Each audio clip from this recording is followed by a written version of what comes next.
Someone make it make sense. Probably a couple.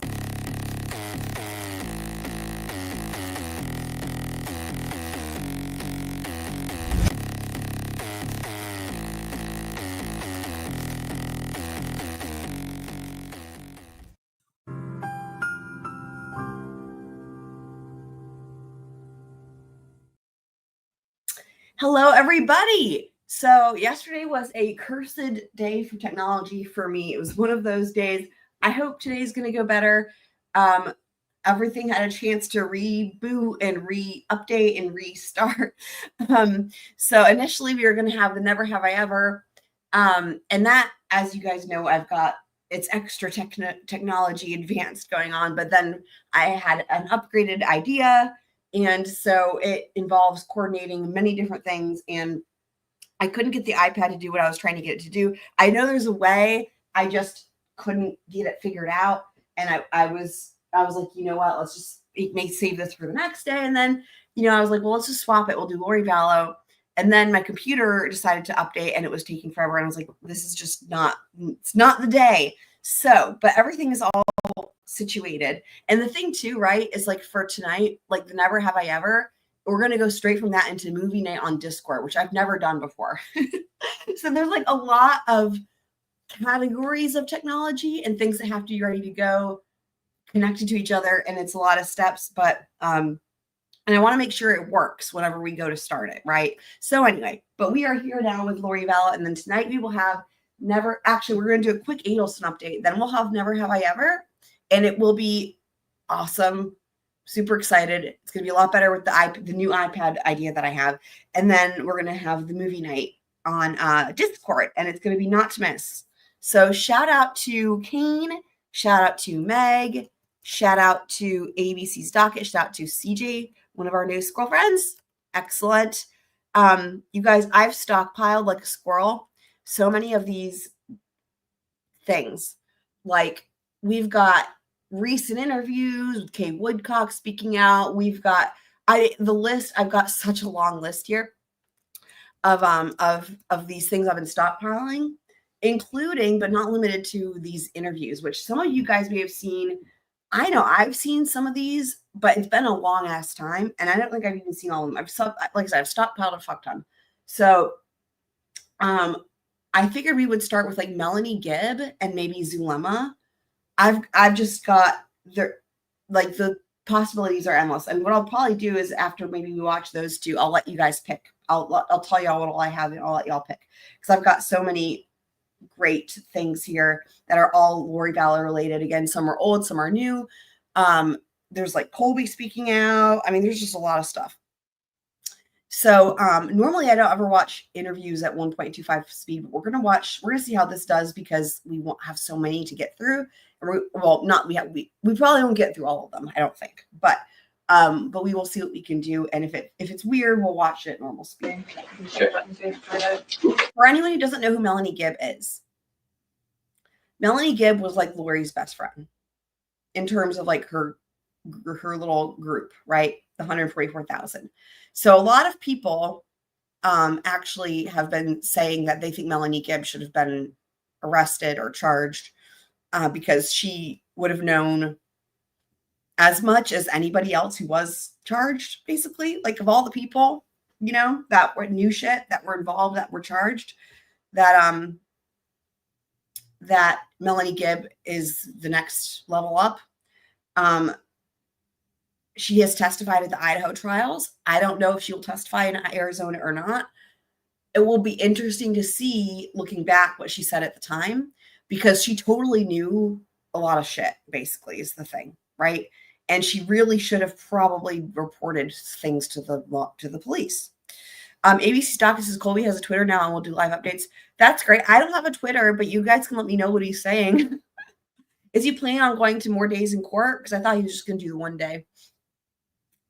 Okay, so there we go. So there's Melanie Gibb. So.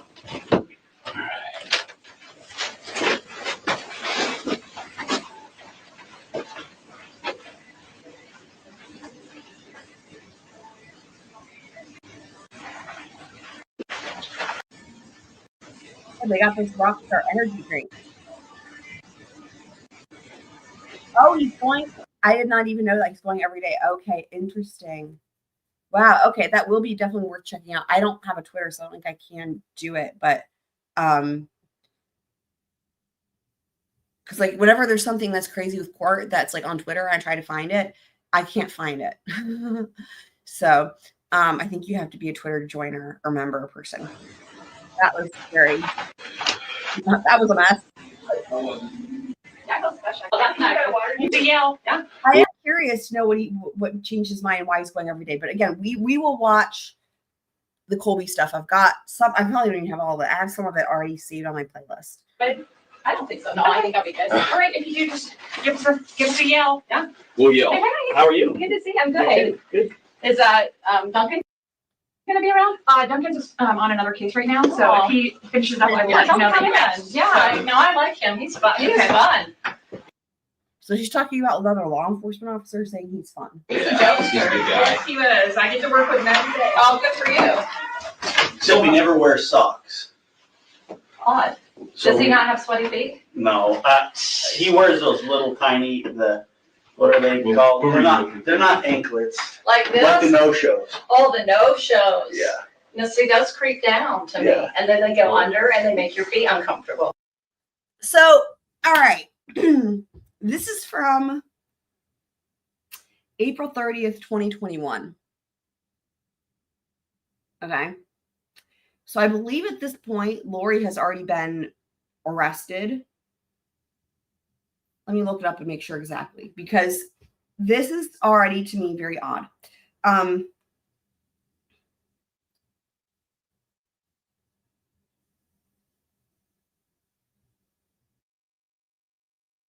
me see.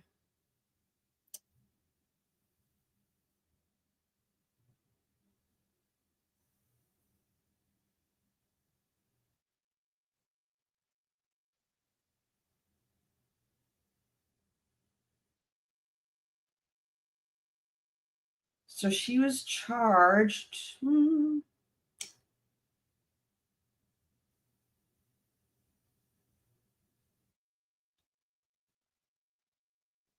I love how I searched for that and like instead it tells me when she was convicted or things related to her current trial.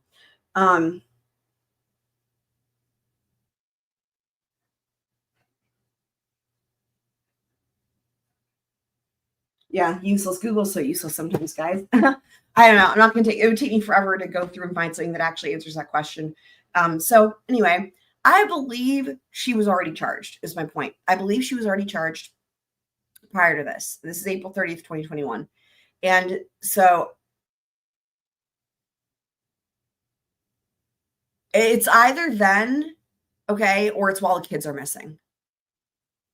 So either way, the jovial attitude is probably not very appropriate, but I'm sure we will find out here in a sec when they talk about why she's there. But this whole bit about the socks and her showing her feet above the table is interesting, I will say. What's weird about is when he sits down, Bob's pants go up, you see the shoes and it's like that much because he's so tall, long-legged.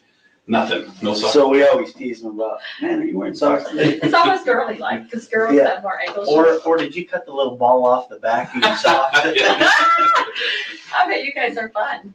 Oh, How are you? I'm Been a long good. time. No, I'm good. I'm married now. That's what I understand. Good. Awesome, congrats. And we still are married, according to a gossip that's out there that we're separated. That's the gossip. You know, I may have saw that somewhere. And I'm like, who comes up with this stuff? Caught me by surprise a little bit. And I was like, they got the gossip. You know what I heard? I don't follow me. I don't look up any information about what people say about me. I don't follow me? Don't want to know. Don't care. Anyway, but somebody told me, did you know that you and Dave? Interesting, her bangs stick out like, do you guys see that? Can you guys see my mouse? Her bangs like stick out like they're going to poke you in the eyes. Kind of interesting. But we're married on 12/12. That's 12 times 12 is 144. Like the 144. Oh, fuck. Oh, we're launching right into it, are we? 144,000. Here we You go. and David were married on 12/12. That's 12 times 12 is 144. Like the 144,000 I went. Oh my God. I was like, I never ever put that together. And then it was Alex's death. Didn't even know it was his death. Didn't even know. Because I didn't On memorize the 12th of the day. December? That's what they said. And I was like, Yeah, he did that. I'm glad that they know more than I know about myself. Okay. And I was It's like, crazy. It's crazy. people, you guys are like, Melanie, there's why not- do you spend your life looking at another person and gossiping about them? That is so bad. some people, and really with this case, they're so involved with it, is like, it seems like it's just consumed their It's lives. consuming. It's And addiction. they're always posting, they're always looking, always coming with these little things. Oh, so gross. I don't know what else they're saying, and I don't want to know. So I always tell people, don't tell me. Don't want to know what they're saying. Just leave me alone. So I don't know too much more. Isn't that great? So, David's still up there in Utah? Yeah, and he said that if you wanted to, he was gonna come down and help me with some moving. I decided, no, I'm keeping my stuff in storage for another month. Okay. So he says if you need him, I can call him, he's standing by. I don't think we need to talk to him. Yeah, he said, I'll do what I can, but I don't really think I'm that useful. But Really? Is that what you think? he is a little bit. He's useful. He is useful because he's another witness. Yeah, he's useful. He's useful. And a pretty good guy, I think. Well, I just but there may be. just to reiterate the timeline. So this is the Chandler Police Department. I just wish Google wouldn't suck. So, a lot of these witnesses, they were interviewed by Chandler and by Idaho police, right? So anyway. An opportunity to sit down and have a chat with him, kind of like we're just trying to butt things up a little bit. Good. Cross T's, dot I's, and then prepare for what's possibly coming here in the near future. The trials. The trials. Okay. Anyway, so it's been a long time since we've chatted. And so in that period of time, Ray, myself, Benny, other detectives gone over quite a bit of stuff. Okay. And also quite a bit of stuff with you. Yeah. So in going over that stuff and talking to other people, more questions come to mind that we may not have known back then. Okay. And so this is where it's important that we sit down and talk with you again and kind of get that all out in the open and try to figure out exactly what has happened here and what it was going on. Okay. Even. Of course, I'm just putting it together. Of course, they were already arrested. It's 2019. So it is odd then that she's this jovial. So they've already been arrested for a while now, right? Maureen Chad. This is a follow-up. Now we have more context. It's a follow-up interview. Her first interview was not videoed, or at least it's not been released. And like I said, they probably had a lot more questions because there was a lot of people thinking she was going to get charged because it became clear that she had a lot of knowledge. Maybe not involvement per se, like in terms of making decisions, but she had a lot of knowledge. So, and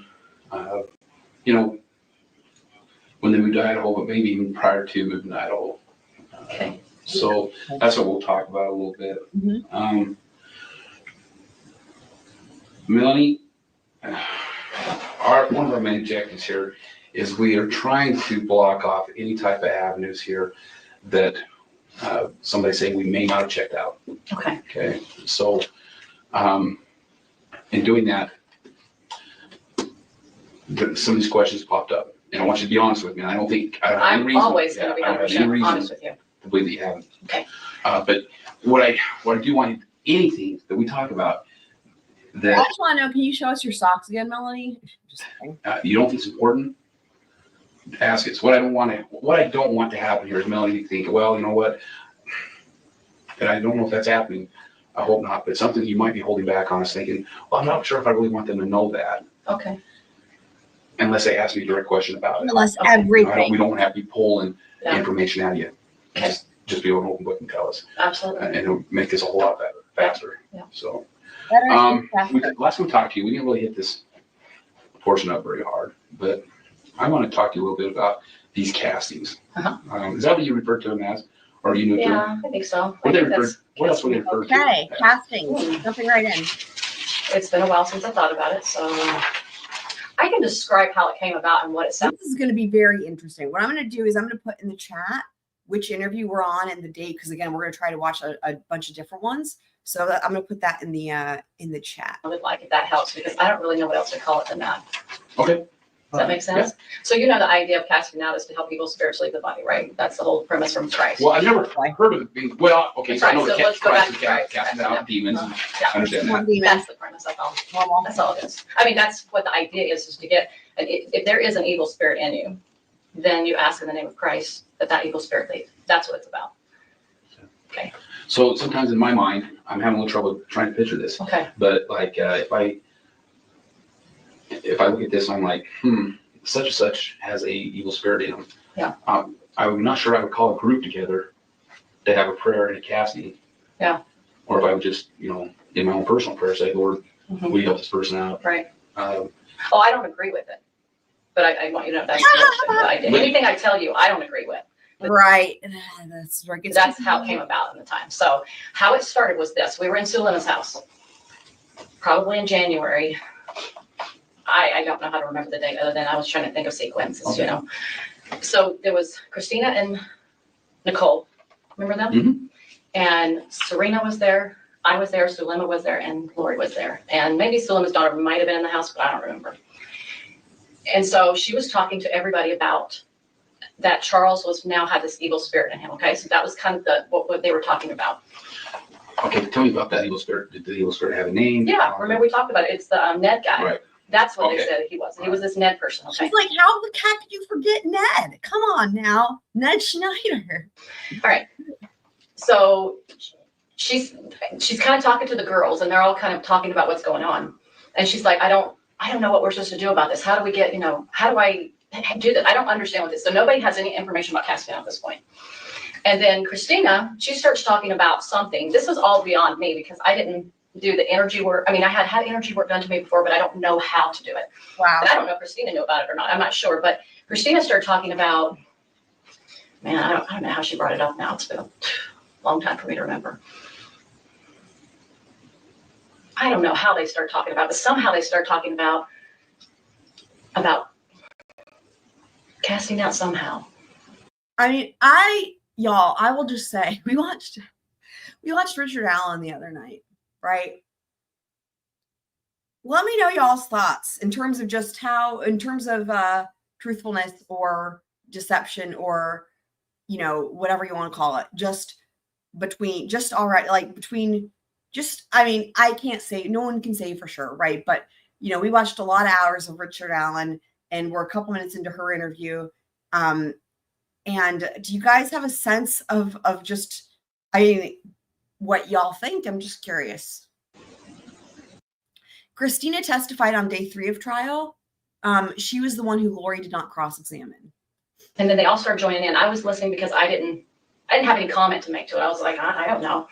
And then I have her interview saved as well to watch. And they were trying to figure out, she was trying to help solve the problem. Like, if this Ned is in him, how do we get him out? Or I don't even know if that was the right word at the time, get him out. But Can I stop real quick? yeah. Remind me how she knew that was Ned. Okay, that was, remember when Chad made the phone call? Lori and I were in her house, one of her houses she lived in. Not the last house, but the one prior to the last one. Because I remember where I was at certain times, so I remember the house. Anyway, so I remember she was coming in the door. It seemed like we just did a podcast with a couple of men. So we just did that podcast, they left. And Chad calls and says, hey, I want to let you know that I did some research and figured out that this Ned. Oh, it's been a while since I thought about this. Ned, that's right. I'm Ned, talking about. yeah, you even forgetting details. It's been 2 years, right? Or something like that. Was So Ned- Ned Schneider. Remember, you just said Ned. Thank you. And Ned Schneider is in him. And she, anyway, No, she's I want y'all's thoughts though. If you were here for Richard Allen, what do you guys think? If you're just going off of like your gut, your thoughts on your gut feeling or your instinct, looking at just the behavior, like for truthfulness, right? Herbert Rick Allen, any thoughts? taken back a little bit because it was a new concept for her. She didn't know about that this could happen. So this was introduced from Chad. Absolutely 100% sure of that. Okay. So then she was ruminating over that idea for a while. They were talking. How are you 100% sure of that? That was introduced by Chad to her. Because I'm watching them talk on the phone, and after that conversation, she shares with me, this is what Chad just shared with me. All right. And so she didn't look like she made it up because she had never talked that way before. She never said anything like, hey, there's an evil spirit, and that never occurred to her. So when she first told me, I could tell she was like trying to absorb it. It looked like it was new for her. And so, so that's where that's where it came from. And so I'm sure they had a lot of conversations, which I wasn't privy to. So then when she came together in January with all these girls, she was talking about this problem she had about this Ned person now coming in. And she said that her reasoning for that was that Satan was breaking eternal law, and that he could now do this, like he had some kind of power to do this.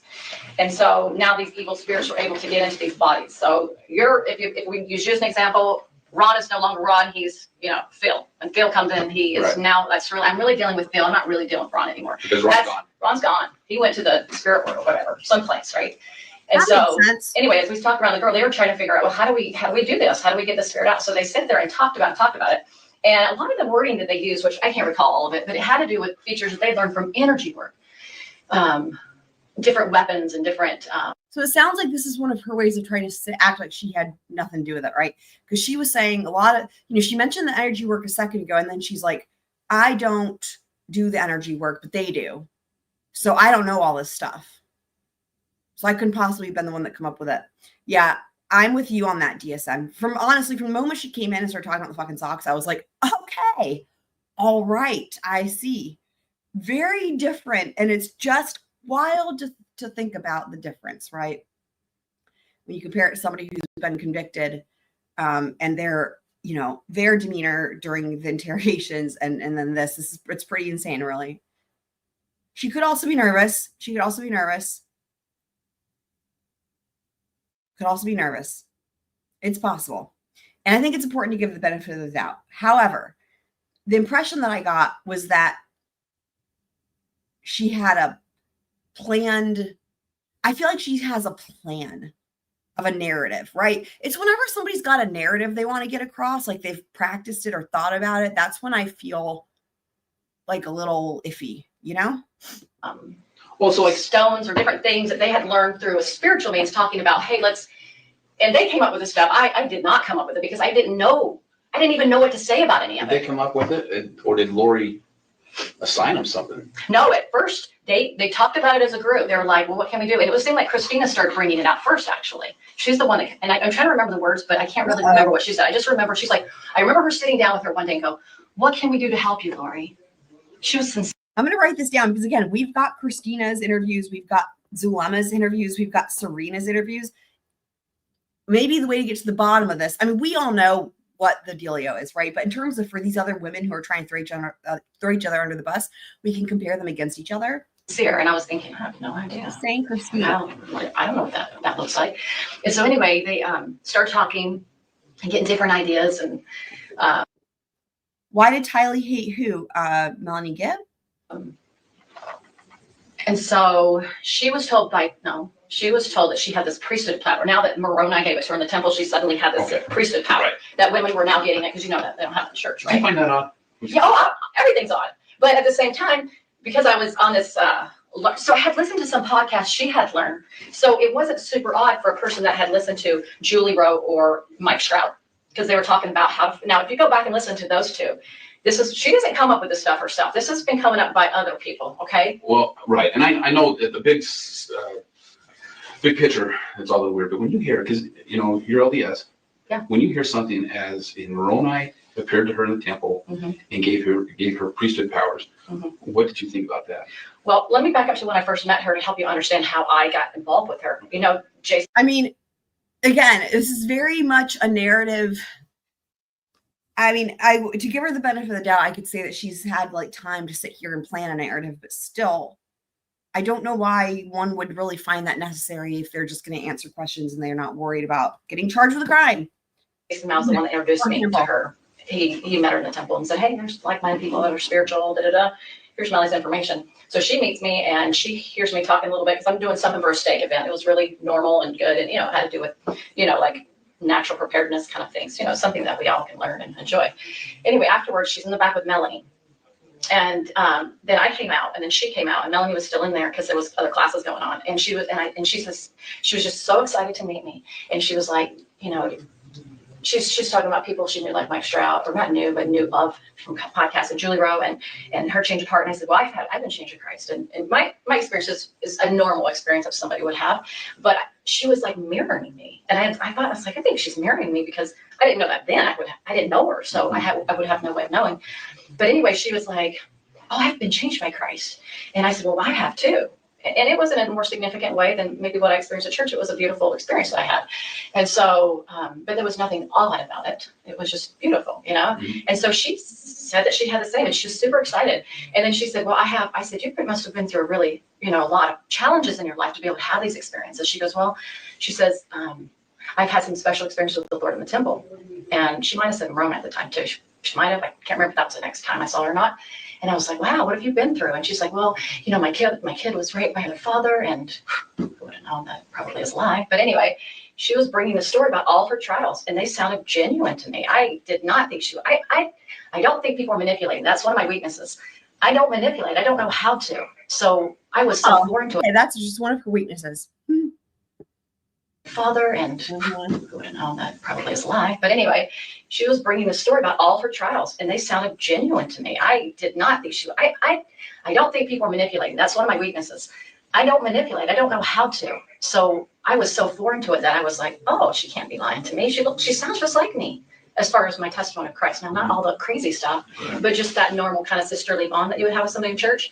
So then she tells me, well, because we had listened to Mike Stroud, he talked about 144,000 and about how people are going to be called to help be instruments in God's hands of bringing people together, like the lost tribes and different things in the last days. And so she says, well, I've had these experiences, and I know that I'm part of the 144,000. The Lord sealed me his in the temple kind of thing. And I didn't necessarily disbelieve it. It wasn't a new thought for me, because I had listened to different podcasters talk about some of their experiences, and I didn't think that they were lying either, because they sounded like it matched Mormon doctrine. All of it did.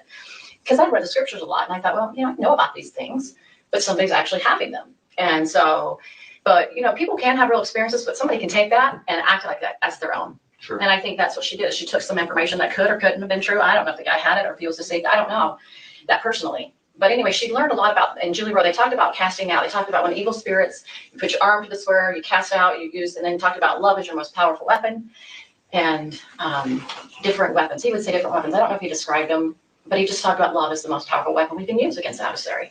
So I don't know, maybe she took that, and then she took Julie Rowe's freaked out stuff, and she's whacked, but she was heavily into the energy work. And a lot of these things were like coming through all these weapons and different things and evil spirits around you.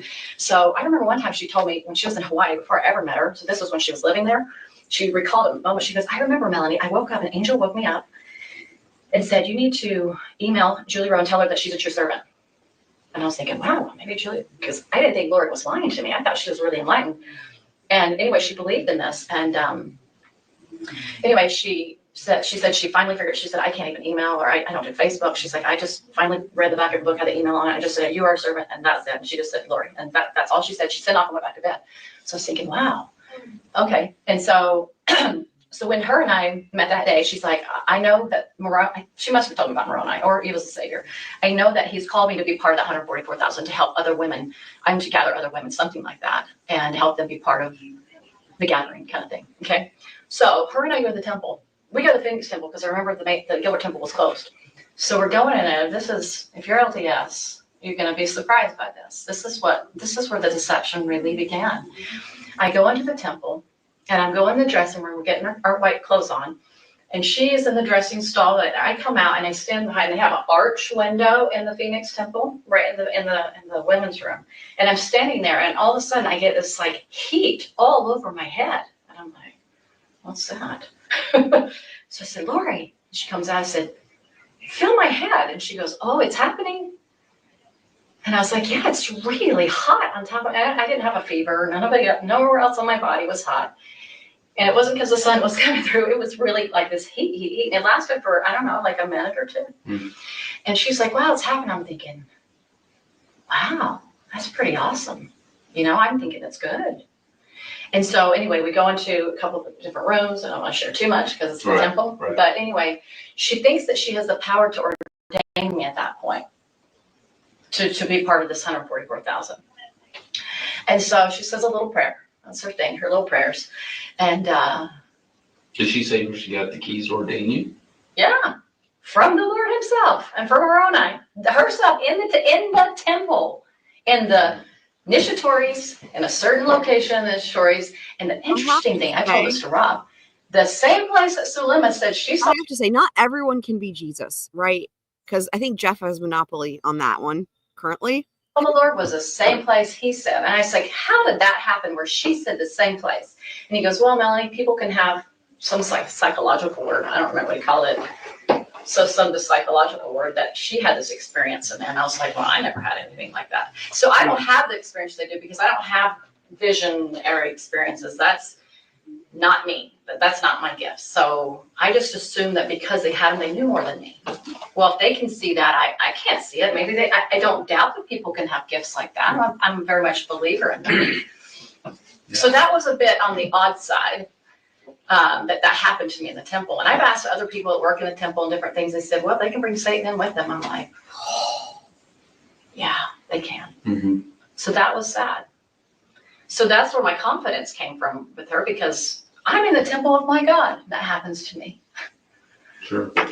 So I had to, you can imagine after all this happened, I had to read back and go think, and it's like, all those things you thought were revelation, get rid of them.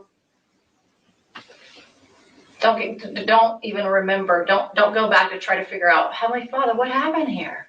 I thought I was on your team. Sure. And I cried to the Lord. I said, I cheated on you. I broke my heart because I was that absolutely gobsmacked by it. Okay. Yeah. So with these castings, and the first one you're involved in was at Zulena's house. And I can't remember if they did it that night or the next day, or I don't remember, but it was. Was it still at Zulena's house? Do you remember? Yeah, I think so. Yeah. Pretty sure. And was that just for Charles? Oh, absolutely. Because that's the only person they knew had that issue at the time, according to their pretend revelation. I call it pretend because who knows what they're listening to. Describe to me how they did it? How they did it. Okay, so they were trying to figure out first how to do it. And so they were all coming up with different ideas. And I wasn't familiar with their vernacular. They would say things like, like Melanie would coin the phrase, probably like some kind of malachite. Talking about Melani Palowski. Malachite's a gem. Mm-hmm. So they thought that gem had power. Like in the chakra world, people get into stones and stuff like that. They kind of brought that into that. So they thought that had the power. And then those malachite rings or the malachite stone. Well, she eventually got that. Yeah, but that was right. Like the malachite stone. And then I remember Sarena having a moment where she was like, we just need to ask, I don't know, it's a question. I remember it triggered something like, we need to ask permission for something. Anyway, sorry, it's been too long. And it was weird that something happened that night that was strange. Zulema and was it Sarena? It's almost like they got attacked by an evil spirit. Like all of a sudden, Zulema's sitting there talking, and all of a sudden she can't breathe. Like she's like, I'm having a hard time breathing. I'm like, what is that about? And then Sarena, it seemed like something happened to her where something happened to her. And Nicole, or maybe it was Nicole. I know Nicole had something with, Nicole's a sweet, gentle soul, if you ever met her. And she just all of a sudden got really depressed and really heavy and quiet. So anyway, they were obviously opening darkness anyway. So they would say, well, anytime darkness comes after you, it's because you're doing the right thing. So it's an oppositional idea, sure. Right? And so anyway, they would just basically, she would raise her arm to the square, Lori would, and then she would say through her priesthood power, which she believed she had the patriarchal power, which was higher than the Melchizedek power, okay? Sorry if this is confusing. I don't know. Yeah, I'm following you. He's following you. And be patient. And Chad would help groom her into these beliefs and ideas. He would help her believe more and more, like, you're the most powerful woman in the world, whatever. And so anyway, they would just, each one of them had like a little something to say, like how they could help in a loving manner. It wasn't like an evil or a dark, like a yucky kind of a voice. It was, or I'm mad at you kind of a voice. It was like, come to the light, or, something like that. And so the only part I pitched in was my testimony of Jesus Christ. I didn't have anything else to offer than that, because I was like, well, Jesus did this, and look at what's his name, and look at Paul, the apostle, and and I was just trying to share my little part, because I was like, all these people, I don't know. And so anyway, that's just how she did it. And so she would, and I think she kind of did it more on her own as she got more closer to Chad, and everybody's kind of started leaving the group, you know, like Nicole and what's her name, Christina were out. Mhm. And then Sarena was out early. Thank goodness on their part, they were out early. And it's only because Lord was getting jealous, or you know how the jealousy can get in, and she was worried because Sarena would call Chad too much, and then she was like, Chad was like, well, she has more intentions than this, and then they cut her out of the group, just stupid stuff like So that. you think that they cut Sarena out of the group because Lori was jealous? Well, I think so. He would say, this is how it started. He'd say, you know, she keeps calling me. Sarena keeps calling me, asking more and more questions, and then he would tell that to Lori. And Lori would talk to him about that and say, oh, she wants to learn more power. And she's actually now getting darker because she's getting like Julie Rowe or something something stupid like that. And then so pretty soon they had deemed her more dark, and she just they just cut her off. Basically means, I'm not going to talk to you anymore. So she went out of the country and came back. She got sick, and she was asking, like, what happened? Was some evil spirit touched me when I was there? And Sarena had a hard time swallowing all this. After I came to her and said, these people are bad. She was like, you mean they lied about that and that? I'm like, Sarena. And I had told her the whole story, everything that they killed the kids, and I really felt they did. And she was like, and we went to the temple, and she's like, Melanie, did they lie about this? I'm like, Sarena, the whole thing is a lie. And she was so convinced. She was so convinced. And she's a very intelligent woman. She's a very beautiful and amazing woman, but she was just sucked into it. And so, and it had a lot to do with the preparation work, had a lot to do with learning things outside of Chad and Lori before we even got together. Like, It's interesting the what she was podcast people. saying. And that prepared What Lori she's saying is really different from Serena's testimony. to meet Chad. I remember hearing that recording about her sister saying something like to Rob in that little room that they got in trouble, obviously didn't get in trouble, but tried to get in trouble with the defendants. And she was saying, I think that her podcast, she named who the podcast people were, but I choose not to use the names of people on the internet openly. But she said, I believe she learned those teachings from this podcaster. And then when she met Chad, and it was an easy, oh yeah, I'm already prepared kind of thing. So that first day that they met, she was already prepared for Chad because of these podcasts that she'd been listening, which actually kind of got, went from Chad to this, Julie. So I just wanted to note something real quick. So this is the third time she's referenced an awareness of social media. So she came in talking about how people on social media are really cruel about her and they're like stalking her life. And then twice she referenced not knowing who's going to see this interview and people are watching. And so that's just another thing to think about too, in terms of what she's saying, being concerned about clearly her reputation and like her own appearance to her peers, I guess. Kind of were connected a lot more ahead. They worked together quite a bit, and that's where he learned a lot of his energy work from. I will say, even with it on normal speed, she does talk fast and she does talk a lot. believe that's because I don't know that he knew about it until Julie Rowe, because Julie Rowe's the one that brought this whole emotion code and energy work and all that. She's the one that really opened that up. And then he switched from being with that one lady, Suzanne Freeman, and then he dumped her. I call it dump because he just kind of moved from one person to the other. And they went to. The thing is if you're someone sitting there and you talk a whole bunch, you're not giving them an opportunity to ask questions, right? Julie Rowe, and then he dumped Julie Rowe, and then he went to Lori. So he kind of kept doing this, probably for money. He's really into his books, so he wanted to make money. And I've learned that he made a lot of money off Julie books. I recently learned that, but from a good source. But so this is what the castings really were about, is to invite the spirits to leave, or with their so-called power or their, things that they would bring. I never thought this was like a huge deal. I talked a little bit about it before. All I said too is like we did prayer, she did prayers to help pass or something. I don't know how I said it, but to me, it has no effect. There was no power in what she did, so it had nothing to do with anything because it was all by Satan.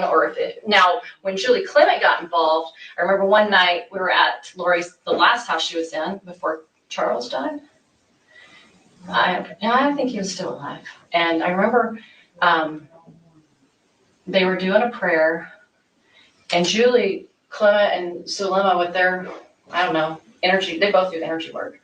They're saying, she's like, I saw this dragon, something like this, and I know Zulema said she saw that later, and Does anyone remember who Julie Clement is? I feel like I don't know that I've heard that name very much. I didn't see anything, so.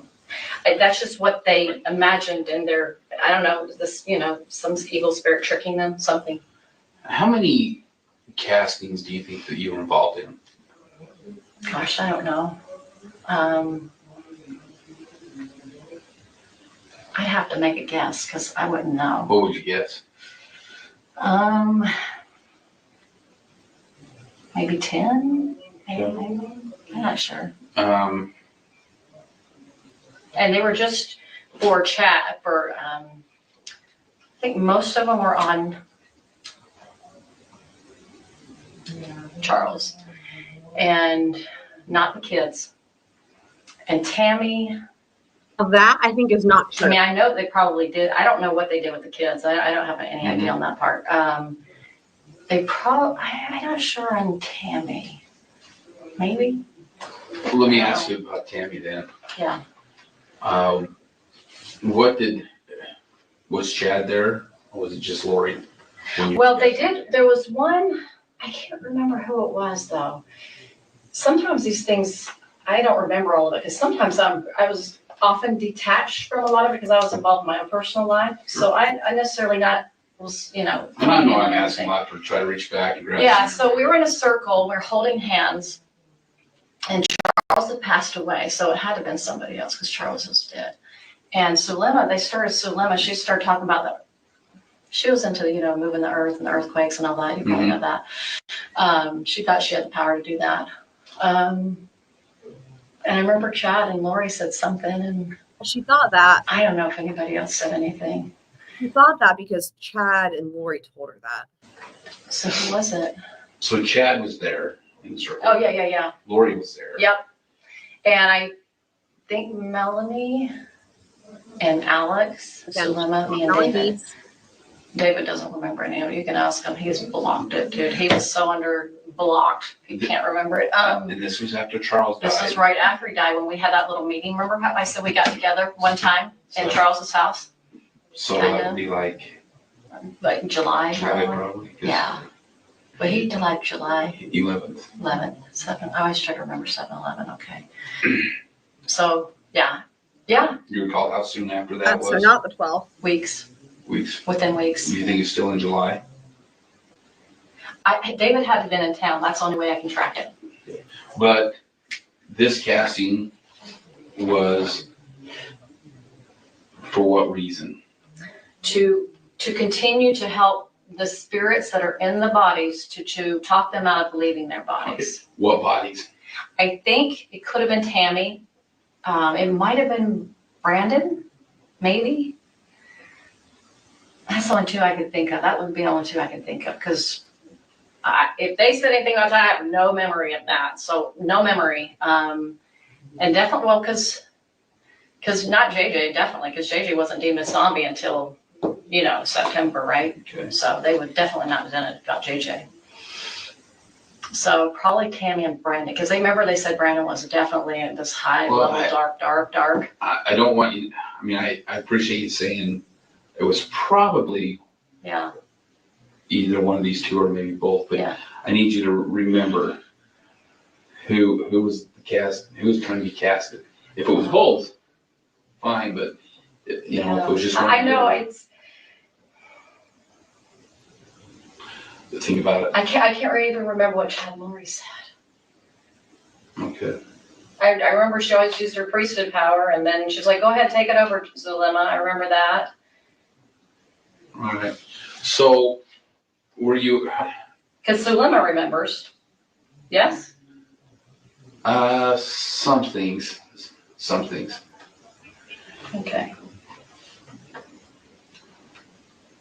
Refresh my memory when you were up here in Idaho.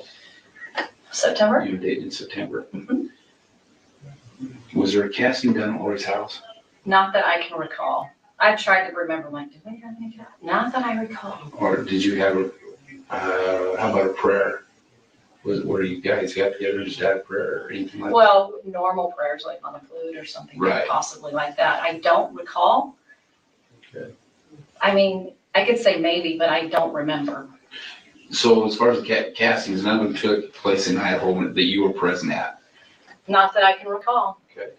I'm doing my best to I know, remember, I know. but it's horrifying to think about it, but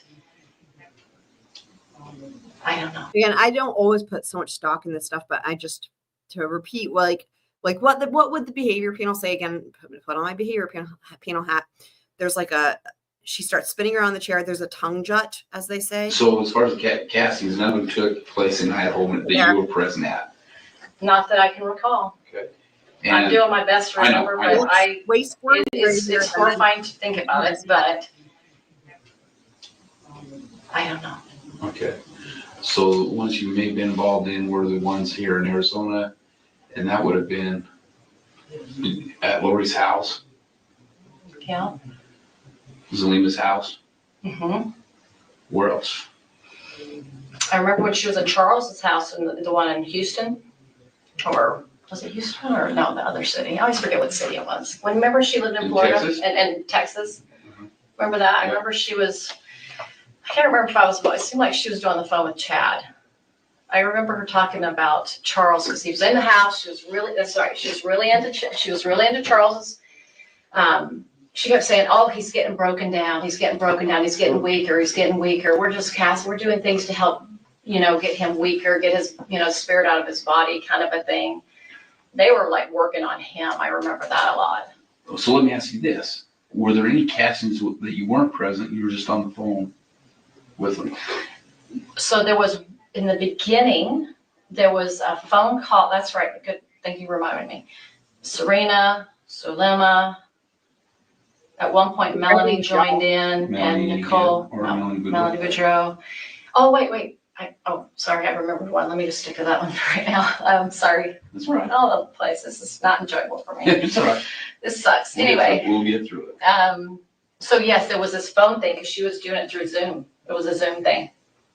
And so they were like everybody had their own little parts. Like I just said, like mine, I just talked about Jesus, right? Mm-hmm. But one was over fire elements or something, wind, fire, earth. I don't know, just they came up with some funky words. And not that they were horrible words, they were just not usual, putting them together in a sentence kind of thing. I don't know how to describe it. Mm-hmm. It's very unusual. So yeah, they did that a few times on the phone. And then she just Dolores just kind of got tired of dealing with them. She was like, "Oh, this person talks too much." She'd get irritated with people. Like, I think she was always jealous. Anyway, so yeah, that was on the phone. And I don't know how many times, but I'd say a handful, maybe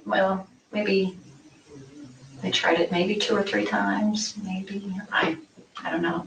And then one time, okay, so the house she moved in the first time, Alex's house, right after she left Charles the first time. Mm-hmm. She went to Alex's house for a while.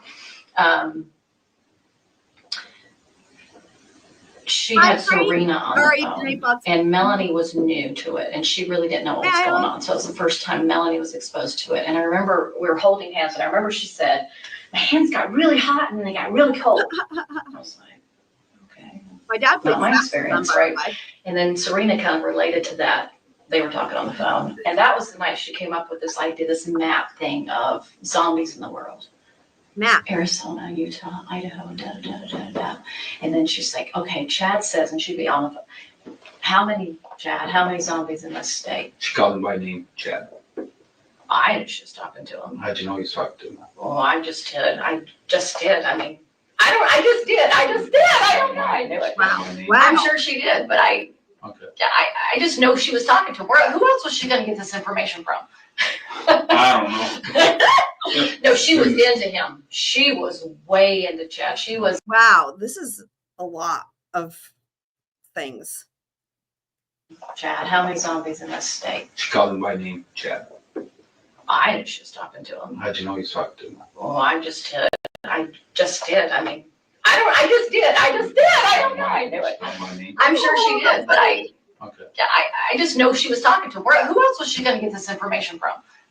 I don't know. No, she was into him. She was way into Chad. She was infatuated with him big time. There was nobody else she could ever talk to about it. Nobody else could have given her that information. Nobody. I guarantee it was nobody else. I just know it was him only. Because who else is she going to call? She doesn't know anybody that talks like Chad. Ghostbusters? She didn't know anybody. She wasn't friends with these podcasters. She didn't even know Julie Rowe. She never met her. Okay. So,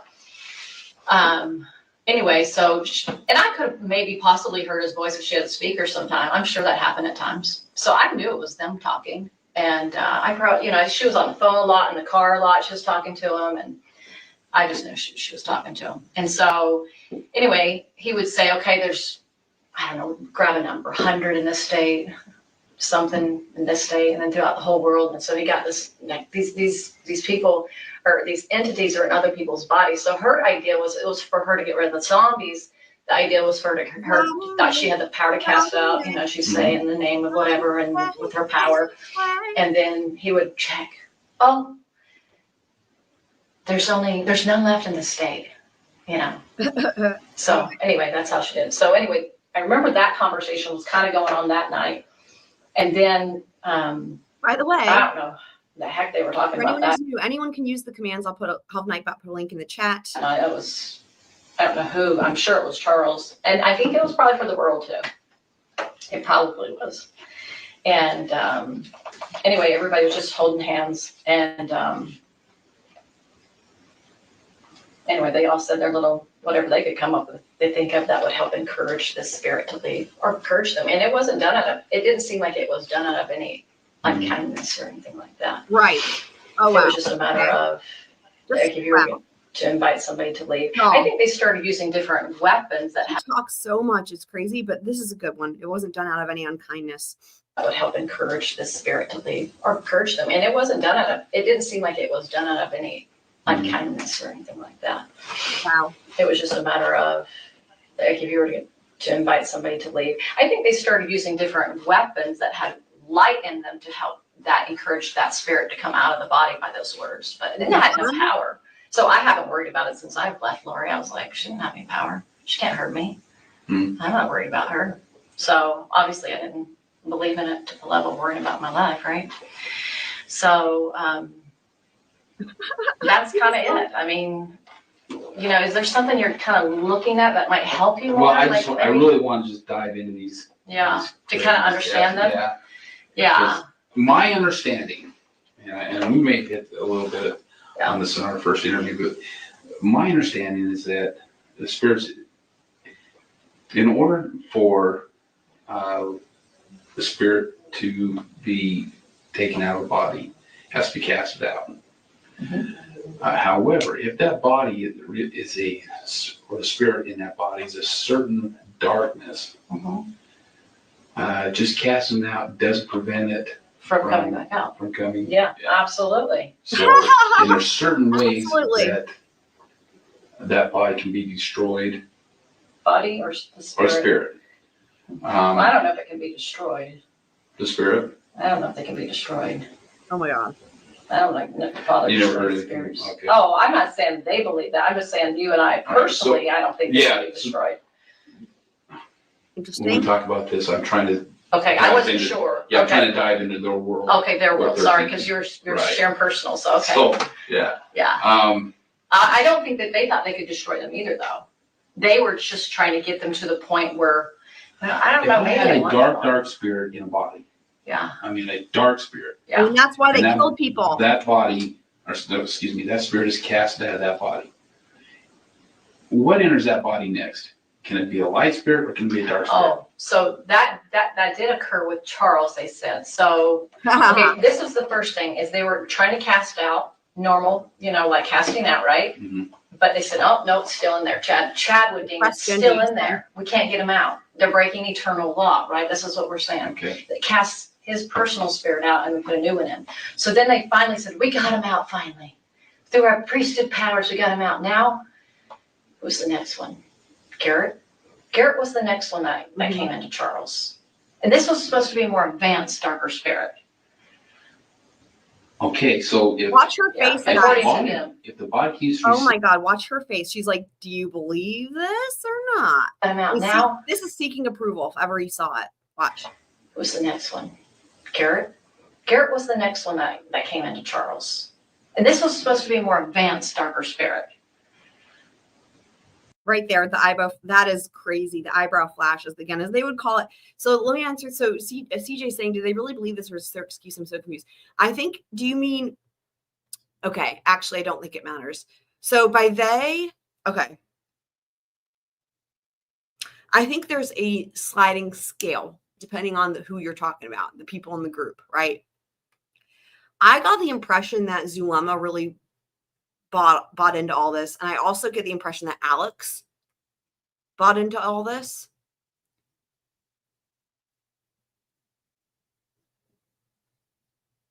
Melanie's a tougher one to read if she bought into all of it at the time. I would think she did. My impression, right, it's a lot like other cult leaders, right? Not that they deserve to be called a cult because they didn't have enough people, but where the cult leaders don't buy into it, but the followers do. You know, Twin Flames is another example. So, because the cult leaders know they made it up. So Lori and Chad, I 100% say did not buy into all of it, but they wanted to convince other people that it was real. Now, another thing that's interesting is this whole bit, like what she's describing about how a spirit would leave. That was so they had to try to convince people that their powers were real, right? So for them, for Lori and Chad to say, look, through our, like what she just said, through our priesthood powers, Ned left. Yay, it worked. We have these powers, right? They have to be able to be like, look, positive results, right? But then in order to then justify what their behaviors and actions are, they need to say, oh, well, now another bad spirit has entered. Because if it's just the bad spirits here and it never leaves, then obviously their shit's not working, right?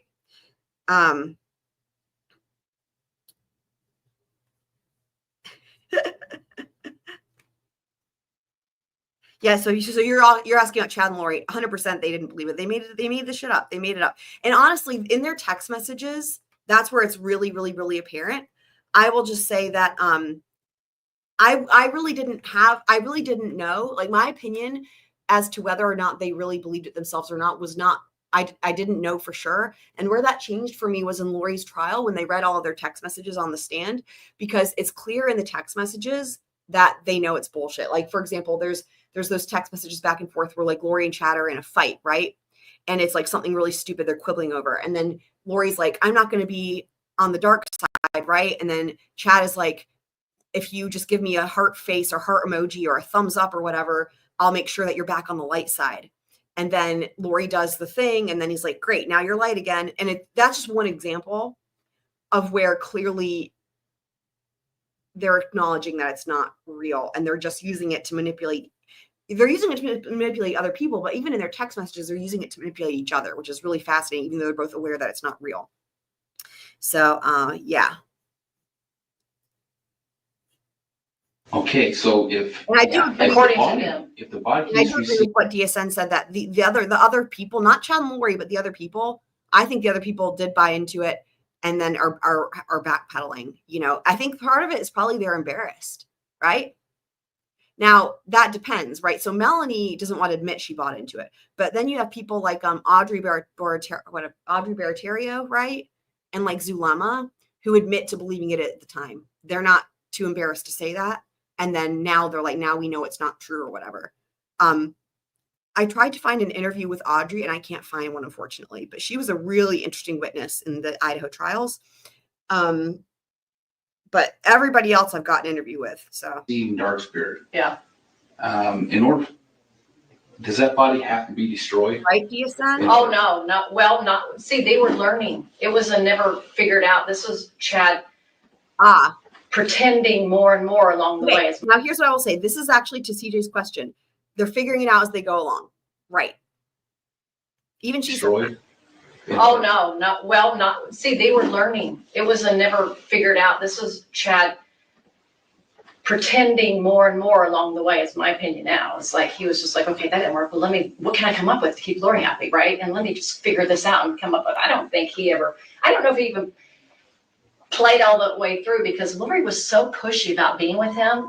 And I think he was so infatuated, which you and I both know he was with her. I think he just got more creative in his darkness. And I think it just went on line by line by line. I don't think in his darkness. that's my feeling. I could be wrong. Maybe he had the whole, some people say, oh, you know, a writer, you know, knows the end of it.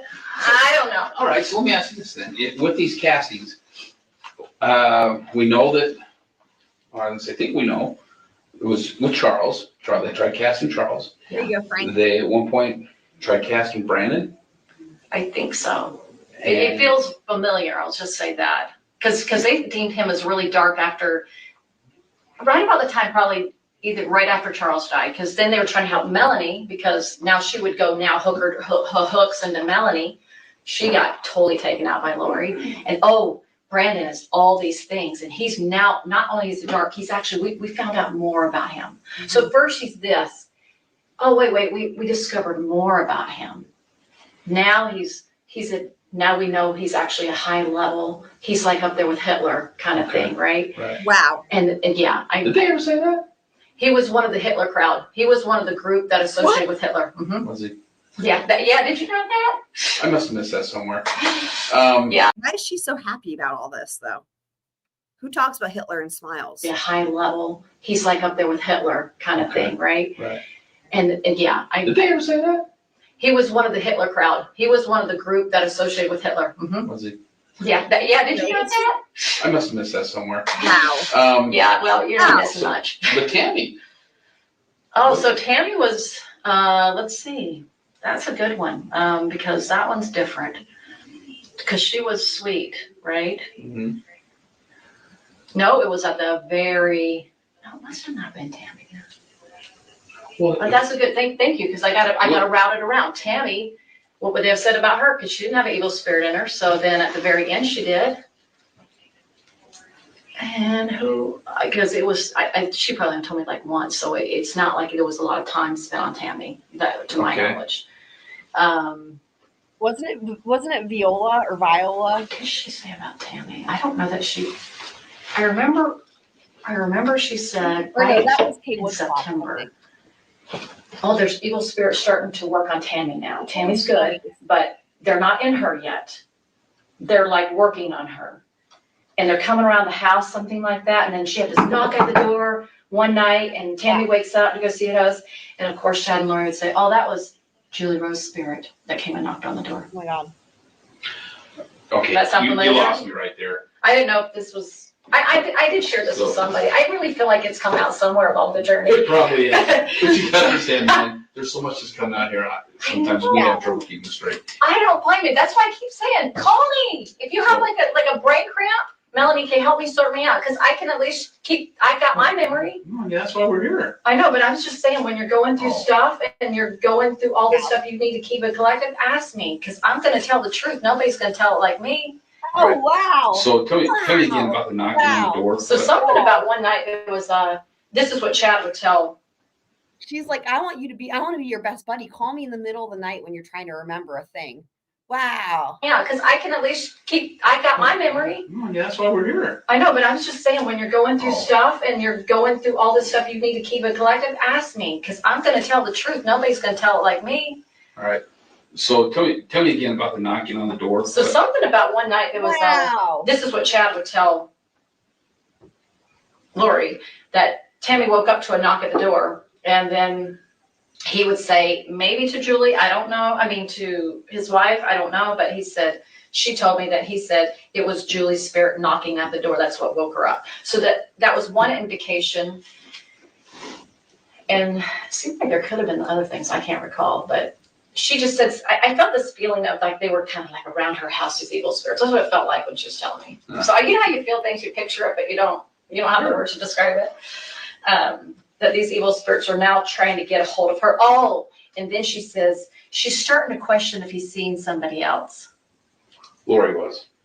Or no, Tammy was. That's what she would tell. So that's how they knew the evil spirits were in her, is because now she was starting to, and I don't remember what she said, something like, are you seeing? That's another great example of how obviously Chad and Lori, only when it is advantageous to them, right?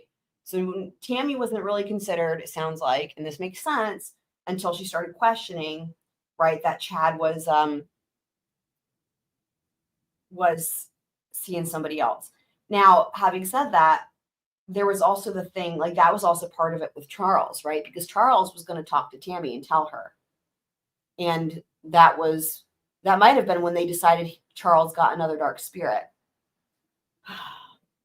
Another woman, something maybe like that. Do you know when that was? Yeah. Yeah, that was that time we went September, that weekend I was up there. She would tell me that while I was in her apartment. Lori told you that. Yeah, and that was when she was telling that JJ. I think we did know that. Yeah, everything I can remember, I tried my best to as fresh as I could. Yeah, I did share. I feel like I shared it. It feels super familiar with me sharing that. Anyway, so, but she didn't tell me when she got in her spirit. I think after she died. So I didn't know, and I don't know that she ever said who was. She was trying to describe it, but I don't even remember what she said. Can I interject really quick? Yeah. Let's go back to the castings, because we're kind of getting just sidetracked just a little bit. Okay. So back to the castings. You participated in about 10 of them. Yeah, And then some of they the sidetracked. Roughly. And that's Something like what that. I believe. They were mostly on Charles, if I can remember, if not all of them. There might have been a few that weren't, but it felt like they were, if not all Charles. And Lori would start it, and you would go around the Always, room. she'll always. You'd go around the room, and If each person would say I have something. something to say. Describe to me, let's say we're in the casting, what would you say? I would say, so they would always refer to the evil spirit. So if it was Ned, they'd say. All by name. And I can't remember if I said Ned's name or not. I don't know. But anyway, I just say, Jesus Christ is your savior. Come to him and remember that you can always repent and come to him. So it was my testimony of the repentance and the power of the Savior. That was what I'd say. So I'd say, just like I'd refer to Paul the Apostle, that he went through hard time and he came to the Lord and he was able to be forgiven. And that you can come to the light side. It was all done with love. To me, I felt the love when I said it. I wasn't doing it in a way that I was angry or upset or any negative. Like, I like Charles, so it wasn't like I was against anybody. So you would say that. Yeah, and then somebody else would, and then they would move on to the next person. Okay. And so a person would say, oh gosh. So what was your gift that brought you into that circle? What was your gift? Because each person's circle had a gift. Nobody right? really had a gift until they stepped. It seems like they had a gift all of a sudden when they stepped into the circle. Does that make sense? Like, there was no gift outside of it except for Zulema. Zulema seemed to be the one that had the gift of moving the earth, because she seemed to the visionary stuff she could see. So she's the only one that I knew of that had that kind of gift. Do you remember Lori giving anybody assignments? Okay, you be water, you be fire. Yeah, a little bit as she started to learn it more. But that probably backed off after a while because she stopped. Like I said, she got rid of some people in the group. Isn't that like the power? So then it kind of just branched off to her and Lori would do a lot of it on their own in the temple. And I'd come and see them in the temple later. I was like, hey, what's going on? And she's like, oh, we just were talking about how to, do this and da. Zulema, Lori? What? Who? Lori and who? Zulema. So they'd be in the temple doing it sometimes. And they would just do it like they'd sit beside each other and just hold hands or something like that. Like, nobody could really tell what they're doing. And they would talk. I see them talking, and then they would just close their eyes and then think that they could do something like leave their bodies, And I've heard people do weird stuff like that. Like, it happens to people. I don't know. I've never had those experiences. But anyway, so somebody would do something about water and I can't remember the words. They were so different. Sorry, I'm trying. Crystals or whatever. And I'm trying to remember Nicole and Christina. Like, what was that's that? okay. That's okay. I don't really remember. So you guys go around the circle. Each person says their part, right? Yeah. And then it comes back to Lori. Most likely. Mm-hmm. And how does Lori close it? Like, how do you guys get done with the casting? She would invite the spirit to come out of the body. And I think a few times, if I remember now, it's so long since I thought about this, Zulema, they would try to, what's the right word, seal it up or something like that. Seal it. Like sealing the blessing. Like a sealing, yeah. Like, try to seal it where they could, that light energy that was going into them that would cause that evil spirit go, okay, I'm gonna leave now. So they were trying to invite it to leave now. And she just talked to, I think at the end she would just try to seal that up and try to think she had the power to talk it out of leaving the body. And that's something you believed in at the time. I kind of believed in it. I didn't 100%. It's hard to 100% believe in anything that's not true. So at the time, I thought, well, I don't know if this is effective or not, but it seems that's the direction she's going because she doesn't know what to do about this evil spirit in the body. I don't know if it's working or not because she's saying one time it's here and then I said, Chad, say all the body left. So when the first entity first left, Ned, it got really weird after that. Actually, she called Chad. She's like, "Did we get the body? We had a prayer. Did we get the spirit out?" Because he would be the one that deemed it, and he'd say, "Yes, it left." Wait. And then, well, where is it? And then, Okay. What is his body? So first of all, she said it got really weird after that. Okay, but this is exactly what I'm talking about, where they would have to say they were successful, and then they'd have to say they weren't. That's the only way they could continue on with their plan here. I don't know if it's working or not because she's saying one time it's here, and then I said, Chad, say all the body left. So when the first entity first left, Ned, it got really weird after that. Actually, she called Chad. She's like, "Did we get the body? We had a prayer. Did we get the spirit out?" Because he would be the one that deemed it, and he'd say, "Yes, it left." And then, well, where is it? And then, what is his body dead? Because they thought maybe his body would drop dead, which never happened. So she thought that Charles was dead. Okay. Yeah, thank you. It takes a while to remember all this stuff because there's so many details. Now, having said that, also remember Lori's story about Charles was she said he died of a heart attack, right? That's what she had told her brother Alex. So, and I'm just visualizing as much as I can. So I remember then she said that something like Brandon was involved. It was so dumb. And Brandon was helping get rid of the bodies, something. But anyway, we find out.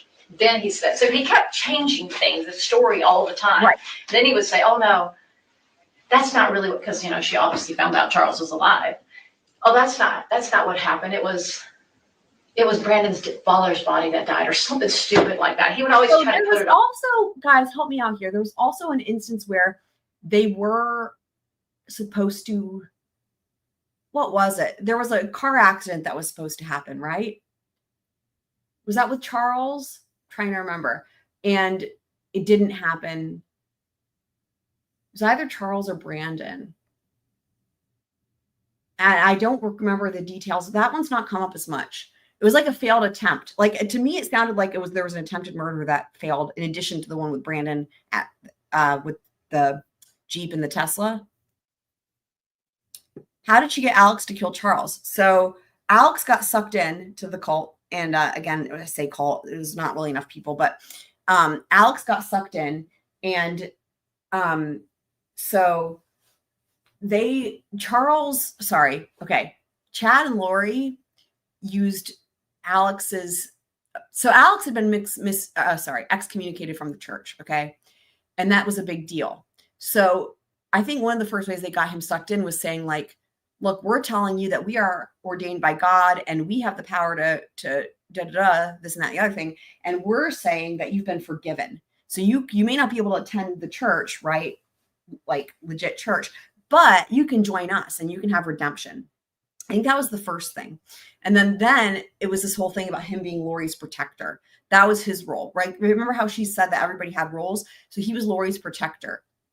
And then one of the big things is, like, after he had killed Charles and after the kids had been killed and Tammy had been killed, this is in October of 2019. October of 2019.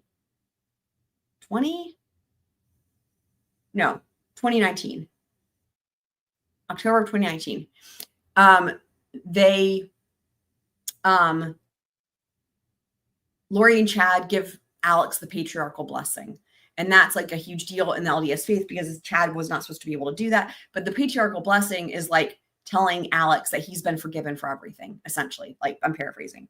That like everything he's done has been in the eyes of God. It's been the right thing and this and that. And essentially my take on the patriarchal blessing is it's them saying to him, it's them trying to convince him not to tell on them, right? I think that Alex still had a conscience, and that came out in the testimony in Idaho with Zulema, which again, I've got her interview, because Zulema and Alex ended up getting married for a brief time. And she has testimony and we'll talk about how he was really seemed agitated, and she didn't know why right at the time, but he was like wrestling with something. His conscience was wrestling with something, and in fact he actually expressed something as much like either I'm a really good man or I'm a really bad man, something along those lines, right? And so in other words, I think he knew that murder was wrong, like, but he had Lori and Chad telling him it was the right thing and God forgives him and all this stuff, right? He has special powers now. I think that was them trying to convince him not to go to the cops. Now, the odd thing is, so that was in October that they had the patriarchal blessing. Then right after that, Lori and Chad go to Hawaii and get married and all that. And then December 11th, Alex is found dead. And remember, Alex is the one who did all the murders, including the attempted murder, with the exception of Tammy. I think that was Chad. But he was involved, of course, in all of them, and he would have been charged as well, right? Had he been alive. So does that answer the question? Basically, the answer to this is manipulation, essentially. Yeah, there was no promise of money or anything like that. Like, if that makes sense.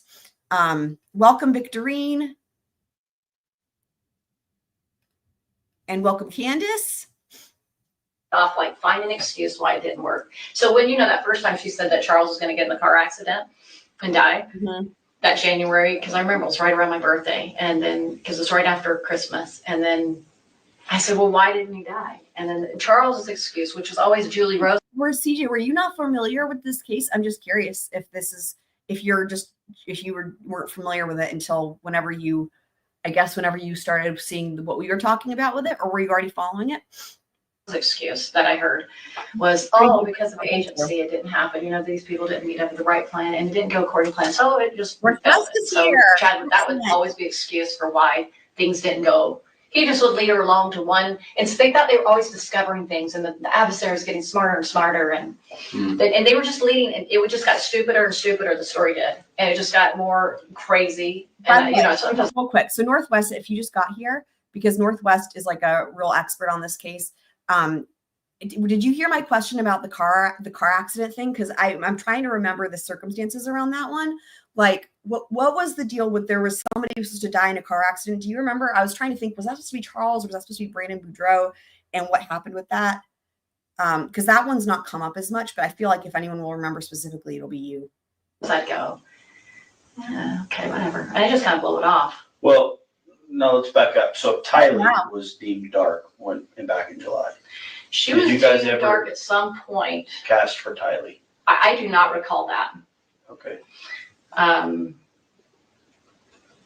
But I know at some point she was called dark, and Who called her dark? well, probably Chad would tell her, because Chad was the one she would go to. And I remember I said this out loud to you guys, is she used to think she got a lot of revelation, but now that Chad's in her life, she just relies upon him more. So she kind of didn't think she had the power anymore, because he seemed to have more power than her. Do you know at that point in time if there was any tension between Lori and Tylee? Thank you. There was always tension. Was there? When wasn't tension? I mean, it was from day one that I met her. I walk in the room. I super good with teenagers. Love them.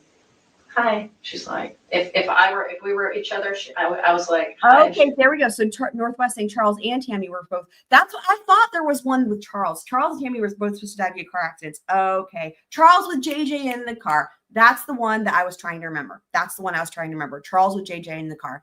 That's the one I was thinking of. Thank you. Okay, gotcha. So my thought on that was like that Alex was supposed to like run them over with his car or something like that. But we never really learned a whole lot more about that. But that's the one that was bugging me. Thank you. She didn't even look at me, and she was probably thinking one of her friends that she just totally dumps me on. Who knows? But she would never contact me. I did one time try to be affectionate and kind to her, and we were sitting at the table. We're going to California with her friend, and we're sitting at the little that wiener place. I forgot the name of it. Anyway, but that fast food restaurant, you know, Wiener Central? Well, not that one. Schlotsky's? Yes, I don't even know how to say it. We were there. She said it was one of her favorite places. I like food. Yeah. See, she said she was big on food, and now she loved her fast food. If you didn't know that, she did. And so we were sitting there, and I just, just like try to put like Tylee's hair. Women just do that kind of stuff. And I just pulled her hair up, and she was like, you know what I mean? I was like, and I didn't take. Okay, so somebody was asking earlier about, and maybe it was you, Meg, about Tylee not liking Melanie. So now we're getting some information on that. Personally, I knew her mom was her mom. Like, she had a rough life. I was like, whatever.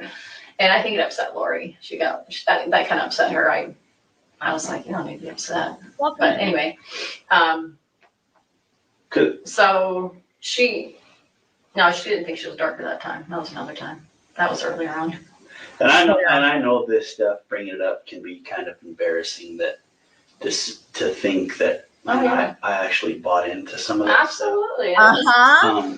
But it's super important that if you did buy into it, you let us know, because we've recovered text messages and conversations between you and Lori, Sure. or you and Zulema and things like that. So there's some things where it shows that you actually believe that Charles was a zombie.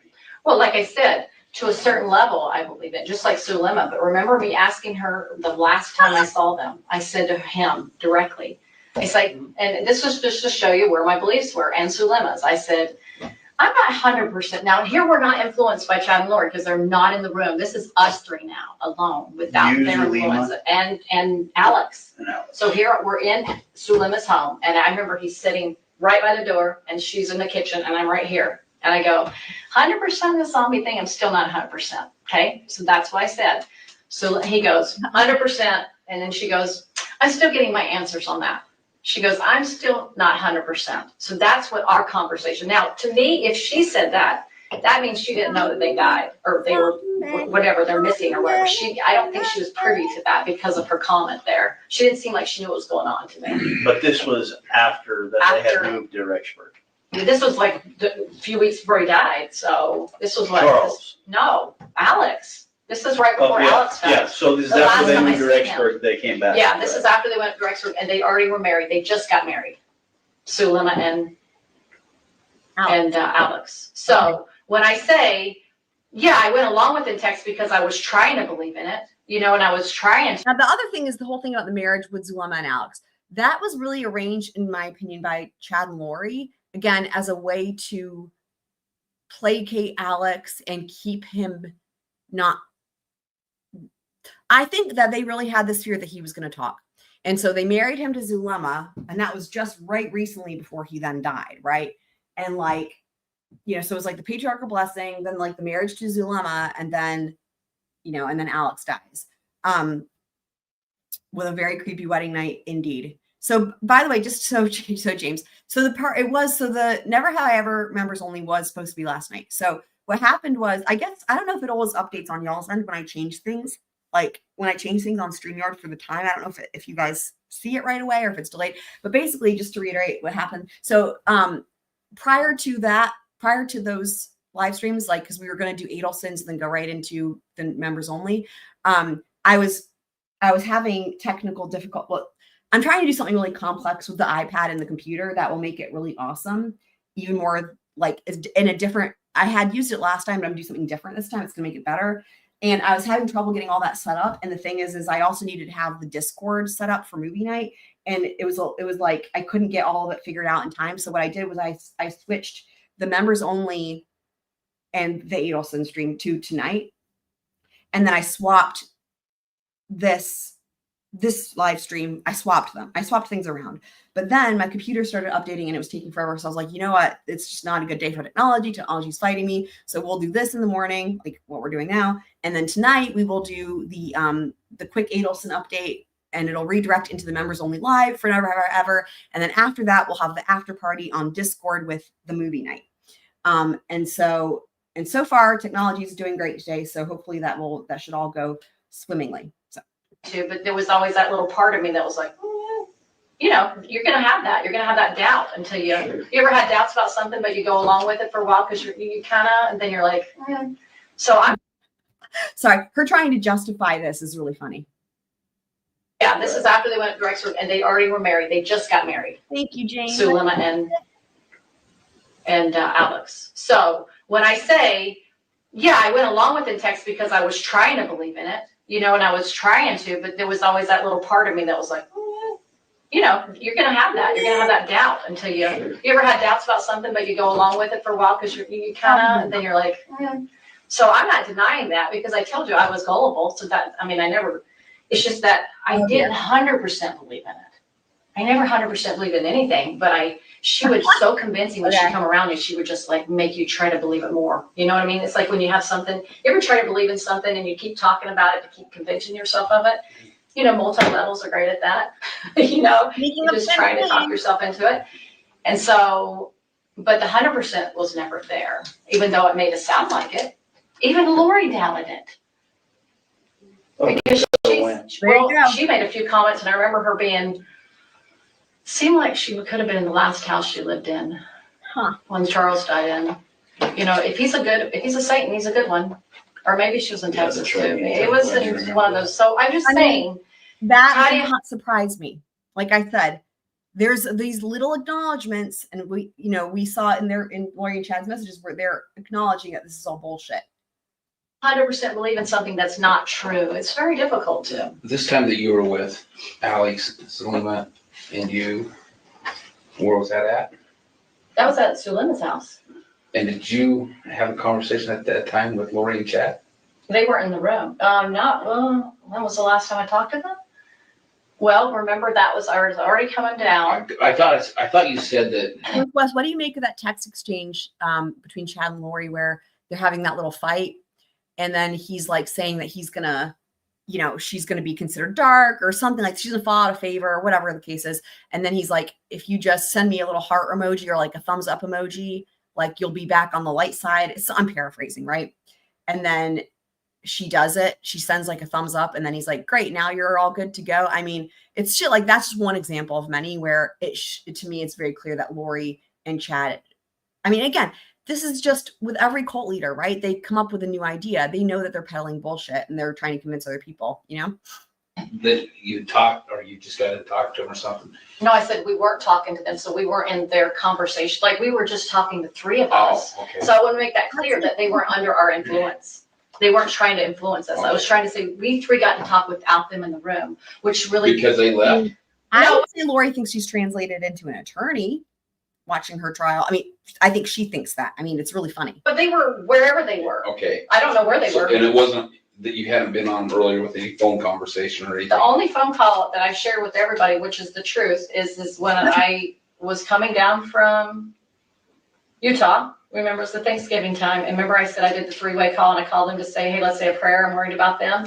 Zulema got on the phone call. She didn't really seem like she understood what was going on. Because I asked Laura, I'm like, does she know what's going on? She's like, oh yeah, she lied. Anyway, so when I was listening to someone, I was like, I don't think she understands what's going on. I got that feeling. She's like, what is this about? I just wanted to make sure that. So that was the last conversation I had with her. Okay. Was that conversation on the phone when I prayed, when I had a prayer, I was worried about, they said the kids were being kidnapped. Yeah. Okay. Well, actually, I was in the car with David, so he heard it because we had it on the speaker thing. Right. And so anyway, so that was that conversation. And then it got busy for me. I was doing Thanksgiving. And then I went over to their house. And anyway, it was the last time I saw him. And he said, I 100% believe in it, Melanie. Alex. And so this is the thing, is I think because he 100% believed in it, he had to, because at this point he had probably killed the kids, is my guess. He probably did it. I don't know. I'm guessing. Maybe you guys are guessing too. But he 100% believed it. And that's what I said. They're talking about Alex, right? Like I said, I think he 100% bought into this. Yeah. She didn't 100% believe Very it. welcome, James. And then when I told her, when I realized, oh, holy cow, I called her. I tried to talk to her. She was not there yet. What do you mean by that? She's just. I said to her, Zulema, and I don't remember the full conversation because I was in fire in my mind, like, holy cow, right? I am freaking out. But what I do remember is I said, there's something seriously wrong here. I said, the gut of my stomach says something seriously wrong here. And she goes, that's just dark. I said, no, there's a difference between gut and dark. This is gut. And I said, do you have a testimony of Chad and Lori? Do you have testimony of that? What is your witness? And she goes, well, I have one of Chad. When he gave me a blessing, shortly after meeting him, I had more visions after that. And she goes, I'll get my witness about Lori. And I said, well, I don't believe I don't know what I described, but I just described it and I didn't believe who they were. And I said, I'm going to be going to the police. And I remember it seemed like I talked to her maybe twice. Did she go? And probably the last. So I said, I'm going to the police. And I said, is Alex on? Can Alex hear me? And she goes, it's on speaker. I said, take it off speaker. Now here's the murders down the street. Remember, they live close to me. Remember, Zulema lived around the corner from me. And I'm thinking, I just got myself in a situation. He could come after me, right? Mm-hmm. But I had to do what I had to do. She was my friend. I wanted to warn her. And I just said, hey, I'm getting, so anyway, the police I know circled her house, circled my house, making sure I was safe and making sure he probably didn't get in trouble, whatever. And so she texted me, didn't call me, texted me next day, I got my witness. Which means to me, Lori's in. Lori's good. That's what it meant to me. Did she tell you how she got her witness? Nope, that's one-liner. And I said, I'm not talking to her anymore. Cut her off. I just knew that I couldn't talk to her anymore. You remember what day that was? Do you still have it? It's on my phone. Thank goodness for some of the texts that got saved, right? And then she told me she never wanted to have anything to do with me again. At that same time? No.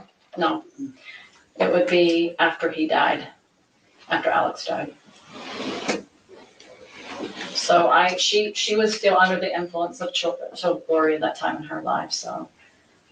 Okay.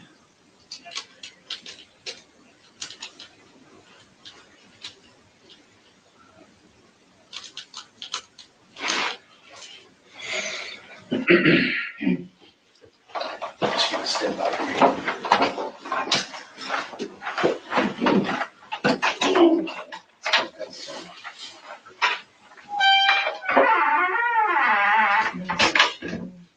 Oh, December 6th.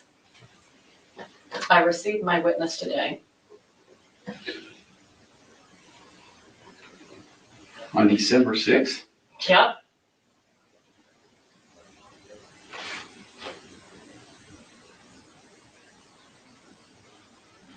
What is this?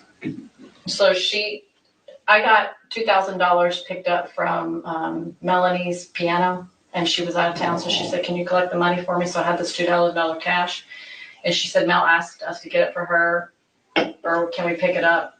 What's easier for you? I said, I'm sorry, but I'm not home, and I'm not sure when I will be. I just text her as well. Maybe I can get it to her through PayPal. Just PayPal it to me. I can't right now because I don't have enough money in my account. If you'll anyway, she goes, oh, let me know, thanks. Hurry up for a call. The bishop told me what happened. I was so surprised, so sad. This was after he died. So this was, I guess it was 2 days later, right? I'm so sorry. Words cannot express how I feel. I am extremely only surprised at your hypocrisy because of what you did. I didn't have to not only deal with my precious husband dying in my arms, but then when police were ransacking my house and traumatizing my entire family. You are not my friend. You are not to speak to me or anyone in my family ever again. I want you to pay the $2,000 you owe as soon as possible. Put it onto the map and I'll forget that I exist. So you can understand why I haven't talked to her. So then I just told her. Is she just mad because you made the phone call to us? Is that why she's mad? And she thinks that God's pointed towards Alex's direction? My guess. So after this, we're going to watch Melanie Gibb's interview from 2020 with the kids missing. That's what we'll do after this one. You knew I was going to the police. That day was December 16th. Yeah. So then I put the money under the mat and that was it. I didn't want to do PayPal because I hate using technology for that. So, Wow. I made sure she wasn't around. So, like, Did you also there's extortion now, have you right? talked to her since? Have not talked to her, nor have I seen her. Wait, have I seen her? Yeah, I think I saw her a few times at the passing of the temple, and she wouldn't talk to me. So, and then the temple got closed shortly after, so anyway, I haven't seen her since. Yeah, so sad. One of my friends, Kelly, she saw her at the temple after it happened, and she was like, "Oh, Kelly, my husband died. Can you see him? He's here with me." And she's like, "I don't see anything. I don't see spirits." So she's going on about how he was her husband. I mean, she was deceived so much. So sad. It was very sad. Mm-hmm. She did not know how evil he was. I mean, all that I've learned about him, didn't sound like he had a good past, you know? That's interesting. Yeah, so I believe her energy work is the one that got her deceived. Because she could communicate through the veil. Right. I had no gift, so, you know what I mean? It got her sucked into it. As far as her not letting that go and believing in it and stuff. I'm curious, your opinion, do you really think she can see through the veil? I don't know if people make stuff up or not, honestly, Ron, I don't know. Really? I don't know if people imagine things. I really don't know. I do believe people can see things. I believe it's possible. But my feeling about them is I think they can conjure up ideas and thoughts. Like I would sit with Lori in the temple and we just hold hands because we just love each other. And she said, "Oh, Heavenly Father and Mother came to me right here, Melanie." And they were talking to me. And I was like, I didn't think she was lying in the temple. I never thought she was making this stuff up. I was like, but on the eternal thing, I think But you said that God wanted me to be a witness for all this. So, and that's a whole How different can both be true? discussion. But somebody needed to be a witness to all this craziness that would tell the truth. Wow. That is wow. First of all, she's contradicting herself by saying she didn't buy in 100% and all that. But then she's like, I didn't think they were making this stuff up. Look at that pause. But this part. I was like, I didn't think she was lying in the temple. I never thought she was making this stuff up. I was like, but on the eternal thing, I think that God wanted me to be a witness for all this. So, and that's a whole different discussion. But somebody needed to be a witness to all this craziness that would tell the truth. What a statement. Somebody needed to be a witness to all this craziness that would tell the truth. Wow. So God took her from being a potential, I don't know, co-conspirator / potential criminal charges for a number of different things, right? And turned her into a witness, the only witness who would tell the truth. What would they do without her? Wow. It's snowing where Northwest is. Feel free to do the weather command in the chat. So there was a part of me that's very innocent because I don't think you're lying to me. I wouldn't make a very good police officer because I would think everybody was telling the truth that came in and see you. And then I learned more about my life and I'm looking back at my former spouse. I'm going, oh, things I couldn't see before. And it's called deception or manipulation. Wow. I wasn't even aware of that. Like people do that. I didn't catch it because I don't know how to do it. I don't understand it. But when you experience it, it's painful. I'm gonna get a little personal with you here Oh and boy. ask some personal questions. Okay. But I'm curious with relationship with your previous husband. Mm-hmm. Was that relationship with your previous husband kind of in turmoil before Chad and Lori showed up on scene? Oh, absolutely. We had challenges for the whole marriage. Okay. Yeah, it was a hard marriage. Did Wow, Chad? there you go. Did they encourage me? Yeah. Actually, they discouraged me. Did they really? Well, they were saying, oh, I see you. This is what he would say at first. I see you and your family going to a mountain in camps. And I see your husband and your family with you. But he gets upset and he leaves the camp. And then he shortly dies after that. So then that was one thing he said. And then at one point they said, he's not dark, but he has just dark spirits around him. Because I remember out of the blue, he's like, oh, I checked your husband and he has attachments to him. So I just took the attachments off him. I didn't ask him to do that. Nor did I even think that he had them. Do you know what I mean? So that was right in the beginning. And so then I said, and then anyway, I had a hard day one day with Brendan, and I told him months, like right about the time I met Lori, I remember standing with my husband, and I said to him, if you don't stop talking to me this way, I can't do it anymore. You're going to have to make some changes. I mentally, I can't talk. I can't handle the way you talk to me anymore. I can't do it. I remember he has this scratching thing. He just started scratching his arm with his eczema. And I was, and then we had a discussion once, and I said, you see how you're talking to me? I said, that's the meaning. Do you understand that? He goes, that is? And I go, yeah, it is. I'm just trying to figure out, you know, he always had his reasons. And then, anyway, so I went out for a walk one day, and I just said, do I have to stay in this marriage, Heavenly Father? I can't do this anymore. It hurts my mind at this point. And I felt this peace come over me. And I was like, huh, are you kidding me?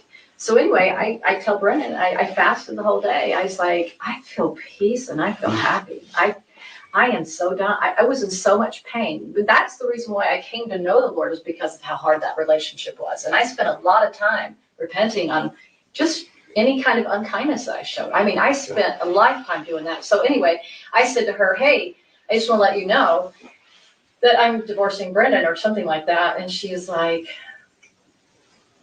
I can't remember what she said, but I remember one time going to the temple, I said, this is just not going well. And she goes, no, I think you should go back to him.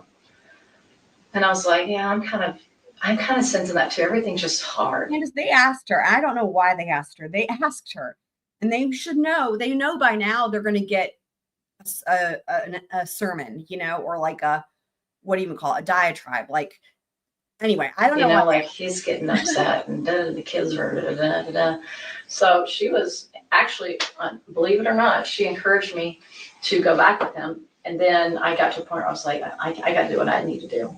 And actually, this is interesting. I told Brendan the whole story after I talked to all of you guys before I hit the media. I wanted him to know face to face. I said, I want to tell you what happened, because he's the father of my children. He needs to know these things. And I told him about Chad and Lori and the whole thing, and he was just like, oh my gosh, you know, he was shocked. He goes, well, probably a good thing you divorced me, because they probably would have tried to come after me like they came after Brandon. And I said, who knows? And I thought, wow, that was the statement of the year.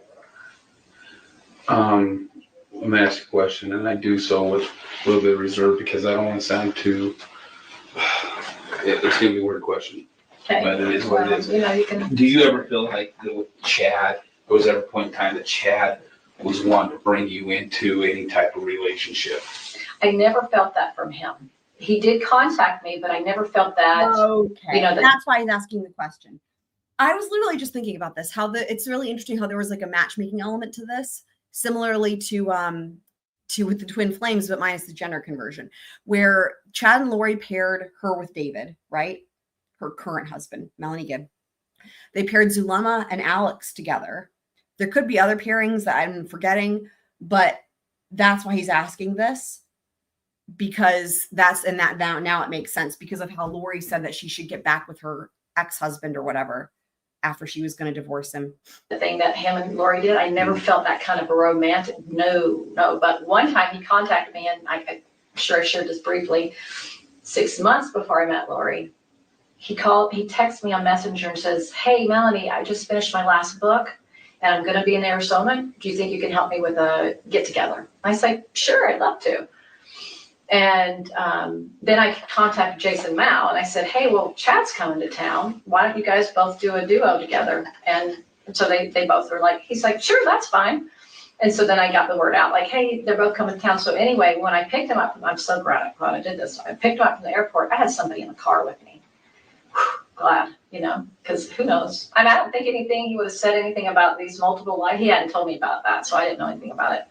But I had, her name is Janelle Littlebear. She was with me and her daughter was with me. So anyway, we went to the place that he was going to speak. And then we had a lot of craziness going on with the air conditioning. But anyway, and then I said to him after, you know, it was all over, I said, do you mind giving me a priesthood blessing? I could really use one right now, you know, and I looked up to him at the time. I thought he was. Yeah, so there's an Ocean City in Maryland and in New Jersey. So yeah, so there you go.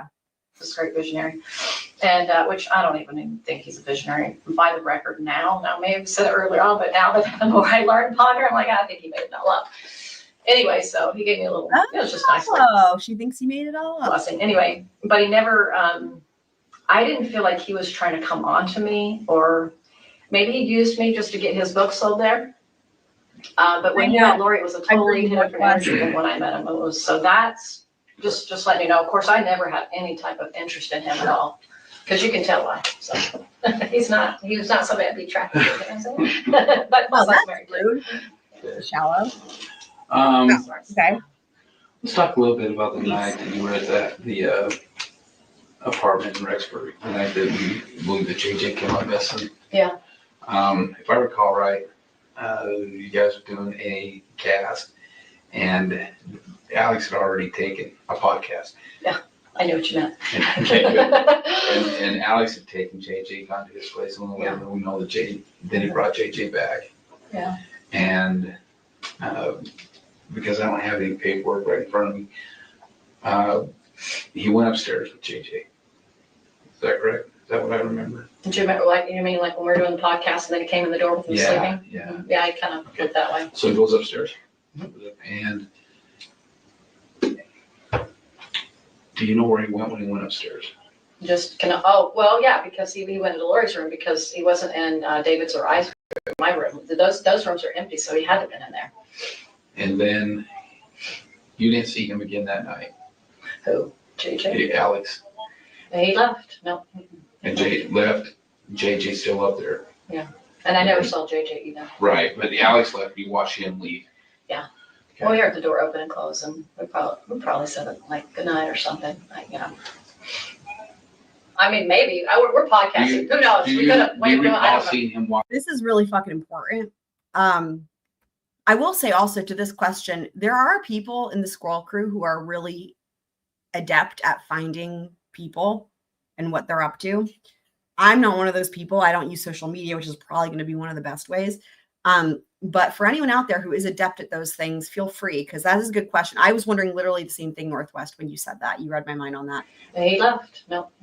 And Jay left. JJ's still up there. And I never saw JJ either. Right, but Alex left. You watched him leave. Yeah. Okay. Well, we heard the door open and close, and we probably said it like goodnight or something. Like, you know. I mean, maybe we're podcasting. Who knows? Oh. We could have. Look at the face. So he makes a face to her, and then she changes her answer. Well, we heard the door open and close, and we probably said it like goodnight or something. Like, you know. I mean, maybe we're podcasting. Wow. You can even see his face, even though the camera's behind him. Watch, guys. Like goodnight or something. Like, you know. I mean, maybe we're podcasting. Wow. Who knows? Do you We could have. Wow. recall seeing him walk out with JJ? Wow. Not walk out. Mm-mm. No, just walk in. Okay. Just walk in. That's right. And when he left the first time, we didn't see him take him. We just know he had him because she said that Right, he didn't take him. Right. I don't recall that. I just remember he wasn't there. But the time he left, Mm-hmm. so he brings JJ in, Mm-hmm. and then he leaves again. He did not take JJ out of the room or out of the apartment. Mm-hmm. Okay. So you get done with your podcast, everybody goes their separate way, and everybody goes to their bedrooms. And David, I recall David having his dream. He woke up. Yeah, funky. Did he come and get you and tell you? No, I was actually laying beside him when it happened. In which room? In JJ's official room.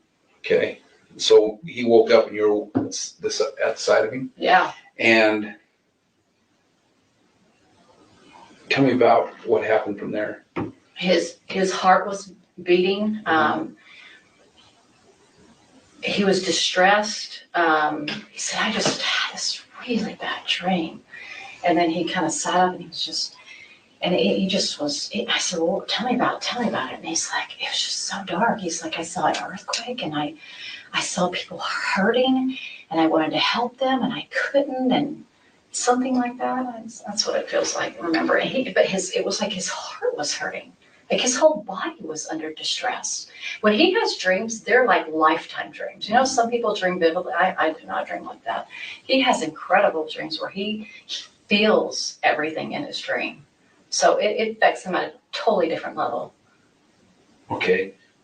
So that's what happened. So then I think, oh my gosh, maybe some evil spirit, because, you know, they were always talking about it.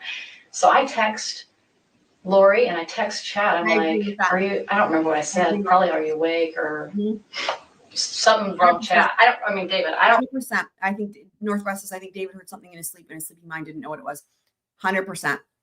But whatever it was, it must have been alarming enough to cause such a reaction. I totally agree with that. remember what I said. I just remember trying to get to them. So I said, I'm going to go get Lori, see if she can help out. The door was locked. And so I was like, I don't know. She's not, I don't know if I should try to wake her up or I just decided just to come back and see David after that. So you tried the door handle. It was It locked. was locked. Did you knock on it? Maybe. I probably did, but there was no answer. I don't remember if I probably did, but and I think I tried calling her too and texting her, and I think Chad, I tried calling him. I thought maybe he could help out. Neither one of them responded to me. As you probably I bet. tell in the text, you probably saw that. Nobody responded to me, so I just went back to bed, and then we woke up next morning and she was happy chappy. How was David? He was better. He felt better. He's like, that was a bad dream. Then we would tell them like, hey, he had a bad dream last night. And she's like, oh, that was Julie Rowe. He attacked her. Once again, throw Julie into it from a distance. Chad said Julie Rowe attacked David? Well, Lori probably said it, but she always went through him. So when I say it, it's kind of they're both. They who knows? They both. And then I don't even know what I believe anymore, what she says that he says, because she's such a liar now. At this point, I'm like, I don't know anymore who said what, but between the two of them, they came up with it. They always throw her into the bus, And it's because because right before that earlier that day, we went to that lot where, that land was going to be for sale. And so we were talking to a friend of Julie Rose. His name was Keith Levitt. And Keith Levitt was there with his wife, Suzanne. And then the realtor was there. And Alex was there. But Lori wasn't there. David thought she was there. I said, no, she went home after that. He goes, I forgot that. Anyway, and so anyway, because we saw her, we thought, oh, she's going to tell Julie Rowe. Keith is going to tell Julie Rowe that we were there because he saw us, because they're really tight. Keith and Julie are super tight. So that's why they threw that, Julie Rowe attacked him that night because, da-da-da-da. Do you remember by chance what Lori was wearing in the morning when you guys got up? She was typical wearing spandex pants and spandex shirt. I don't recall, but that's usually what she had on. Was that, it the same clothes that she had on? Was she wearing that just in case somebody shot at her? Because she should have been wearing bamboo, am I right? On the night before. Oh gosh, I do not remember. I know that's kind of a tough one. I don't remember details to stuff like that. It's not one of those things I pull unless it stands out for a reason. I wish I could tell you. Yeah. That'd be good to know, but I don't know. Wouldn't it, though? She usually had new clothes on every day. If I can remember, it seemed like she had fresh clothes on every day. She was kind of into her clothes, so. Not normal, I would say. That night on the 22nd. Yeah. Try to remember as best you can, okay? So it's a Sunday, right? Do you guys go to dinner, or do you guys make dinner on Sunday night? Well, we would make it because we don't go to eat on dinner now, so we would have made it at home. So everybody's at home. Mhm. Does Lori leave anywhere with JJ? I don't have any memory of her leaving. So you sent a text, correction, Lori sent a text to you around 8:30 that evening saying that something to the effect of, hey, I'll be there shortly. JJ woke up, she's getting him back to bed. Mm. Do you know where she was at or where you were at when she sent that text? Gosh. Man, that doesn't even sound familiar. Maybe at Alex's house. I mean, that's the only place that she could Do be. you have that conversation with her on your phone right now? No, I think I deleted everything. I was freaked out when it happened. Sorry. I wish I would have kept it on. Sorry. So, and I can get that. So say it again. So who's speaking? Say it again. So Lori She texts me and says, something to the effect of, I'll be there shortly. I'll be there shortly. JJ woke up and I'm trying to get him back to sleep. And that was at night. It was about 8:30 at night. Well, okay, because we didn't do the podcast yet. Okay. We started the podcast like late, because I remember thinking, man, I can't stay up this late. I'm an early bird. Like, come on. We started late, and she's an early bird too. So it must have been, my guess is that it must have been at Alex's house getting him to sleep over there. I'm guessing. So I'm just going to make some guesses. Melanie Gibb, she was one of Lori's best friends in the inner circle. She testified at the Idaho trial. I don't know if she's going to be testifying in the Arizona trial. I wouldn't be surprised. But we're almost done with this interview, and then we're going to watch her interview from the time the kids went missing. That because she would never have gone to Chad's house because Tammy was there, right? So where else in the world would she go? I have no idea. And that's why I'm asking if you remember her, if you remember being alone in her apartment with her not there, because if she's at Alex's, you're alone in her apartment. I could have been upstairs or something. Maybe I was talking to David. Who knows? So, and that's why I'm asking Yeah. if you remember her leaving and JJ not being there around that time. Probably, because that's when he was no longer there when we did the podcast. And so somehow, I think I was upstairs. That's what I feel. I just don't remember that detail because I had any reason not to remember that, you know. I didn't know anything was going on, so I didn't have a way of associating it with anything. I just knew I was going to do a podcast, and that was it. And I didn't prepare for it because I never prepared for the podcast. I just, you know. So I just look.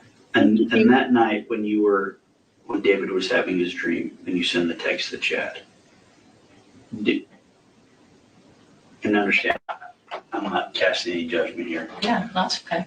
but were you and David sleeping in the same room?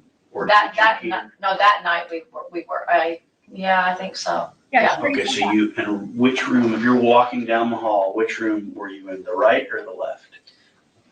Well, it depends on which way you're walking down the hall. So if you're walking away from Lori's door, away from Laura's door, towards the room. towards the room. So David's, well, he was assigned that room. And then the first night, you know, David wasn't there for a few nights. So I was in Tylee's room. So that was the room that I stayed in. And then he stayed. So yeah, left room. And it had the mattress on the floor. Okay, so That that night, you guys were in the left bedroom. Yes. Yeah. And the nights prior to that, you were in the right bedroom.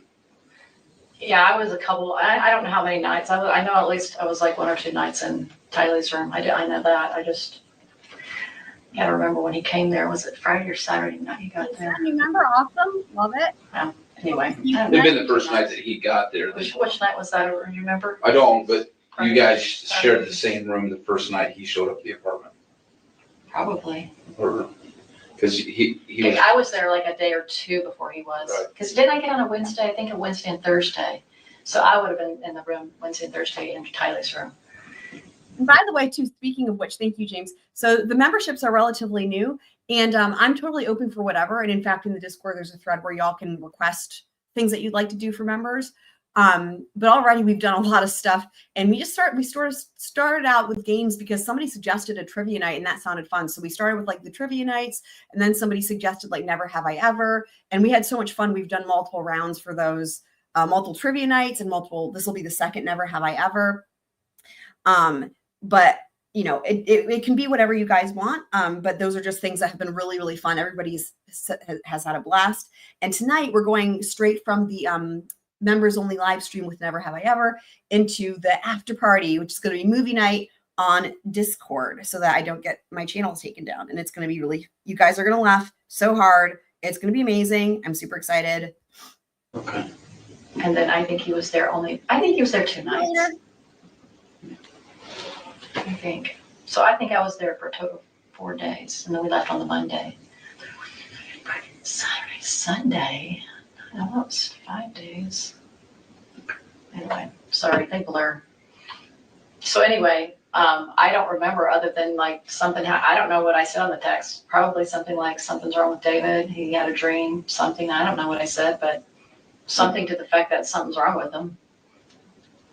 Well, I just thought, man, maybe somebody, evil spirit. That's all I could think of. That's all I could think of. Because I was like, why is he traumatized in this dream? It's pretty intense. Anyway, it was bad. And so after you went and knocked on Lori's door, I don't know if, I know I did this. tried the handle. My guess is I probably knocked, but I just decided to come back. I was like, well, she's probably sleeping, so I'll just leave her alone. And then you I got, hate waking people up. It's not my favorite. so what was your intent in going in there? To see if she could come and help with a blessing. Like if she had some, it's like, hey, David Strong, can you, do a blessing? Help with that, because that's what she was into. So that was my intent. Okay. Because I thought maybe she would know what was going on, because she seemed to have all these, experiences with the other side of the veil and Jesus all the time. Like I thought, well, man, maybe they can help out. Okay.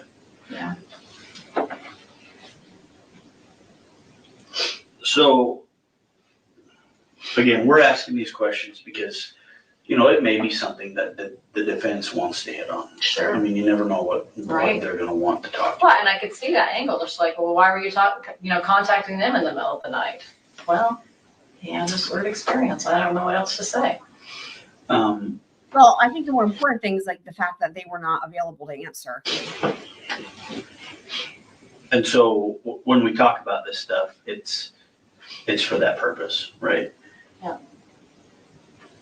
So that morning when David talked to Lori, did he express any concerns to you about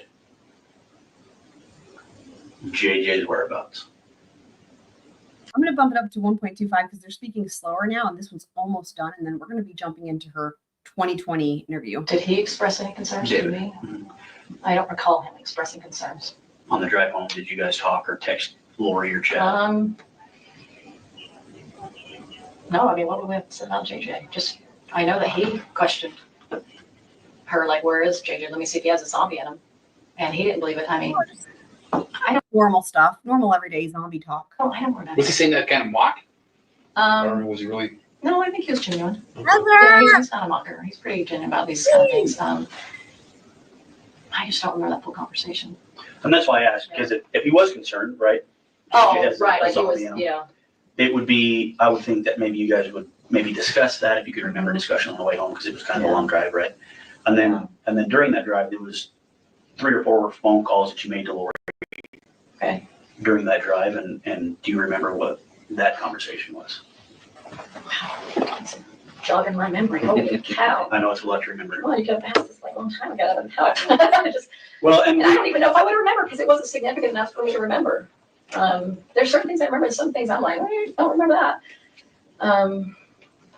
It's possible we could have talked about it. I mean, it's highly possible. And do I remember? I don't remember the words. How do you remember how she was? Her tone, her demeanor on the phone with you? Was she? I don't even remember the conversation. That's the hard part. I don't even remember talking to her. Is it normal for you to call her 3 or 4 times in a day? That's not unusual. There were times where she talked to me more, and then she'd move, and she'd be maybe focused on Melanie. So if she was focused on somebody else, she wouldn't. But I was with David, so didn't have as much when I was with David. So it went through gaps here and there where I did and didn't. In the beginning, yeah, and then when she moved and stuff, it started getting a lot less. I don't remember the conversation. I'm sorry. I'm sure she probably talked about those things. That's all that seemed to be on her mind all the time. Okay. I mean, yeah, if they bring them up, they're gonna, wherever they ask me in court, happy to talk about it, but I don't remember them. Prior to those podcasts, had Chet been over there? Yeah. You know what time he left? We probably talked about it, but So it was, I think we figured out, if all my remembering, it seemed like he was there on Sunday, right? And then he was there even before Chet. Yes, he was there when I got there that day or the next day, because I remember they were doing their little music thing they had going on, so he was there then. Oh God, the little music. And then we walked around the track. Wednesday or Thursday, I don't remember. And he was there. I'm thinking it was Sunday. I mean, I know. Okay, yes, it was because David and him saw each other, of course. Okay. Yeah, so he definitely was there on Sunday, or we interacted with him on Sunday. Was he at the house on Sunday? Anyway, he was at one point. I remember he was in the kitchen at one point, and I remember David was there. So I just remember they were both in the house at the same time. Do I remember exactly when it was? No. But he always seemed to like to go home because of his wife, so he didn't want to upset her. I had that feeling, something like that. So he probably didn't stay too late. And he was not there when we did the podcast. He was gone already. I bet you got a lot more information because of the text, so you guys know a little bit more about their whereabouts. They were always texting each other. But who knows? You know more than me. So, I know you're trying to help. So the night of the by way 22nd. To pin them on it. I know. I So- wish I could just remember more. so the 22nd would have been a Sunday. 22nd Sunday, yeah. Okay, and that's the night of the podcast. And that's the night that David got there? No, we got there, I think the day Or before. was it on a Saturday? Okay, It's so, either Friday night or Saturday night. but do you recall chatting at the house on the 22nd? That Sunday?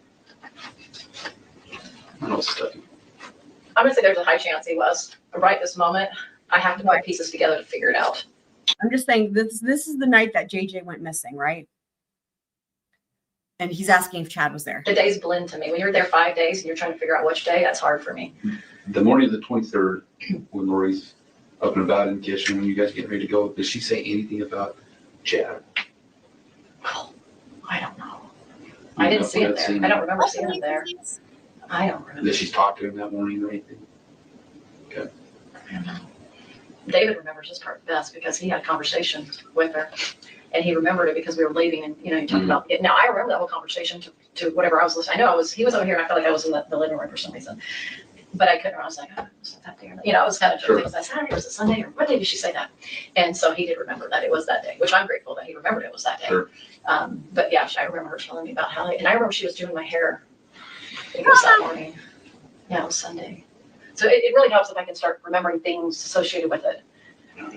With Sunday? Yeah, she did my hair. She cut my hair in the bathroom downstairs. And she even colored it. She couldn't go upstairs, but it was enough room, so went downstairs.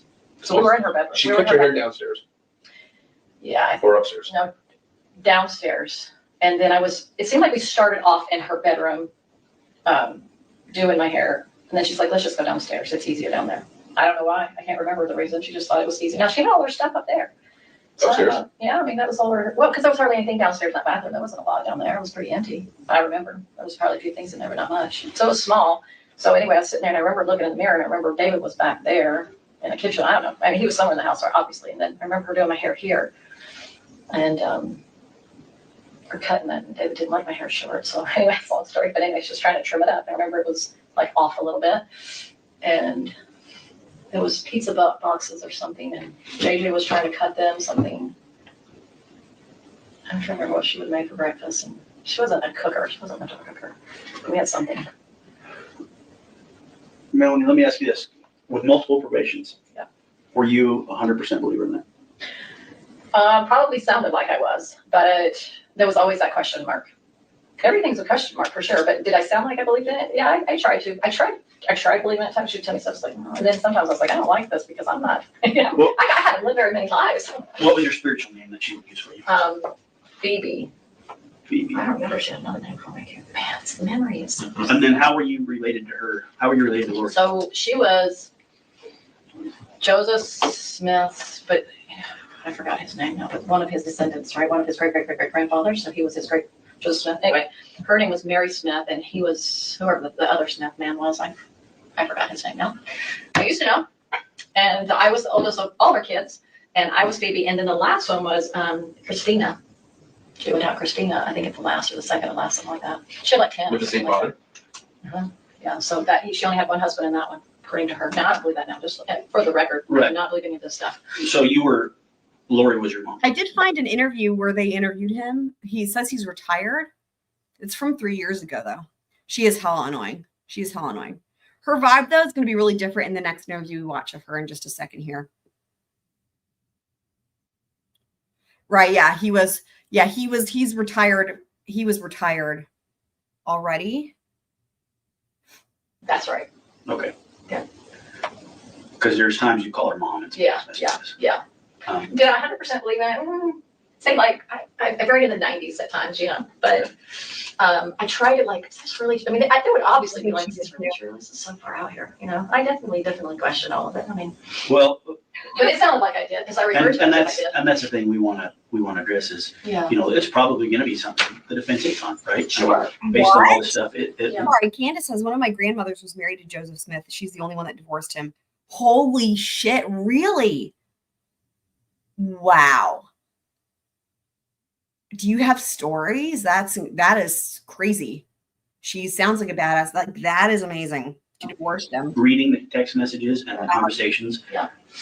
It looks like you were probably closest to Lori more than anybody in that group, even probably more than Zulema. Yeah. And so, be prepared. That's probably something that they're going to hit on. And there are some text messages where you call her mom and, you talk about different things. Yeah. Ned Charles being shorter because he's possessed. Yeah. Different Yeah, things like absolutely.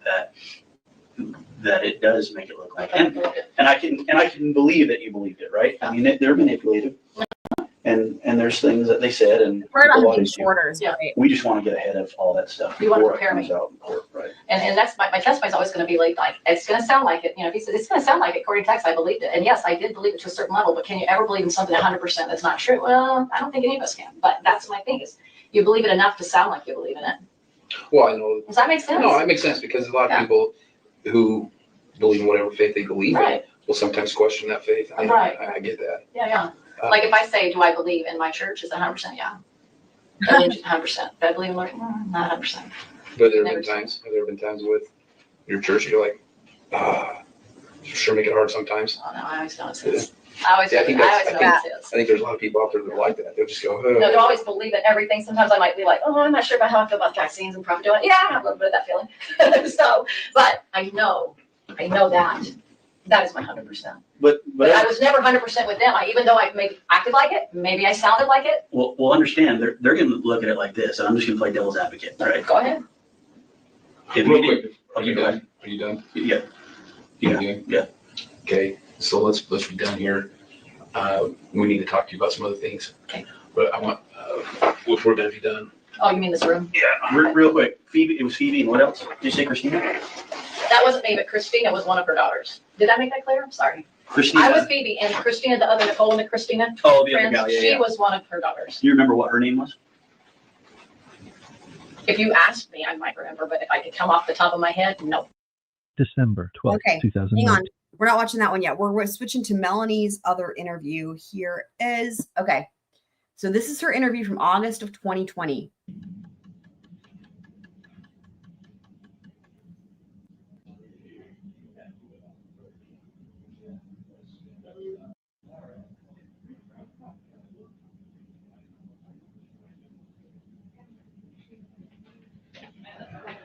I know, right? I would have never. Melanie, this is Dan Coons. He's on our vacation. Okay, and I'm going to update this in the You want chat. to sit somewhere else over there? You can sit right over here. Okay. Would you prefer if I wear a mask? I thought I was just going to ask you, do you want? I don't like to wear them. They make me feel sick. Okay. So We're If you doing don't mind, I'm not COVID positive, so. I'm not anything. Not anything? I'm a health nut, so yeah, I love coffee. Just before we start, I've had so much experience talking to people like you. I have Sorry. great respect. I will have great respect for the police. They're the ones that help me most with all this. And so Whoa. make sure you tell me you're recording you. Oh, wow. Because It's some. right up there. Yeah. Yep. So, okay, just then make sure you tell me because, people will make sure that I know that and that you know that and you know what I mean. Yep. I've been through the grill. You I've have. been through the grill, so. This is going to be very informal. Okay. And most of it is I know you've been interviewed 100 times by all different types of people. Is that Detective Coons who testified sitting on the end there? I think it is. Just a few. Just a few. So, Not more than one. so I have, I haven't listened to the I interview. haven't watched this in a long time. But that looks like Detective Coons who testified on day 3, I believe. Done with Ryan Okay. Hiller or Okay. with Detective Wow. Moffat, I think All was right. there at the same time, right? That's right. Okay. Was he like a Gilbert police or was he a Chandler? He was the police? Chandler police, so he was the Okay. case officer in this case, and That's he what just I think. recently was promoted, so. Yeah. Lucky Bless us, his heart. lucky us, I'm sorry that you have to get involved because I know it's a lot of work. it is. We've been involved from day one.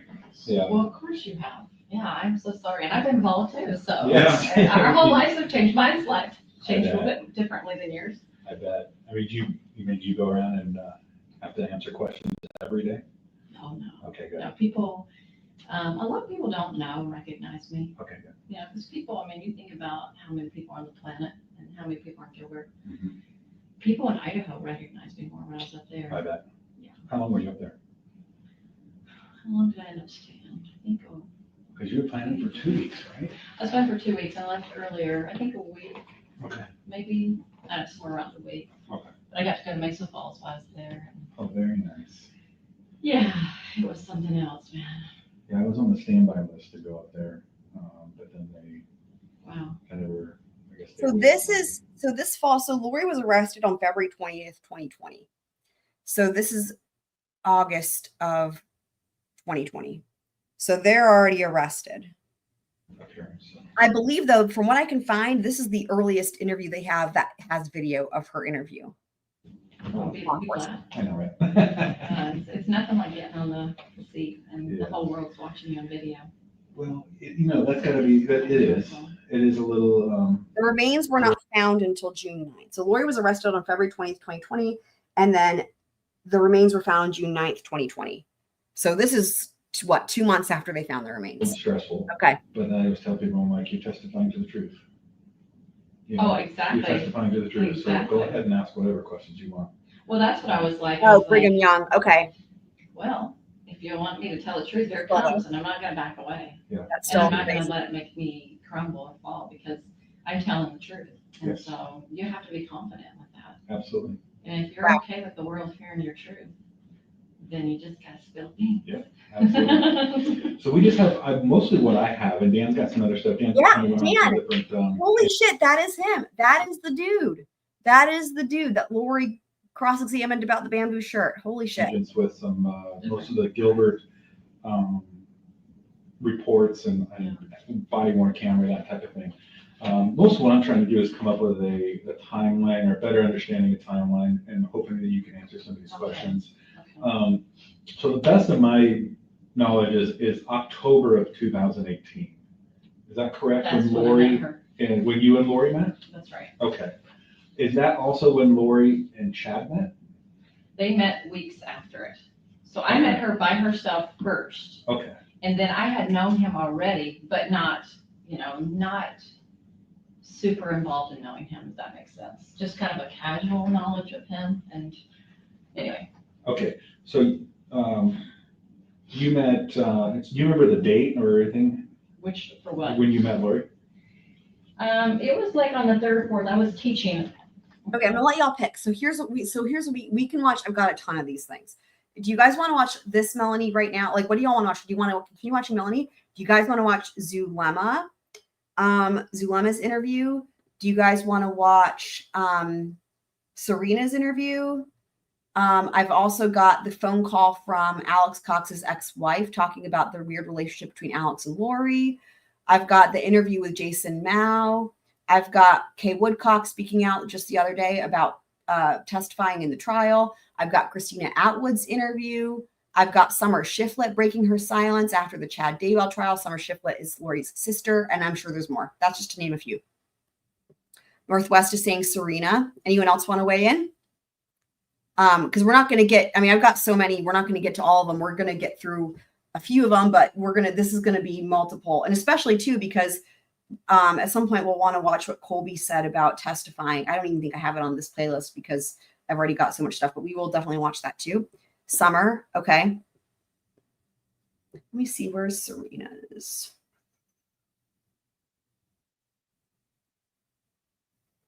Sarena. Okay. We got 2 votes for Sarena. So we're going to go with that. Again, we're going to get through all these eventually. So let me, anyone who's like, wait,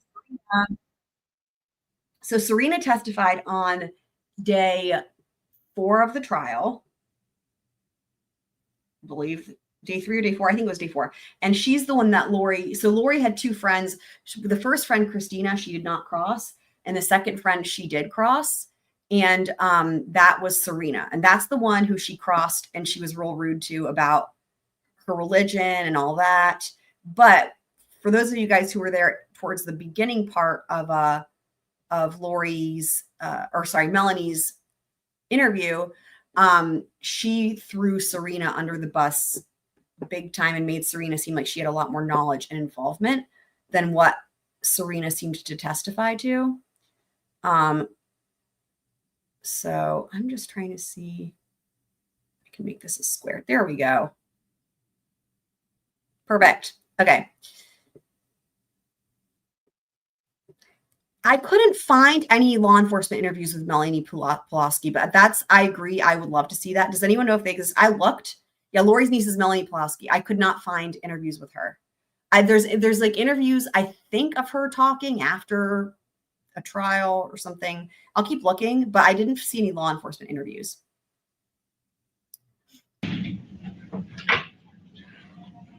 So I just started it.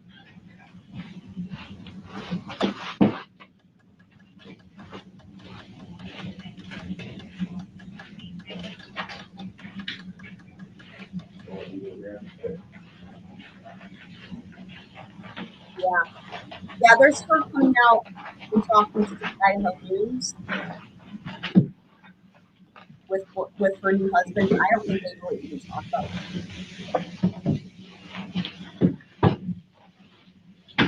Yeah. She's stayed under, she's kind of going under the radar as well.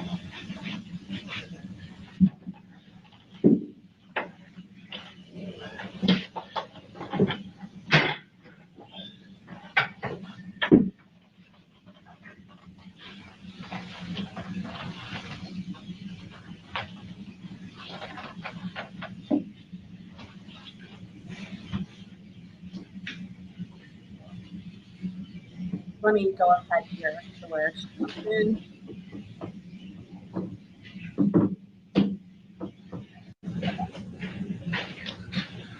Kind of jumbled over here, but Okay. you just Hi, There she is. how are you? see, Hey, this how are is you? Detective Ray from Seal. Nice to meet you. Serena, nice to meet you. Go ahead and have a seat. Thank you. Grab my card info. Great, thank you. It's gonna be hot down here this week, right? Hotter than I usual? haven't checked, so I try not to think about it. So are you both from Idaho then? Or- Yes. Okay, Hang So on. he's with I found something. Hold on. Hang on, guys. Fremont County okay. Sheriff's Office. Hang on, guys. I found something. It's so funny how stuff like this doesn't pop up initially when you're searching for it. I found an interview. It's a phone interview with Melanie Palowski the day after the attempt on Brandon Boudreaux's life.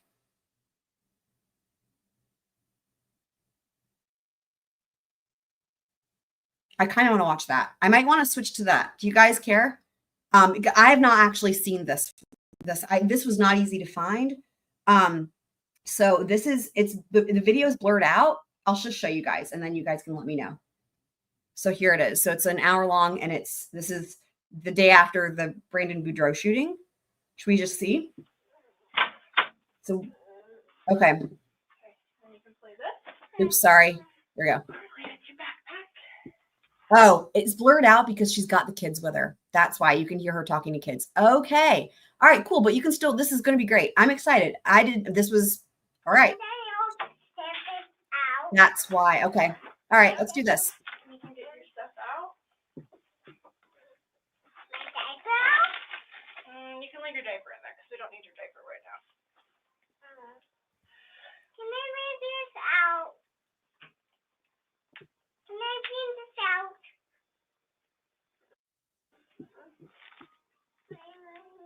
Please leave it out.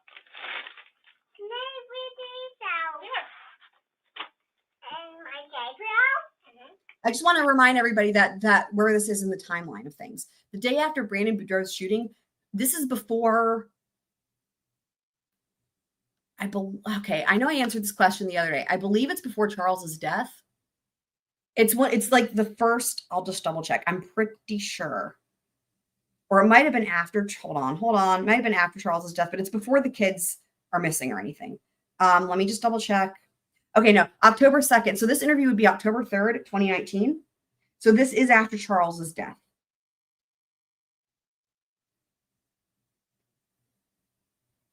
I guess, and actually after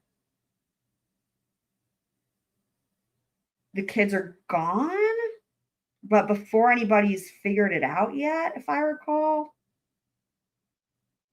Okay, literally Southwest or Northwest is saying what I just said. That's so funny. After Charles died, kids are missing, but not known missing. Right. Okay.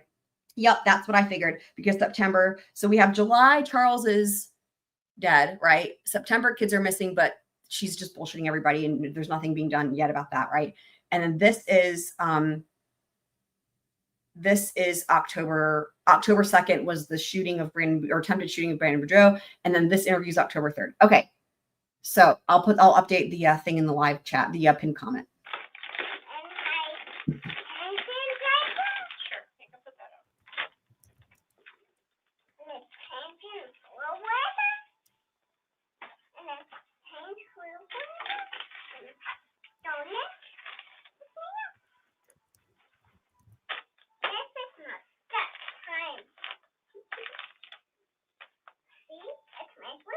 Good point. Tammy hasn't been shot yet. Thank you.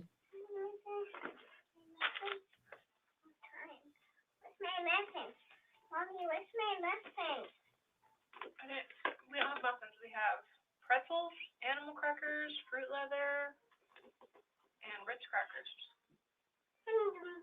Yeah, Tammy was shot on October 9th. Wow.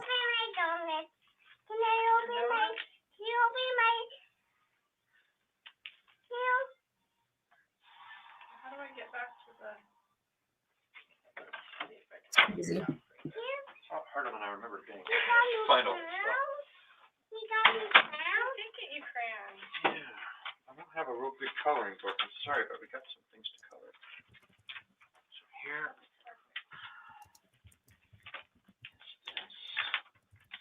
There's some pages in here, okay? Thank you. You're welcome. Very close timeline. We lay it all out. You can use the whole box if you want, all right? Mommy and I are going to talk for a little bit, okay? Go.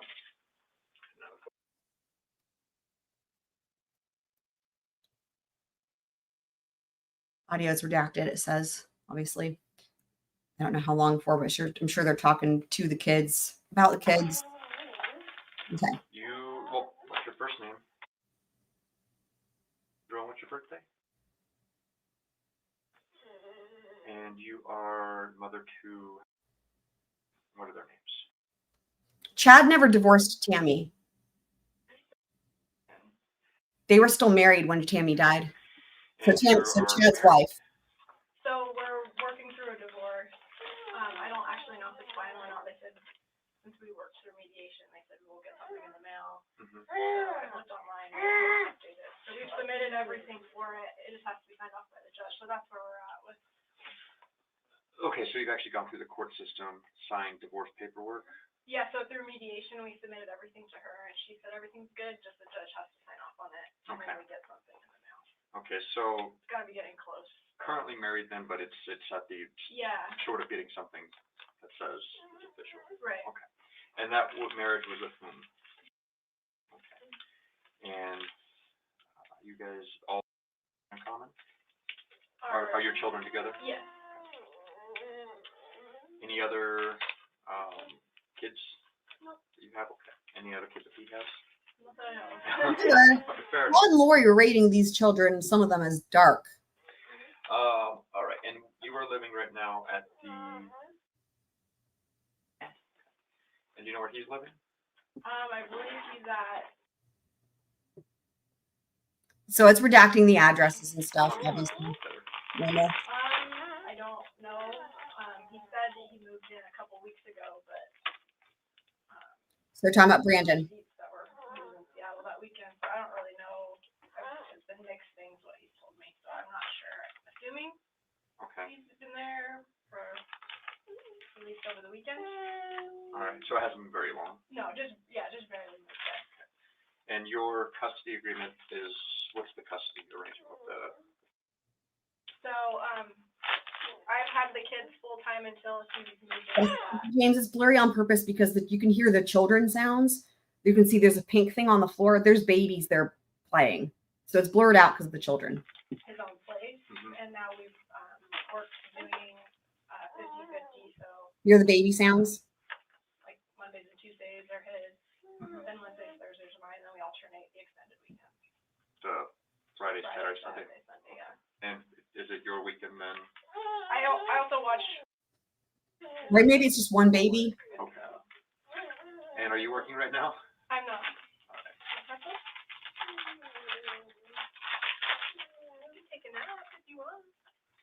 the iPad? I don't know if movies or something. Baby might also be. Oh, okay, so I don't know. divorce. And how is your We would blur it anyway. relationship with? Okay. Okay, that was redacted. The question was how is her relationship with Brandon? Guaranteed. There's a lot of threats and bullying. I try to just minimize like the texting at all. Last night he kind of blew my phone up and was kind of acting different, and I just didn't want to talk to him. Didn't know what he kind of got himself into, and so relationship isn't like awesome. How long were y'all married? Would have been 11 years this Halloween. Okay. So. And just together 11 years. What happened with you two as far as marriage goes?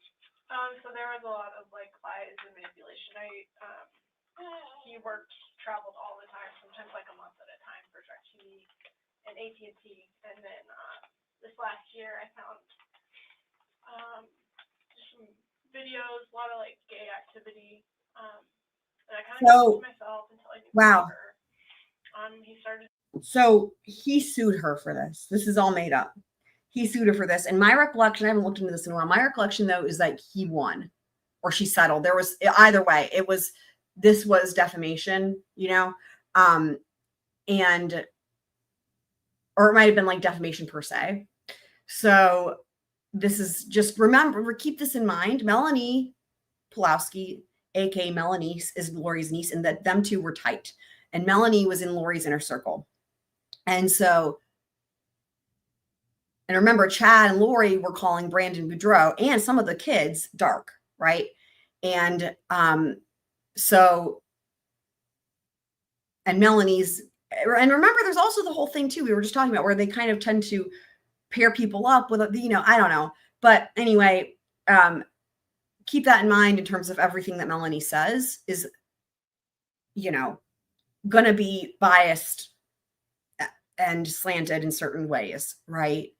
I mean, she still seems to support Lori. It's kind of weird. Like, I don't know how any of the family, you know, the thing is too, as far as the family members of Lori's that were actually involved with what was going on, or were at least present. You had Alex, who was obviously super involved, but then apart from him, it's Melanie's, right? Because she was, you know, we even heard Melanie Gibb talk about her. She was there for the castings. Like, she knew things, right? She's in the inner circle. So anyway, she's another one that it's kind of odd that there's not charges, right? Right. He won millions. Okay. Thank you. Yeah. The divorce blindsided him. Yeah. I have to wonder if the Chad and Lori had something to do with that. Right. And thank you for reminding. Yeah. Stacy, Lori's, for anyone who isn't aware too, Lori has a slew of there's other suspicious deaths in the family. There's Lorelai, who died as like a baby. And then there's also Stacy. And I don't know, it's my own personal take that Lori maybe had a long history of, like, I don't know, using some sort of poisons, and Larry Woodcock has spoken about this, and so have some other people. But anyway, so Lori kind of took on a motherly figure for Melanie because of Stacy dying, right? So Northwesterners are not even wondering Lori split them up. Okay. I mean, I would assume that has come out. I don't remember if that was for sure. Maybe in Brandon's testimony, but you know, I am always careful if I can't cite where something came from, and I always make sure to say possibly, or it's my opinion. Yeah, but there's weird circumstances surrounding that though with Lorelai. I can't remember exactly what they are, but Megan Connor has spoken out about that. And I feel like somebody else has too. The other thing is Lori, she had that email Lolly time, LOLI, and that was Lorelai's nickname. She stole the baby nickname and used it as an email address for herself. So that's like a misappropriation, if you will, of the baby's nickname, there's that. So. To do a lot of bad business deals with people that just had many people come to us say, don't do business with this type of person, it's not a good person. I kind of let him deal with the funds because I was doing everything for the kids. They kept me busy at it. That was my full-time job. And so, just started to find a lot of stuff, and then, finally, over the summer, we were on a family trip, and I just kind of felt like I needed to confront him and know for myself. I just trying to remember what Megan Connor said about it. Megan Connor said there was something. Megan Connor said there's something sus about it. Maybe the sus thing was just stealing the baby's nickname for the email. That could have been what it was. But I remember something, or maybe it wasn't sus for Lori. Maybe it was sus for Alex. Maybe, I don't know. It was a long time ago. I watched Megan's interviews where she talked about this. So, but yeah, the Stacy thing, I remember more details about that. Doing all those things. He said, I'm crazy, I need to get a mental eval, and he took the kids from me to his parents. And I kind of just kept my peace because I knew, like, okay, I know. Megan Connor is Lori's cousin, by the way. So it'll be okay. And, it's been okay. We've been able to work through doing 50-50, but there's still been a lot of, like, money he owes me, a lot of excuse why he can't pay it to me and stuff. So I stress, or I feel like he's stressed about money to an extreme, which has worried me, and I've noticed some different behaviors with him. I don't know for sure, but I've heard that he's been taking drugs. Wow, drugs. Ecstasy, which is like a gay. Wow. Thing, I guess, I don't know. I'm learning about all this. I've noticed he always has sunglasses on, even when it's dark and I go to pick up the kids. He's got sunglasses on. So yeah, I mean, I've gotten to a point where there's been so many lies I don't believe what he says anymore. So I don't know how to. We're just doing it the best we can, the back and forth, trying to just not see him as much. If it's in a text, most time he tries to be more sweet, and then in person, more like the bullying, manipulation kind of stuff. And so I feel like the less I say, the less interaction I have with them, and just kind of stay calm is usually better with them. What's your primary way of communicating? Just through phone. Okay. Telephone, or is it text or something else? We try to just do text, and so he called me a ton of times. Last night he said, "Can I call you? It's important." And I just over and over calls and texts, and I kind of felt like something was off, and so I just didn't answer. And this morning he said, "I've had a bad day." And then I responded this morning and I said, he said, I just want to make sure the kids are okay. So I was like, yeah, the kids are fine. Like, they're in bed when you called. She's standing up. It's cold early in the morning. I hope you're having a better day. But yeah, I try to only text. That's why I think she's weird when he was like, I call you, left me a message. He said, I don't want to talk about it over the phone. Did you guys talk at all last night?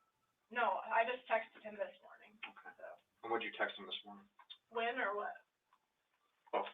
So I just said, yes, the babies are fine. They were tucked in bed, getting ready for school now. Hope you're having a better day. And that was at 6:52 a.m. Okay.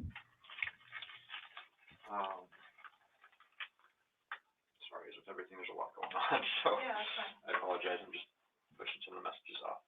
All right. So you guys were married for a while, and then you said you found things. Tell me more about that. So I found a video of him dancing at a Pink Pony Club on another guy. A Pink Pony Club. Messages between him and his business partner, as well as like gay talk. Found gay pictures. I found like he would do business with someone, lie about money, where it's going, kind of. And honestly, I didn't really know a lot of the business he was doing. I kind of just let him deal with that. I just wouldn't know where he's traveling. No, what I will say is this. Everything that she's saying, even though it's false, it makes her look like a good suspect, right? Because we see all the time these where people kill their, if they're having a contentious divorce, but add into that all the stuff that she's saying about being gay and maybe cheating, whatever. It's all lies, but it's interesting because it does make it look like she's probably involved, right? So I just, we just knew Dad's gone a lot for work, and but when his business started to go bad with AT&T, he invested all of our savings with a guy who lives here in Gilbert, who a lot of people then came to us and said, don't work with this guy. And ever since then, it's been kind of. How long ago was that? think he did the final investment like in March. Okay. So he put just shy of $200,000 into an insurance business. Mhm. And then he just became really stressed about money. Traveled. He said he's been traveling to Vegas every week Mhm. for some sort of business. So, and I don't know if that's confirmed and true. That's just kind of what I was told. Okay. And so you said you found some things that made you believe that he was gay, and then you mentioned drugs. Tell me more about that. Yes. I just noticed his behavior is kind of like ups and downs. Like he would be, he lost like, I think like 70 pounds in two months. I've known him for 10 years. He's ran marathons and never been able to lose that weight. And so everything kind of just seemed a little bit off. And then I noticed some days when he didn't have sunglasses on, real just like depleted, low energy, really depressed when we'd drop the kids off, and other days, like the next day, he'd have sunglasses on, standing up tall, just acting like a total, everything's fine, total confidence. Mhm. He had mentioned that some of his guys in his company, I don't know the correct terms on it, but taking it like through the bottom. Mhm. And so I don't know if they would do gay sex after that. Wow. I don't know. Just it kind of, all the pieces kind of came together, like that would make sense why he's been a little bit stressed out. Did you ever see any of the drugs? I didn't. And then aside from the videos on the phone and everything, did you find any other pornography or anything else? Or did he ever say anything related to any type of homosexuality or being gay or anything along those lines? He was very defensive over anything gay, always over the top, like that's gonna make me sick, like. But he would have pornography on Pinterest most of the time. Okay. And then so I don't know how I got there. Pinterest? And when you say pornography, tell me, what does that mean to you? I don't- Naked body parts. On Pinterest, women, guys, really? men, On Pinterest. Yeah, right. So No way. No way. No way. when did the marriage start having some troubles? Some noticeable Yeah, troubles? it's clearly she's never been on Pinterest because literally, dude, no way. It's been harder just because he traveled. I guarantee you that even if these law enforcement officers had I'm sure they already spoke to Brandon, but let's just pretend they hadn't. Guarantee you when she said that, they were like, oh, this is all bullshit. All the time. No way. I mean, I don't feel like things were like necessarily bad. It was just hard. I would do everything for the kids and always kind of felt less stressed with that. But last October, he started to just do a lot of manipulation tactics that I just didn't have Really? Did he? like a good gut feeling about. Like he'd say like, afraid about it, we need to invest $200,000 in this. Afraid about it, we need to do this. And I just felt something was off. And I was okay, do whatever you feel like you need to do. But I just felt something was off. But then that's when, probably November when I started finding stuff. He did a 2-week trip in January to India, and I found like his computer between him and yes. Yeah, you need some water. Get a small water bottle for it too if we need it. So I mean, things weren't bad until like last November, and I tried to just keep the marriage flowing until I knew for sure. But in end of June, like, what is all this stuff? He told me, flopped it off that there's no way he's gay, I'm crazy, he's told lies to my family in those relationships. Like, it's kind of just been rough since then. Okay. And tell me about the money situation, how it was in your marriage, how it's been through the divorce, and how it is now. He's always made a lot of money. I don't know. He's had different companies, so he's done pest control businesses, his own businesses with his own friends, kind of. Then, I mean, if he needed money transferred somewhere, he would sometimes let me know, sometimes he wouldn't, and because I paid the bills. Now, what's really interesting is what Brandon would have told law enforcement, right? I don't remember. Does anybody remember from his testimony I'm trying to recall if like when he got shot at, did he have an idea already right off the bat? Or was it connected to the Jeep? I'm just trying to figure out like what all, like at this point, right? This is the next day. Would law enforcement have already heard about Alex and Lori and, you know, maybe Chad, but in other words, are they still tracking down the Jeep and that's all they have and they haven't connected it to anybody? You know what I mean? That's what I'm kind of wondering. What information they would have had at this juncture talking to her, if anybody has any thoughts on that. Because my recollection is like Brandon didn't have like an immediate thing of like, oh, it has to be somebody. Like, but like they had the Jeep, right? Like he had the Jeep, but I don't know that did he have the license plate? Did he write down the license plate? I'm trying to remember. Oh, he did make the connection same day. Okay. Okay. Thank you for that. So then they would have already talked. So then that's interesting, right? So then they have some background knowledge of what's going on at this interview, which helps to think about. Gosh, we've got 9,000. It's just like somewhere, and he'd be like, "Oh, I told you about that." And I'd be like, "No, I'm like really organized. Spreadsheets and stuff like this." And so when that started to happen more, and he kept saying, "I told you about this. There was 30,000 transferred." Around March. I was like, no, for sure you didn't tell me like 30,000 more is going into this guy's company. But we did really well. We were broke our first couple of years doing college. You might be right about that, Candace. We made probably 250. Well, I know they took the spare tire thing off. I remember that being a thing. But maybe the plates too. 50 for a couple of years.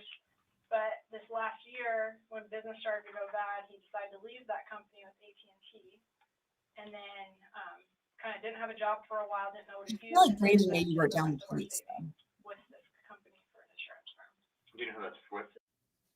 They redacted it. So he invested in this company, this insurance firm, yeah. And when was that? I think in March. I could find out for you. I think it was purple. I think it was in March, and then as far as I know, so he linked his business accounts to our joint checking. Texas, thank you, Northwest. Okay, right. He, Okay, so he didn't get the license plate number, but it was the Texas. Thank you. So that clarifies that, right? So the thing that was taken off was the spare tire. That was so that Alex could have an easier way to shoot, right? And we had talked about this last time that it was Charles. Charles was the owner of the Jeep, and he bought it for Tylee.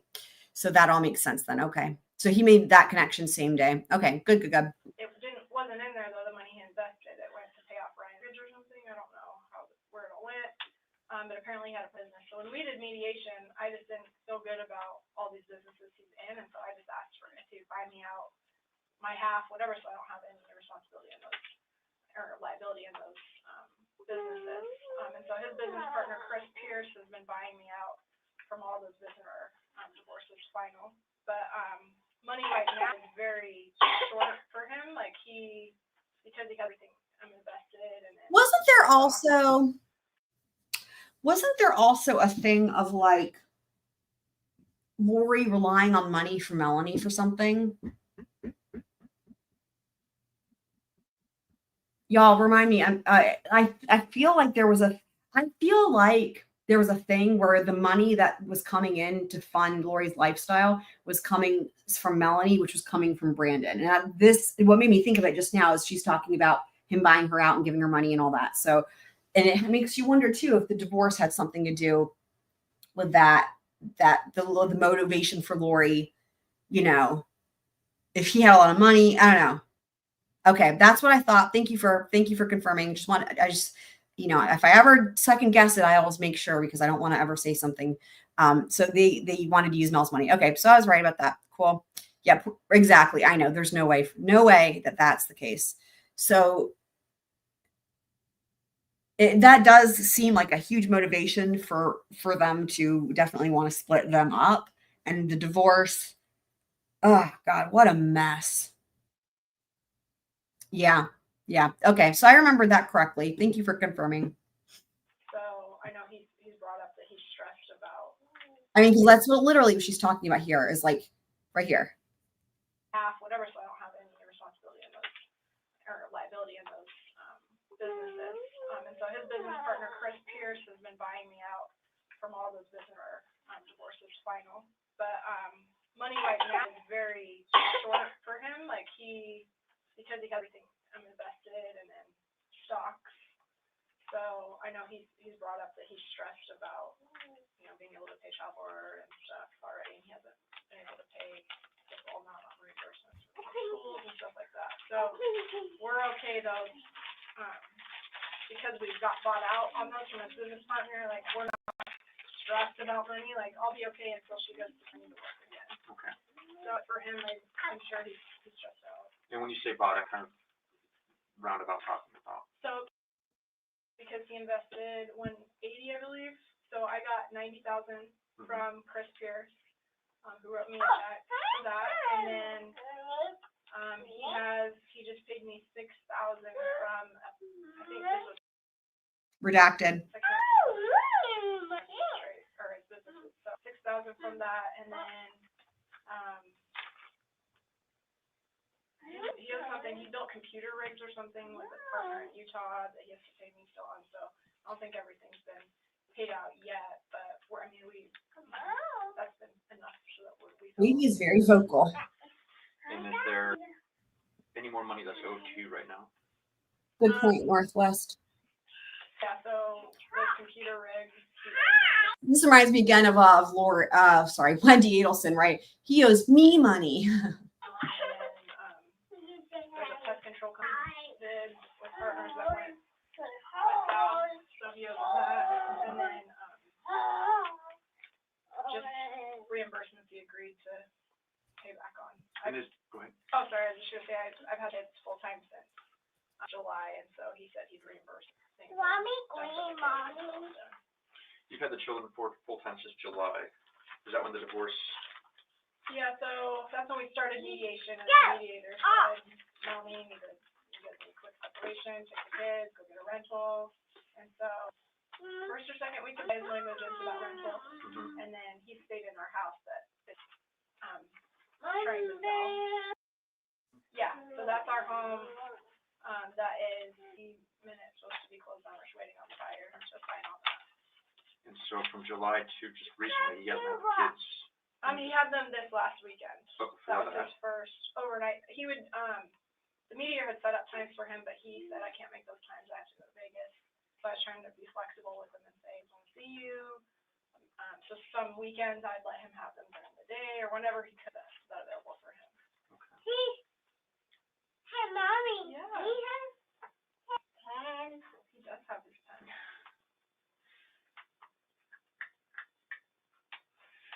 All right, so have the kids on a regular basis, but now that he has a new residence, the plan was to do the 50-50. Wow. Okay. And the divorce is final as far as you know. I'm just waiting on papers. Yeah. And is he giving support alimony? Yes. How much is that? He just paid for the first $4,300, but I need to check. I don't know if that was the correct amount or not. I need to check. Yeah, but you have a mediator to do all the, or not a mediator at that point, but you have somebody to make sure all that's going correctly, right? As far as the finances go and everybody's obeying the rules. No, I don't know. Kind of under about that, just because he'll hold some hostage. Like I'm not paying you this until evening or whatever. So I don't have if he doesn't. I just feel like we're okay. We have enough that I don't feel like I have to. If he chooses to not pay child support or something, like we're gonna be okay. We'll survive. We've been okay with our savings. So I don't know how that's enforced. I guess. Okay. And how do you feel about Brandon at this point? Where you guys are at with your relationship, or where? I don't know. I'm sad about it. I feel like worried for him. I just sense like I know he's stressed about money and about everything else, but he hasn't kept his word on some of the things he said in mediation. Like he just told a ton of lies to my family. The mediator said, "Why are you talking to her family, creating this triangle? You talk to them anymore." And then as soon as he walked out of mediation, he said, "So then talk to your family. I'm gonna do what I'm gonna do, and you're gonna do what you're gonna do." So it's sad. I didn't ever, I kind of feel like there was a double life going on. I feel blindsided. I feel like I just didn't see all this stuff going. I was very careful last year when I started finding out things because, like, you never want to believe she's doing those things to you. But I do feel, just a little, just uneasy with his decisions lately, and the kids have noticed some different behaviors, and just want to make sure they're safe and that he's safe too. I still love him and been married him for 10 years. So. Cool kids. Yeah. When you say he was talking to your family, even though he said he wasn't going to, who was he talking to? To my father and my stepmother who live in Utah. What are their names? Steve. And anybody else? We have a huge family, and so I've kind of kept quiet about our divorce until we know kind of what details are, and it hasn't even been final yet. He's kind of made a point that since he can't control me anymore, he's controlling other things about me by, kind of saying whatever about me. How is he going about doing this? So our current church congregation we were in, he made sure to tell everybody that Right. I'm crazy. He did seem like a good guy. That I'm breaking the family up, but he's the one that is petitioning for divorce and mediation. So just everything's kind of been twisted on truth. So whereas I'm just trying to just make sure me and the kids are okay, I'm just gonna let everybody think what they want to think. Kind of. Who filed for divorce? You did? Yeah. Okay, and then who have you talked with in your family about this, or friends, or anybody? I haven't talked to. My dad sent me a bullying email. Mm-hmm. Huh. Saying I was involved in things I wasn't, which is directly from Brandon. I just kind of felt like Interesting. I asked him. I said, if you want to support us, then just let us figure it out. And they've kind of tried to come in between the middle, and then Brandon sees that to his advantage because he's the only one talking to them. He's the one making sure. Steve? Yeah, to make sure he shares information he wants to with them. And so I just kind of am like. Aside from your kids, then, do you have friends, family, church, anybody that you're communicating with? Support? Yeah, my grandma Janice Cox, she's in Queen Creek. She's been sweet, and then I have friends in Crew Station, like a health coach, a couple people. I haven't felt like a lot of people believe what he's been saying, and so a lot of people have been kind of scared to kind of talk or anything, and so I get that when people go through divorce, it's kind of like you don't know what to say. So I've always been in it because he travels all the time. So That's the beginning. yes. That's right here too.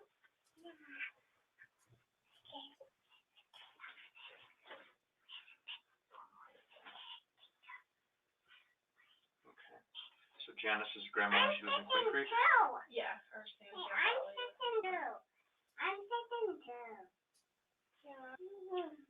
So aside from the paperwork, divorce is final. There's nothing else that monetarily that you guys are going to get other than alimony, and then No, he has to pay out stuff by October 1st or expenses that. So I think it's still final regardless of whether he pays out. Yeah, you're standing too, huh? Oh, you're standing, huh? But yeah, I don't think there's anything we're waiting on. The house, whenever it sells, will just I agree about the storage videos. Yeah. the divorces out, I think. So We're gonna learn a lot more in Brandon's trial. well, you try to write the way to the house, you're not gonna get any funds. And I did all the interiors on our new home, so I have no way of knowing if he flipped that in there. So I asked the title lady, and she said that there shouldn't be any quick claims or anything like that. before I get into the nitty gritty of why I have this meeting, should be a little more occupied with like a stuffed animal or something. Do you want a stuffed animal? That's hilarious. He's like, dude, I can't concentrate with this baby being so loud. Can we give it something to do? So I asked the title lady, and she said that there shouldn't be any. Also, it's important that they can hear her, that the recording can get her answers, right? So before I get into the nitty gritty of why I have this meeting, should be a little more occupied with like a stuffed animal or something. Do you want a stuffed animal? No. What could you do? Here, do you want to watch Peppa Pig on my phone? Do you think you can sit on your blankie and I'll put that on for you? Or Paw Patrol? Oh, Paw Patrol? I'll let you work on that for a second. I'll be right back. I'll see if I can grab her water. Okay, can I sit over here and you can sit here? Okay, well, they working on Paw Patrol. So again, All right. I want to gather some of the history between you and Brandon. Tell me about your day from the moment you woke up to the moment you went to bed last night. Last night. Okay. Wednesday. So he dropped off in the morning. At the park, we meet there, so we don't have. He'd come to our house to do drop off initially, and kind of got aggressive and stormed into the house to like take something, and so I just asked if we meet at the park. It's probably better. So, went to. I don't know. What did we do? Wednesday? Did we go to Aunt Jen's house?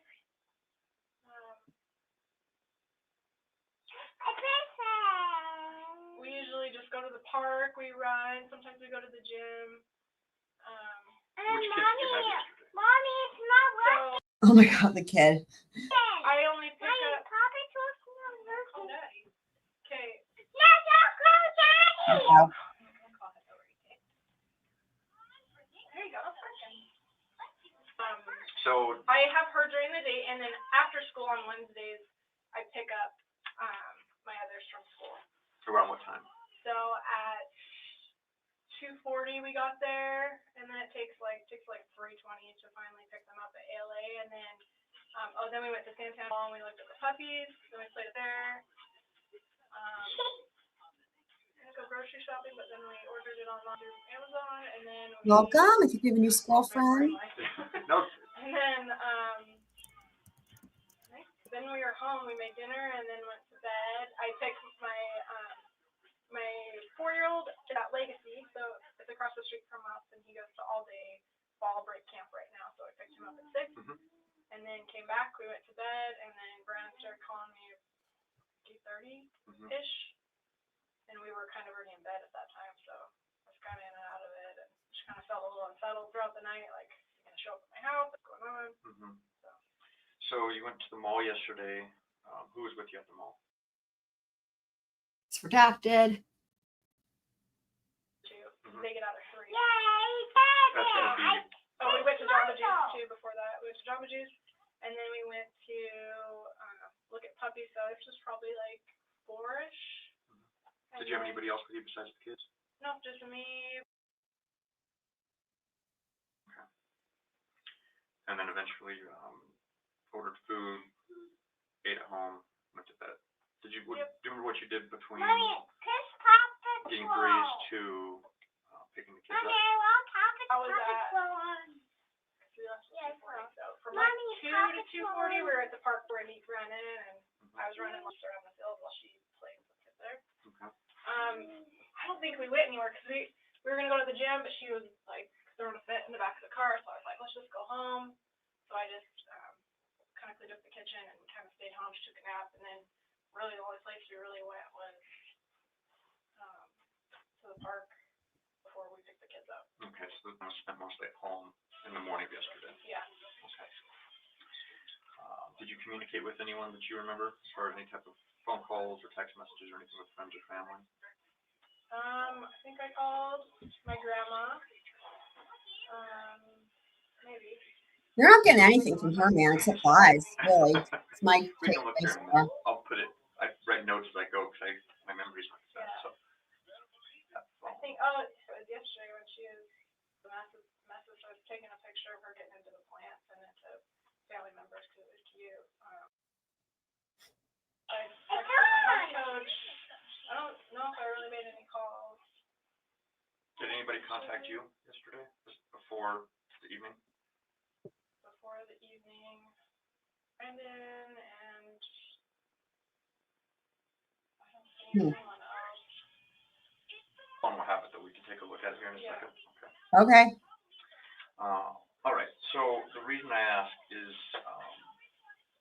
yesterday we responded to a call Okay, so now this should start getting a little bit more interesting. for service, because somebody tried to shoot Brandon, returned to his residence, and there's evidence to indicate this to potential, and that's why I called now. Do you have any idea about this, or anybody who would have any desire to do something? Wait, he hadn't, hold on. He's just now mentioning the shooting. Why did she think they were talking to her? I assumed that it had already been discussed when they brought her in. Wait, that's weird. He's like, hold on, let me back that up. My brain is buffering. What? Did she not wonder why she was there? I figured they had already talked about this. And then, and I don't think anyone else. We'll have that we can take a look at here in a second. Okay. All right. So the reason I ask is yesterday we responded to a call for service. Wow. Because somebody tried to shoot Brandon, returned to his residence, and Wow. So this whole time she's been there for, let me pull the banner down so you guys can see.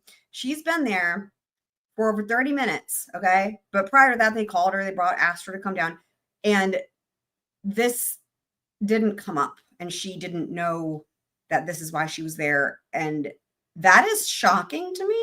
Anyone else find that shocking? there's evidence to indicate this to potential, and that's why I called now.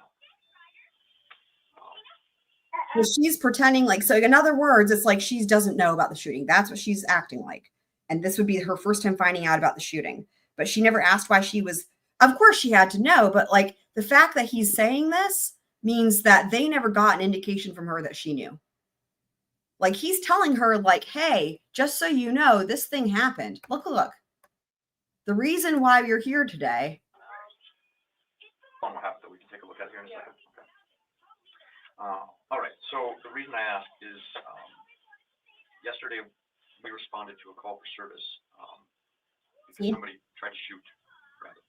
So they are only saying that because they didn't tell her and she didn't act like she knew, right? They're like, this is why you're here. Crazy. Returned to his residence. And Wow. There's evidence to indicate this to potential, and that's why I called. So that's it. She's acting like she didn't know. That is crazy. Oh, wow. Do you have any idea? Wow. Or anybody who would have any desire to do something? Wow. I don't know. I feel sick. Like I know it's not like I don't know who. I mean, such a huge group of. Wow.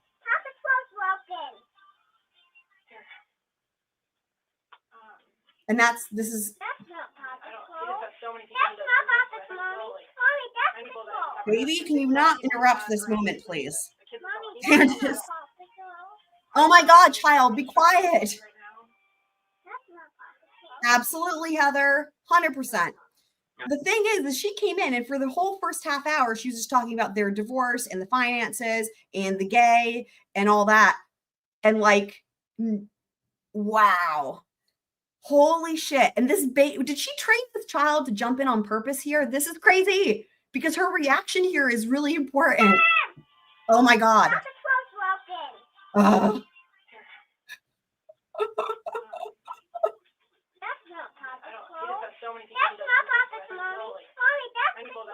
my God. I don't know. I know he's really stressed about money right now. She's ignoring the baby though. And this extends beyond him too, but of course, concerned about you and more about this. There was a gunshot that was received to his property, and we're really trying to rack our brains here and following leads. That's true, Heather. Know something more about this. It's really funny though. I don't know. Maybe my brother and I are weird. My brother and I were raised that when adults are talking, you're quiet. And it wasn't in a threatening way. My parents were not strong. We're not like disciplinarians. It's just, but having said that, me as a baby, I was always listening to what the adults were saying and thinking about what they're saying. I always felt like I was a part of the conversation. So like if I was in this room, I wouldn't be wanting to watch Paw Patrol. I'd be wanting to hear the conversation. And I'd be like thinking about it until they acted like it was okay for me to talk. But that's just me. So. He's doing some sort of bad business with a past uncle. Like I'd be wanting to know about the bad business with a past uncle. Like I don't care about the Paw Patrol. Baby. Yes. My uncle, it's my aunt's, Well, like separated, late 50s, early but, 60s. there was a case opened. My uncle Charles went to my aunt Lori's house and I guess threatening and sent up with threats, destroyer, and then went to the house and hit my other uncle who was there, kind of making my aunt kind of feel safe because he had been sending all these texts, and so that other uncle Charles hit. I'm just saying, I think it wouldn't surprise me if she brought the baby on purpose. I'm not saying she did. Maybe she didn't have anywhere else to take it, but even if there was somewhere else for the baby to go, normally this doesn't happen, right? For obvious reasons. My guess is she said there was nowhere else to take the kid because normally this doesn't happen. I wouldn't be surprised if she brought the baby on purpose because I'm sure you guys can figure out why, right? My uncle in the back of the head with a baseball bat. Tried to hit my. Oh, let me back that part up. Okay. Okay. Interesting. A past uncle. And there's, just don't know, like. So, my uncle, it's my aunt's, they were like separated. But Oh my gosh, you're talking about Charles. Opened, my uncle Charles went to my aunt Lori's house and I guess threatening and sent up with a threat, destroyer, and then went to the house and hit my other uncle who was there, kind of making my aunt kind of feel safe because he had been sending all these texts, and so that other uncle Charles hit my uncle in the back of the head with a baseball bat. Wow. Tried to hit my little cousin who was 15, and when so she's repeating the same story. This is wild, my uncle was concealed, right? And he shot my uncle, and there was a case open in Chandler about this. There was some concerns like talking with Charles, and it was a lot of family drama because Charles had been cheating on her for a while. Oh my God, this is insane. This is a lot. This is so insane. I just have to say my thought on bringing the baby is because you know the baby's going to be vocal and it always gives you something like, you know, we see this all the time with people in interviews. If they want an excuse to get out of something, right, or to delay the question so they can think of an answer, what better way than having a baby present, right? Because the baby is constantly needing, like, especially right in this scenario, right? Some babies might just be napping. And then it's like, you don't really have much of an excuse. When you've got a baby that's active and talking and all this, it A, makes it harder for the detective to concentrate. B, makes it harder for the recording to catch what's being said. And C, gives you an excuse to constantly be distracted or buy yourself time. I mean, that's my thoughts personally, just saying. Right, act as a buffer. And also the other thing is we got to go. Baby's got to get a new diet, whatever. It gives you an excuse to get out of things. There's actually some TV show, I forget what it was. There's actually a TV show where there's a running joke about this, about having kids. So then you always have an excuse to stay home and not to do stuff or to get out of things early. It might be Curb Your Enthusiasm. Anyway, there's there's a TV show that's funny where they use the whole kids excuse. No, it might be The Office. It's The Office. Yep, with Pam and Jim. They said they use their baby as an excuse not to go to things or they can leave early. So anyway, you know. My uncle, and there was a case open in Chandler about this. There was some concerns like talking with Charles, and it was a lot of family drama because Charles had been cheating on her for a while. And wow. So I asked Ross wasn't cheating. Talk to Charles anymore. I want to support Lori. You know, it's been hard for her. He had traveled all the time for work. She's doing life insurance. So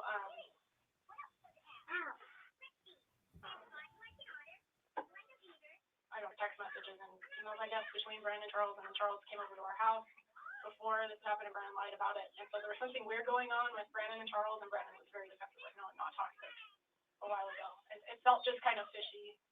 Charles put a light policy on your aunt, Lori? Yes, that was his wife. Okay. At the time, but they were separated because they'd been cheating, I guess, and they had a rough go with all that going on. And so I'm following correctly. Charles hit another uncle. Yes, Charles hit another uncle, went to the house, got aggressive. What's the other name? Such a. Yeah, so it's redacted. He passed away. Yeah, for sure. Yeah. And then that's really funny, Meg. Yes, which one's on the my other uncle. Okay. Who was there? He was the one with the gun. Yes. And so my Aunt Lori kind of felt. Are they all biological aunts? Just Lori and Al. Charles was married in because he's married to Lori. Okay, I'm so sorry. Wow.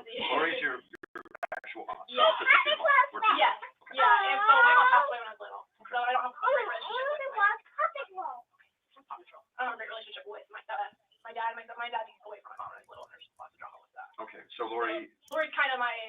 been sweet and supportive, but she's, you know, with all this going on, she's kind of had to do her own thing. And I've been dealing with my thing, the divorce, so. There was another person there, I think they're talking about Tylee. boy or girl. And then, And what's So whenever the sound cuts out, it's redacted. By the way, guys, if the banner wasn't up, you can see that it says yeah, so. and But so I think it's a close thing. I don't know. When Brandon found out about it, he tried to turn that whole thing and say, your uncle's crazy, you just murdered Charles. And he kind of tried to put a wedge in between me and my aunt. She's just been like a mom to me. And for some reason, interesting. Oh, interesting. This is so interesting that the timing of this, because we just saw Adam testify, right? And heard about, you know, the intervention. And remember, Brandon wasn't really planning with them with the intervention, but this is interesting because what she just said, so this would have been Brandon's own choice, right? He said that she said Brandon was going to try to put a wedge between her and Lori. I believe it. I think it's a close thing. I don't know. Brandon. Yeah. When Brandon found out about it, he tried to turn that whole thing and say, your uncle's crazy, you just murdered Charles. And he kind of tried to put a wedge in between me and my aunt. She's just been sweet instead of helping with the kids, been like a mom to me. Wow. Trying to put a Wow. wedge in business with Charles to kind of. So Brandon did some sort of business with Charles, so we believe. Oh, no, we did. He invested $40,000 for some juice truck in Hawaii that just disappeared. We don't know where it went. And then Brandon tried to get your aunt's fall. Kind of hurt our relationship for a little bit, but we realized that was. Wait, what? Money disappeared in Hawaii? Hold on. What? What are you guys asking about? What happened? Do you want me to back it up? Is that what you're saying? Or do you have a question for me? So I don't have a great relationship with I don't have a great relationship with my dad. My dad needs away from my mom when I was little, and there's lots of drama with that. Okay, so Lori's kind of she's been sweet and supportive, but she's, you know, with all this going on. Lori's been sweet and supportive. She kind of had to do her own thing, and I've been dealing with my thing, the divorce, so. There was another person there,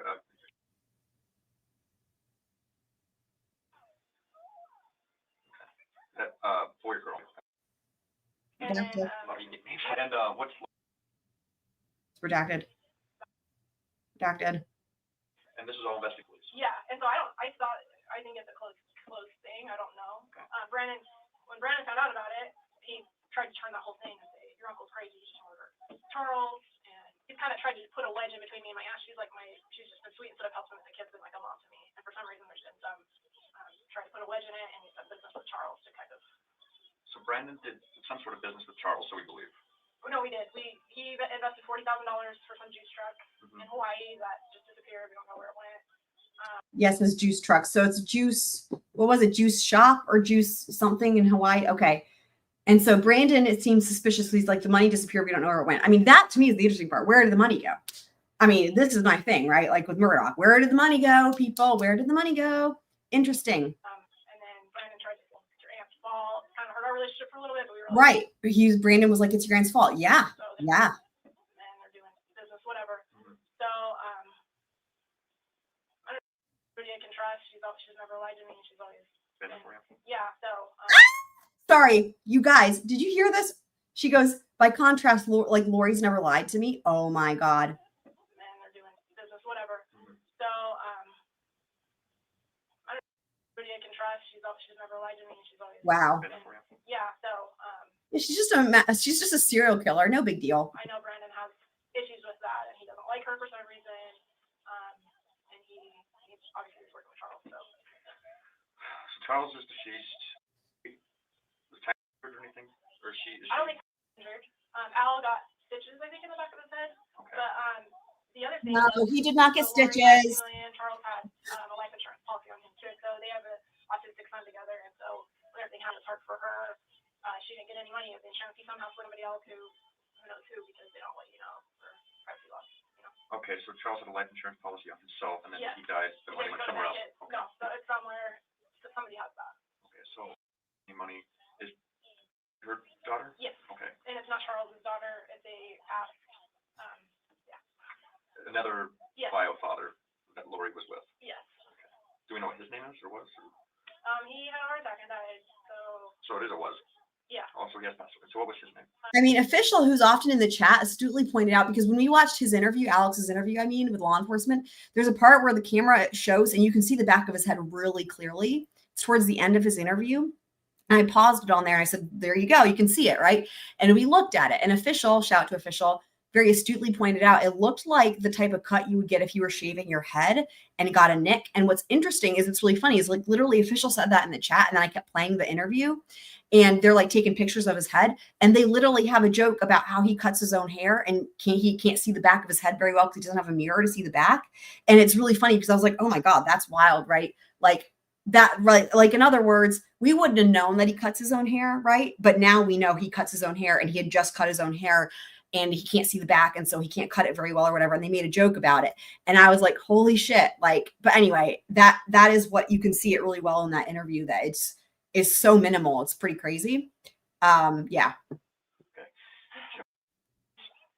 My father, who's There's a lot of redactions here, guys, just so you know. Again, I want to leave the banner up in case people get here and they're like, what the fuck is happening?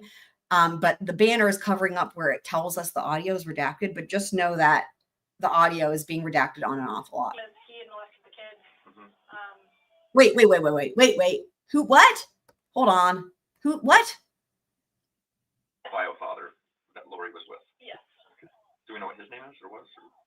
He had a heart attack and died. So it is or was? Yeah. Also, yes, passed away. So what was his name? Oh, Joe Ryan. Okay.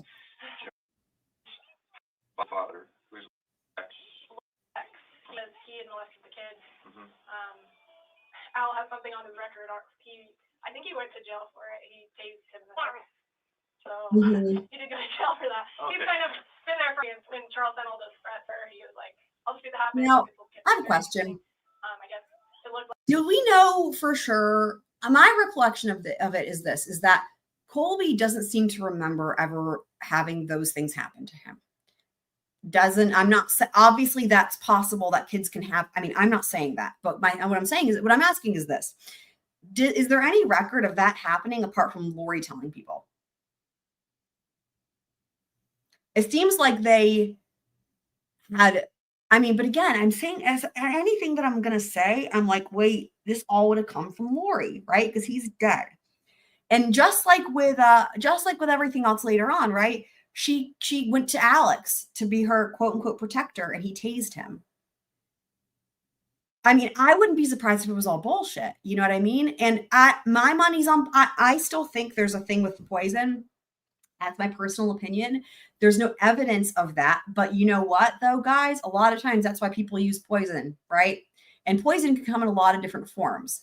And you know, there's been some people that have talked about how even potentially maybe that's what was going on with Tylee and Tylee's constant health issues. But there's a story that Larry Woodcock tells that he's 100% sure that Lori tried to poison him. And there's just a lot of suspicious deaths that surround her. And we know it actually came up in fucking Kay Woodcock's testimony the other day too, right? About poisoning somebody's smoothie. Do y'all remember that? I was like, wait, what? So we know that there is instances. And so I wouldn't be surprised, right, if Lori was telling people these lies about Joe Ryan, right? And then he dies of a quote unquote heart attack. I mean, you know, all of it adds up when you look at her track record, right? Ruled natural, right?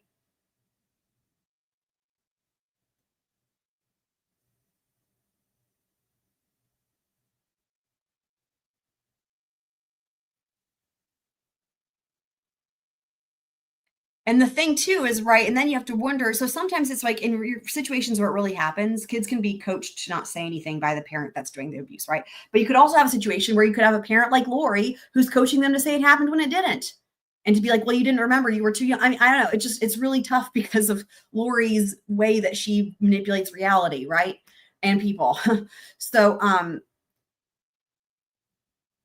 and he was cremated. Yeah. I mean, none of this surprises me. This is what it just, you know, and the thing with Alex too, right? I know a lot of us feel like it's, I'm getting a hard no to what now? You know, a lot of us feel like the Alex timing of that death is just a bit too suspicious. I mean, I feel that way. I know that they found natural causes, but like, again, you know, Some stuff is hard to detect. I want to know what you're saying no to here, though, Miss Mojo.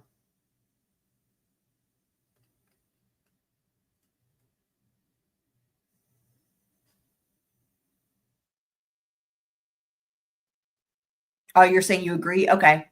Yeah. So, yeah, it's just there's a lot of family stories, right? And there's a lot of things that that point to this being her MO, right?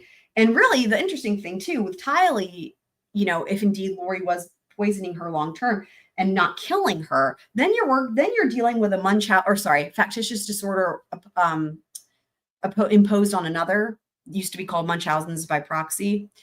Then you're dealing with that type of thing, which I'm telling you, there's some really interesting family stories that Megan Connor tells that there's a weird dynamic in the Lori's family with the women, right? And so I don't know. It's just anyway.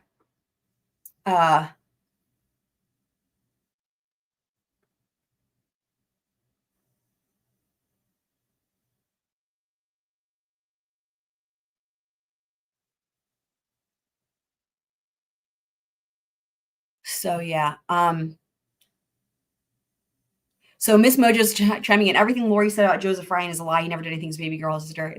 Yeah, I don't know that I've heard from his sister. However, my gut, right, is like on that one. And it's just because it's Lori's track record, right? So, and then Northwest saying Joe was found not guilty in criminal court and family court didn't find any truth to the SE allegations. Well, there you go. So I would say, and it's not obviously it's not to blame Colby or Tylee or anything, but anything that they said could have been and probably was influenced by what their mother, and they would have been young, right? Had them say, obviously. But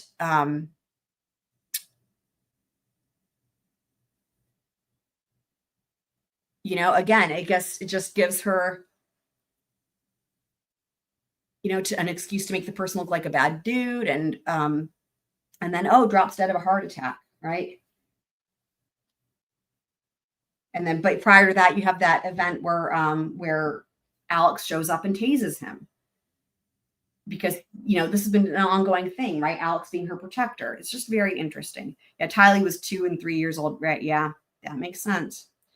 So, yeah. Like when Charles went to that house with a bat or whatever. Yeah. Let me back it up a second so we can get the context of what's going on here. Yeah, I agree. It is crazy. Do you know what his name is or was? He had a heart attack and died. So it is or was. Heart attack and died, just like somebody else. What was his name? Okay. My father, who's ex. He had molested the kids. Mm-hmm. Al has something on his record. I think he went to jail for it. He tased him in the head. So he did go to jail for that. Okay. He's kind of been there for when Charles sent all those threats. He was like, "I'll just do that happens. I could get carried." Oh, I remember. Okay. Okay. When Charles went to that house with a bat or whatever, he had super red eyes. Really looked like he'd been on drugs. He just seemed super aggressive. It didn't seem like him. Okay. There's just some vengeance. Interesting. What's Some vengeance. Al's relationship to their brother sister? Brother sister. Okay. So I remember Annie Cushing. I forgot that was her relation, but I know that name and I've seen her talk about things. I didn't put 2 and 2 together that was his sister. Thank you for that. All right. So how does this tie back into Brandon then? Did business with Charles. He's I don't want the kids to be around Al. I was like, that's fine. We never see him. He drives trucks and stuff for business, so we hardly see him anyways. But they moved out of the house, I believe, and are kind of just been like shooking up everybody, and so I think just trying to have a fresher. And then I think that case is closed. So I just feel some paranoia or something with Brandon. With Charles was doing business with other people, trying to family members and stuff. Do redactions, guys? Together? No, I don't think so. I mean, I think she's Welcome, Spencer. somewhere around there. So I don't know if she's in college or if she's seeing or living at the house. it's hard for them that Charlie kind of wanted to like. Understandable. Do you know what that address is where they were living then? Redactions. Do you know where they're living now? No, they've kind of mentioned that they just need fresh start, and I'm sure what's going on in the family is like looking for them. Lori like has that 2-minute insurance policy on her, and so she kind of felt a threat or something through the family. Her other brother, this is where it gets really complicated. So, and it's Spence. I'll put it in the chat. not for adults with Charles. They were trying to group up. Charles sent a text to them saying, "Out at the house, I'm going to distract him." So there was something going on. So I don't know. I think the police department has all like the text stuff between them, but there were just threats going on, and we're gonna show you. And, I don't know. So Brandon's close with Adam. Okay. And he was close with Charles, and he's close with Zach. My parents don't have any clue what's going on. They've been confused through all of this. They've just been like hearing bits and pieces. It's really confusing. Somehow things have been getting turned, but like, I mean, I know like, I just want to make sure the kids are safe. She's always just been sweet and helps with the kids. Al hasn't been around a lot. When he is, he's super sweet. Adam's kind of has some vengeance against. She caught him before and tried to help him. The intervention. He stole something from somebody in the family, my grandma. So he has some vengeance. So that's why with Charles are let's, team up together or whatever. And we're saying After this one, we're gonna watch the or listen to the phone call with Alex Cox's ex-wife talking about the weird dynamic between Lori and Alex, and then we'll watch Zulema's interview for Canada. It's the LDR religion, Mormon religion, yes? Yes. Okay. I don't know if this confuses you. I'm trying to just No, this is give helpful. you everything I have on it. So. I'm trying to figure out who would be trying to shoot and kill Brandon. Yeah. And this adds a little bit to it. Do you have anybody in here who would actually have, that you can think of that would actually have a reason to or want to harm him? He's gotten money from. I don't know if Brandon got the life insurance money on Charles, and if there was some agreement they were going to split it. Like I don't know. Like there's no way to even know where that's at. My aunt just said didn't go to us, so we won't be able to support. JJ knows that this is all happening. Whatever. Do we know how much Charles' life insurance policy was? Charles's was $1 million, I think. And what about Brandon's? Does he have life insurance? Brandon has one with his friend life insurance, and I think it's like a $200,000 one or something. I'm not sure. I don't know if I know the mediator wanted us both to head, and then the mediator got life insurance. And when all this started happening, Brandon was like, "You need your life insurance policy."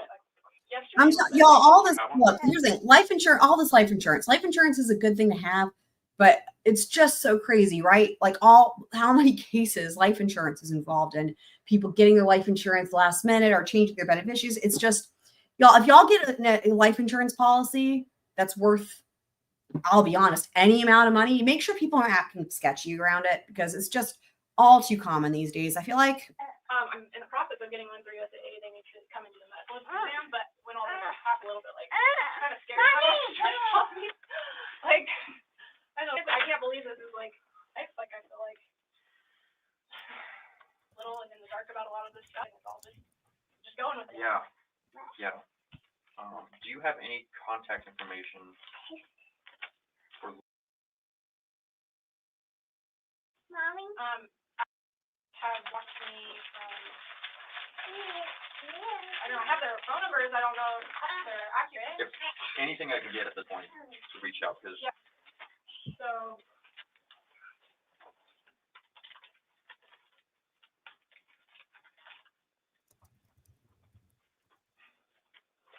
okay, so this is my aunt. okay.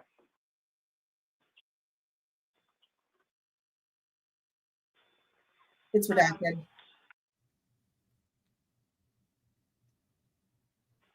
Check right now. Educate ourselves here. So Spencer is asking for TLDR. I can do it, but I feel like So is Brandon and everything? I tend to be long-winded. So if anyone else wants to jump in the chat, otherwise I'll do a TLDR. He's okay. Because he said I don't want to text about it. And I was like, I don't know if he's into something. Why can't he just text me? Just text me if. That is.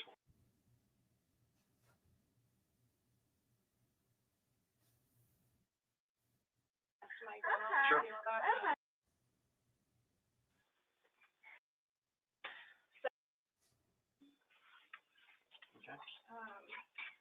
Mommy, can you sing the iPad? Thanks, my butt. I'm trying the old number, but I don't have. Mommy. Is it minor? But Yeah. doesn't really matter, just in case. What do you have? Mommy, it's ready.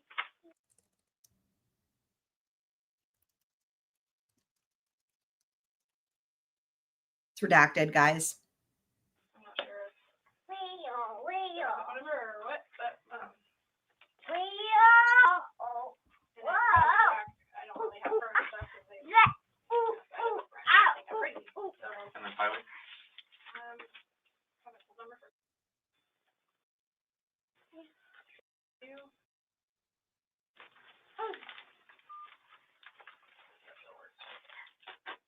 When's the last time you talked with I'm me? Fredden. I tried to send pictures to my.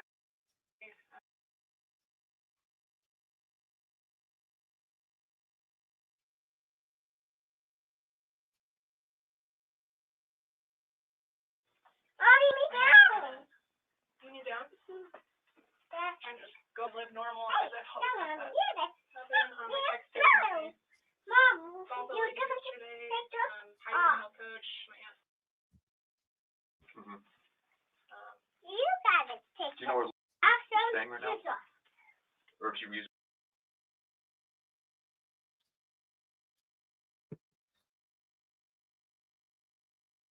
Audio is redacted, guys. Yeah, I would agree. did he still here in Phoenix, or is he out somewhere else, or do you know? I'm not sure. I mean, I can try to do a TLDR. I will try. So Lori Vallow has a big family. They're LDS. And so she is married to a guy named Charles Vallow. That's her fourth husband. This is me doing my best, guys. Her fourth husband. And they've been married for 13 years. And then meanwhile, she meets this dude named Chad, who is also LDS. And the two of them sort of are interested in this fringe LDS stuff that is kind of getting into some crazy beliefs. They kind of try to start a cult, although I would say they don't have enough followers to be considered a cult. But it's fringe LDS beliefs where they call people zombies and rate them on a scale of dark to light. When they rate you as dark, it basically gives them an excuse to kill you. Chad is married with kids. He's only been married once. Lori's on, like I said, her fourth husband, and she has 2 kids of her own. And then Charles and Lori adopt a kid, so technically 3 kids. So at the time of the first murder that Lori and Chad were charged, or that Lori is charged with, she has an adult son, Colby, but then she has the 2 kids who are still living with her and Charles, the one that they adopted, and then the one that is Lori's daughter from a previous marriage. Those kids are JJ and Tylee.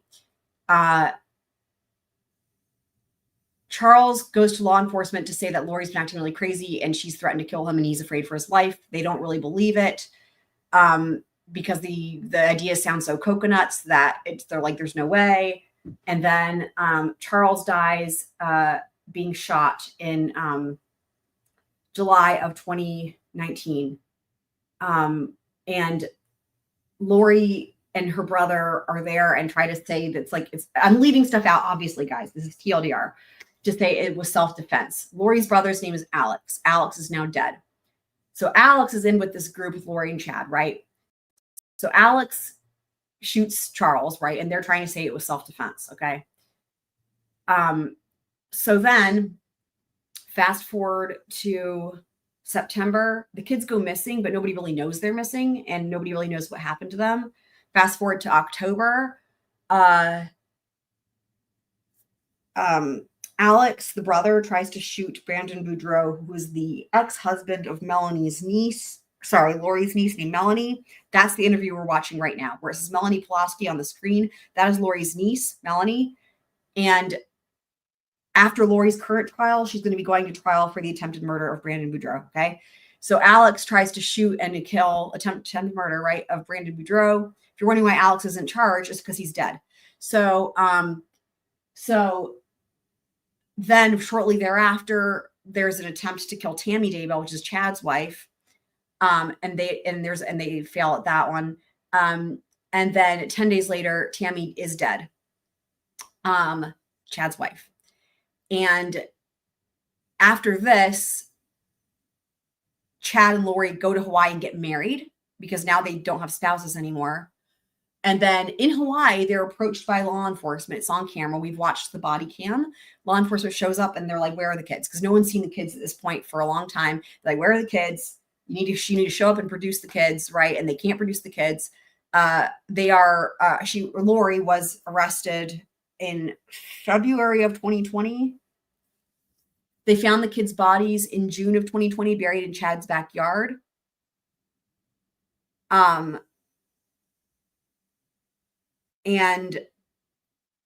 Chad and Lori have already had trials in Idaho where they were charged with murder and conspiracy and solicitation. I believe there was solicitation, or maybe not. Maybe it was just murder and conspiracy. Anyway, for the two kids, Tylee and JJ, and for Tammy Daybell, Chad's wife, they were both convicted. They were both initially death penalty cases, but for Lori, death penalty was taken off the table because of a disclosure violation basically there was a number of discovery items, including jail phone calls, but there were some other things too that were turned over less than a month before her trial. So they took the death penalty off the table. Chad, however, is now on death row. Those trials happened, God, was that last year? Yeah, I think last year. Lori's was first, Chad's was after that. Anyway, so Chad's in death row in Idaho. Now Lori is now in Arizona, currently on trial, facing charges for Charles's murder. Initially, law enforcement had brought an indictment against Chad too for that one, but then they dropped it. So Chad is still in Idaho on death row. Lori's in Arizona on trial, where she decided to represent herself pro se and is currently her own defense attorney in this trial. As soon as this one's done, it's going to go into the attempted murder trial for Brandon Boudreaux. Again, we're watching right now. What we've been watching on this live stream is different interviews with the people in Lori's inner circle. Right now, we're watching Melanie Palowski's interview, who was Brandon Boudreaux's wife, okay, who they were going through a divorce. I don't even fucking remember if it was finalized or not, and whatever she says, but she's now Palowski because she's remarried, okay? She was Melanie Boudreaux, now she's Melanie Boudreaux, oh my God, Palowski. And Brandon is alive, and was that a sufficient TLDR? It might have been too much or it might have been too little. It's a tough one to do. But no scroll left behind, I will say. Thank you. Miss Mojo says I'm doing great. Thank you. The other thing, right. So Melanie's children also were rated dark. And especially there was that one kid, Blake, I think maybe, was rated dark. And in other words, Lori and Chad might not have stopped where they did. There could have been other casualties and other child casualties, including Melanie's children. And Spencer may have left to go listen to this podcast, in which case none of that was necessary. But hopefully, if anyone's still listening that wasn't up to speed, hopefully that will help.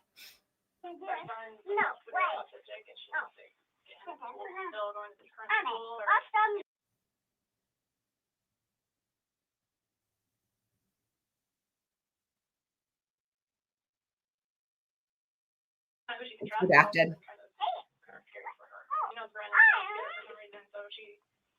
She's careful to give me any information because I told her to check my phone. Listening to in my house, I've been told. So I understand she needs her space. I love her and I miss having that relationship, with her. But I know she's got to do her own thing, and I got to figure out my own divorce with Brandon. So yeah, figure out her own divorce. So they're not divorced. They're like in the process. Okay. Anything else you can think of right now related to somebody trying to kill Brandon? Related to somebody trying to kill Brandon. I know business partners are very upset with him right now. They didn't like having to buy me out. I know they're all stressed about money. The way the company works, guys make money underneath him. Oh, Spencer, I'm glad you're still listening. And leaving the company. I'm glad you're still listening. Okay, good.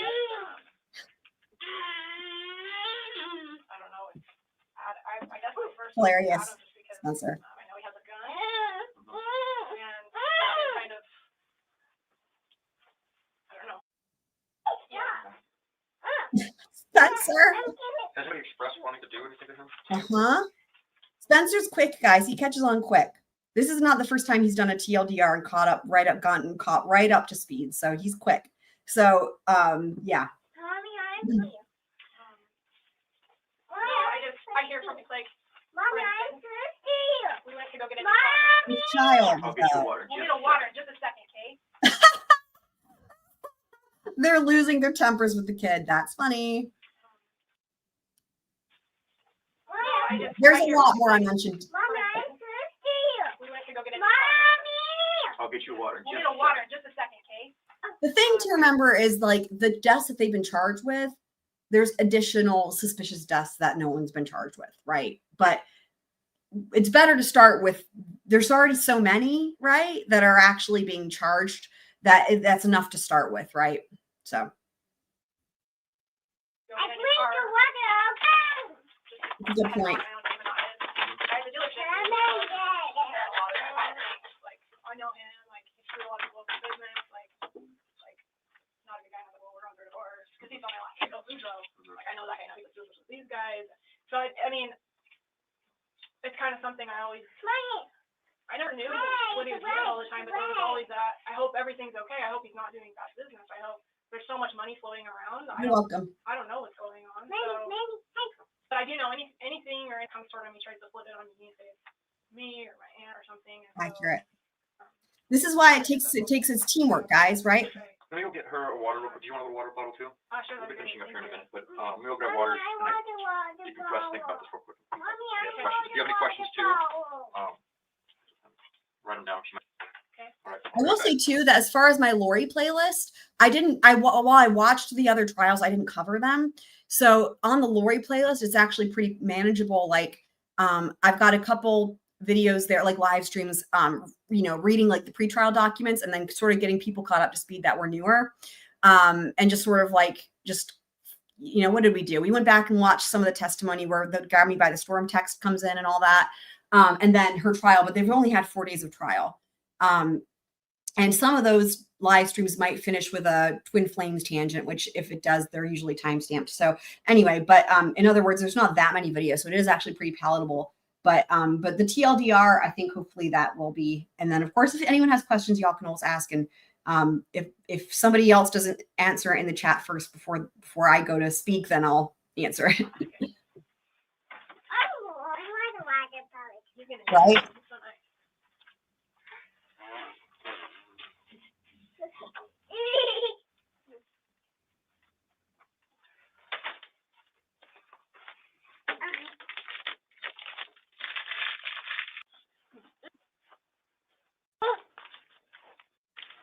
You can cook him. You like cooking? Wow, the baby is big to be a baby. It's like you can see the baby walking around.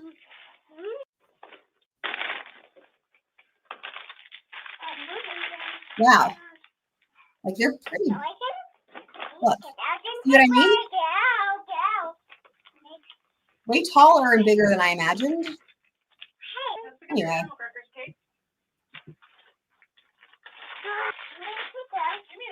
Good point, Northwest. Yeah. Mm-hmm. And by the way, as far as pro se defendants go, Lori is doing the best job of anyone I've seen. It's a low bar, however.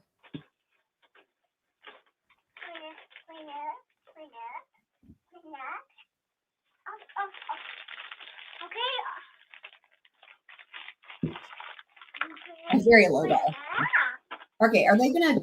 Are they just now playing with the baby or what? Hold on. Barbie to go in your bag too?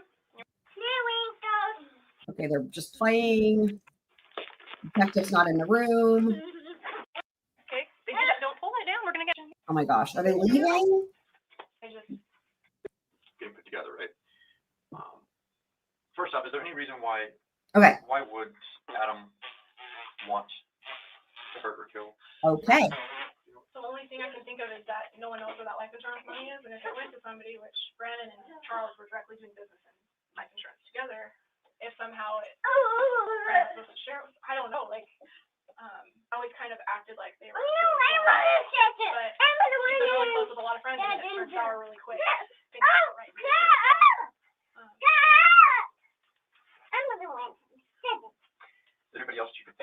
want him dead? Mommy, there's no Why spot. would we want Mommy, there's no I spot. can think of as like his Mommy, business that's partners that he's that's working with not right now. fair. Really Mommy, there's no spot. stressed, like, Mommy, there's no spot. Oh my God. So my reflection is that Alex died the day before her body was going to be exhumed, but either way. And I did say that Chad's on death row. I know I talk fast though, but I did say that. it's not swap. Struggling with Ryan Jarvis is not a good guy, and he's put a I lot of appreciate pressure on y'all us, talking about that. especially Wow. with me getting bought out, and with us having that joint checking, because we needed that while our mortgage was still coming out of our house. Our accounts are on there, so we want Melanie cut off. Here's what I will say. The question was, do you know of any reason why your brother would kill him? And she's not answering it. It's hard to hear what she's saying over the loud sounds, but even from what you can hear and what's on the CC, she's not answering. She's now talking about the money again. So she's just not answering it. That account. We don't want her seeing all that stuff. But I feel like there's a lot of wrong in him. No, I'm not telling you to stop. He's not bringing It was the day after. Okay. Playing his part. I know with the divorce and everything, the income slowed down, and so he's not been making a lot of sales. He did just have a cousin living with him for a while, and then he just left and went back home. But I thought they were close. That's funny. Melanie, would you be willing to come back and talk with me on a different day if needed? Sure. Okay. They want her to come back without the baby. Guarantee Do you you. have questions for me right now? I definitely have a Besides the question. children? So, like I was gonna say, I'm following some leads on some certain things, so I don't know if that's correct to give you a vague Mommy, answer, I have but, a trick. Wow. there's no Mommy, can you read this to me? direct Can relation you right read now this to me? to believe that somebody's actively trying to hurt or kill Brandon out of this one single instant. Even then, this could be a mistaken identity type of situation. That's okay. Mommy, Of course, Brandon's on right now, so I'm gonna do my best to get some news in the next couple days. But if there's concern as far as child welfare, maybe that's something you two can communicate about. Wow. To include pickup location, if he has a festive kids, maybe pick up somewhere that's not normal, something to that effect. He has a bunch of surveillance, fortunately, there's a bunch of surveillance in the whole area, so we're working those angles as well. For all we know, it could be something to do with the previous tenants or the previous residents. So, fortunately, nobody's hurt. Nobody's actively hunting anybody, as far as we can tell. I'm not with the woman. But as far as custody and feeling safe for kids, I think it's something you guys are gonna have to work out together. Hey, Dad. And of course, questions going forward, where you start to think about, oh, hey, so-and-so They're is saying, or, see if you can work together with Brandon Boudreaux to like make sure the kids or have somewhere safe to go. But yeah, anybody else has other details they want to put in the chat, feel free. couldn't find I something, appreciate it. sooner or later. 'Cause this is still I'm glad y'all remembered correctly the thing about the exhuming being the day before Alex died. active situation, so. My card here, you have mine already, but that's just on card form. I'm following up with you, I anticipate, if not here tomorrow, probably mid to late next week, just to Okay. follow up with anything, say that's where we're at. So do you recommend just going about everything like normal, like how we have been? Until we can, Okay, they're pretty much done with this. They're leaving. She's saying this is pretty much over. I'll just pull this down for you guys so you can see. So what I'm going to do now, we're going to switch over. Are you guys ready? We're going to switch over to the ex-wife. So this is Alex Cox's ex-wife calling law enforcement and detailing bizarre relationship between Alex and Lori. For anyone who's new, Alex Cox is on the left. He's the one who shot Charles Vallow and killed the kids, more than likely. There's other things too, but we're gonna leave it at that for now. And he is also the one who's dead, right? With the timing being quite suspicious. Okay. And then there's Lori on the right, the defendant / attorney for herself right now. That's the two of them. So this is Alex's ex-wife calling law enforcement. All right. Hi, Detective Coons. This is Debbie. I'm returning your And it's Detective Coons. So we saw him testify on day 3. call. We saw him testify on day 3 of Lori's trial.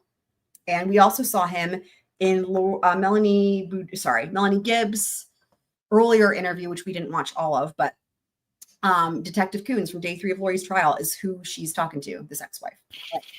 Investigations, Detective Coons. Hi, Detective Coons. This is Debbie. I'm returning your call. Oh, yes, ma'am. Thank you for calling back. Sure. So, I'm not really sure. Did you provide the Chandler Police Department with a tip on a specific homicide investigation? I did. Okay. I didn't want to lead into what the information was or anything like that, or even assume that it was you, because sometimes people play games with us online. So, Sure. So I've read the information that you provided, and I'm assuming you typed the information out? I did. Okay. What is it that you can actually talk to us about regarding all of this? Well, I can only share the conversation. So I was married to Alex many years ago, and our marriage ended within a year, but we stayed in very close contact for several years. And I spoke to Alex last, right after he had served time in jail for the assault on Joseph Ryan. And when he was telling me about it, now Alex, I'm sure you know from your investigation, was a comedian. And he was always joking about things in a funny way or trying to be funny. And he did tell me he was still really, really mad at Joseph Ryan because of things with his sister Lori. Okay. Custody issues. And he had told me that Joseph Ryan had possibly sexually abused the kids, Colby, as well as Tylee. But when I would ask Alex a lot of questions about it and try to dig deeper, then it would turn into, well, we're just trying to get custody. And he would flip-flop around quite a bit on whether or not that abuse had actually taken place, whether they had any proof. Interesting, isn't it, guys? So we were just talking about this. Okay. All right, let's listen to that again. And he had told me that Joseph Ryan had possibly sexually abused the kids, Colby, as well as Tylee.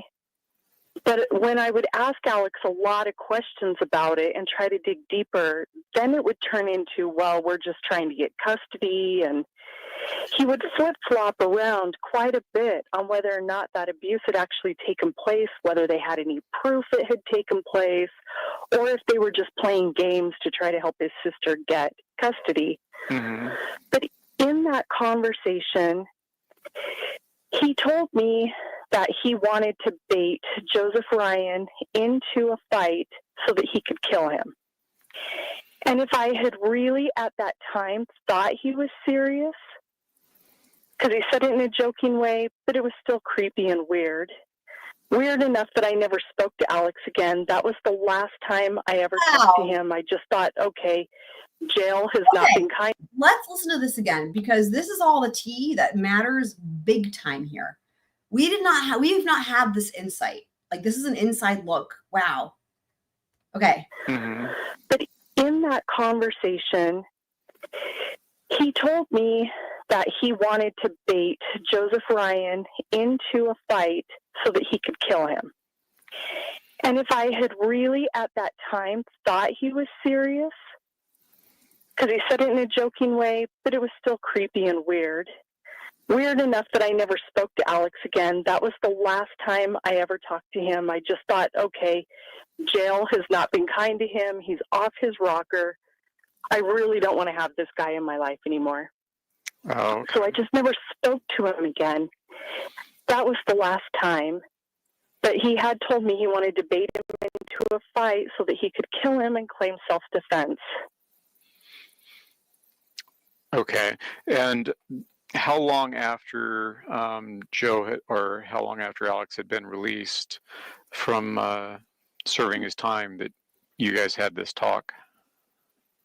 I think it was probably 2-3 months.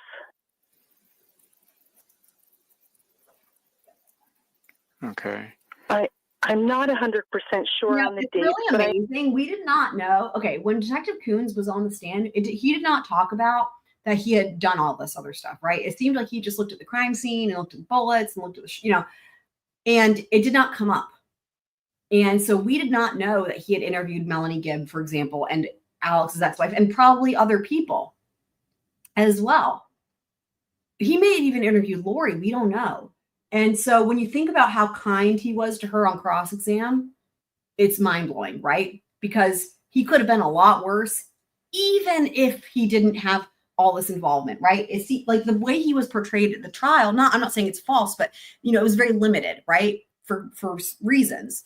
And there's all these things that they can't get into the state, right?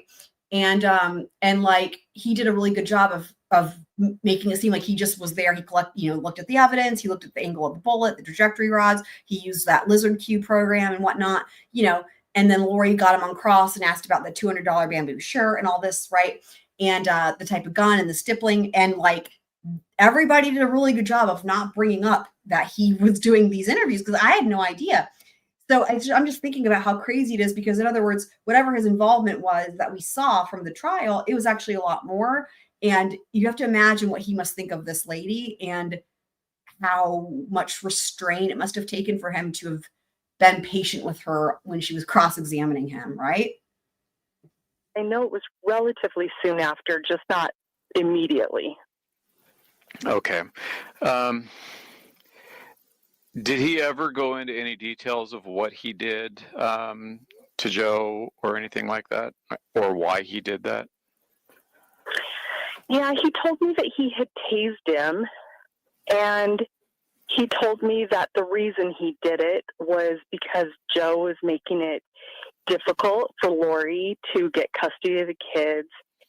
He also claimed that he did it as punishment for sexually abusing the kids. He said he thought Joseph deserved to die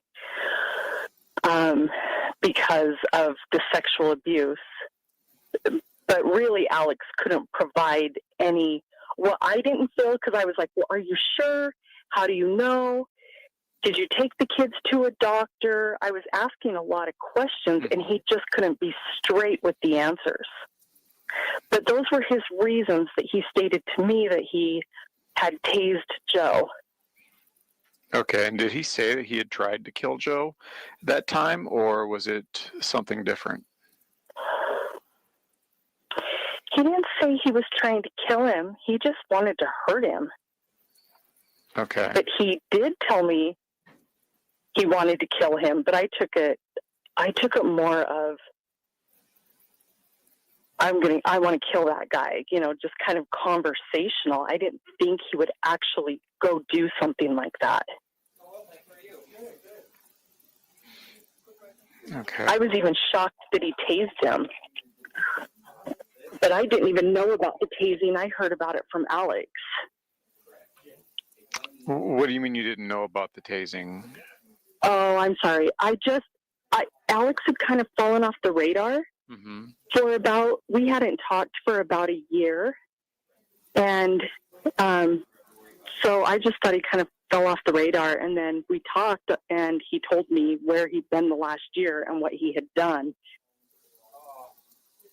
Okay. When did you guys get married? We got married in 92. So then you got divorced in 93? Yeah.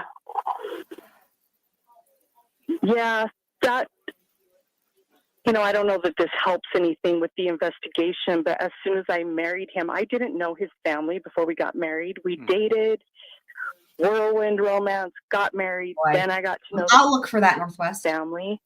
And there were so many crazy dynamics in that family that... Interesting.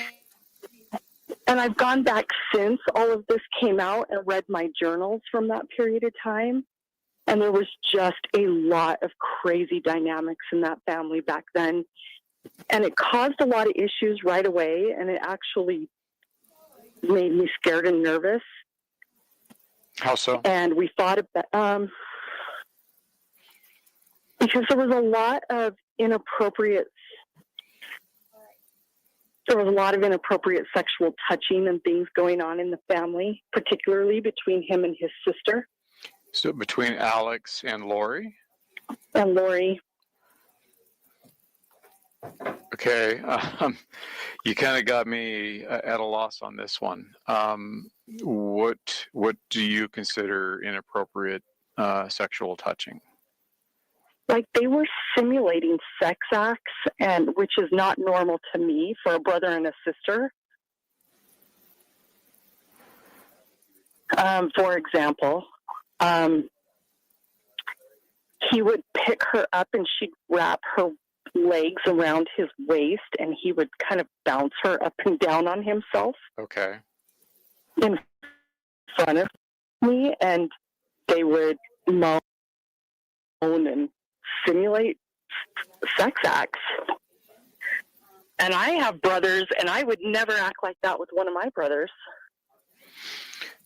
Okay. And his mom and dad talked about their sex life in front of us constantly, and it just kind of seemed to be a game for them. Oh, to the talk mom and about dad their... didn't really object to it, then, huh? No, not at all. All of this was going on in the family, in front of everybody. They had no shame. Okay.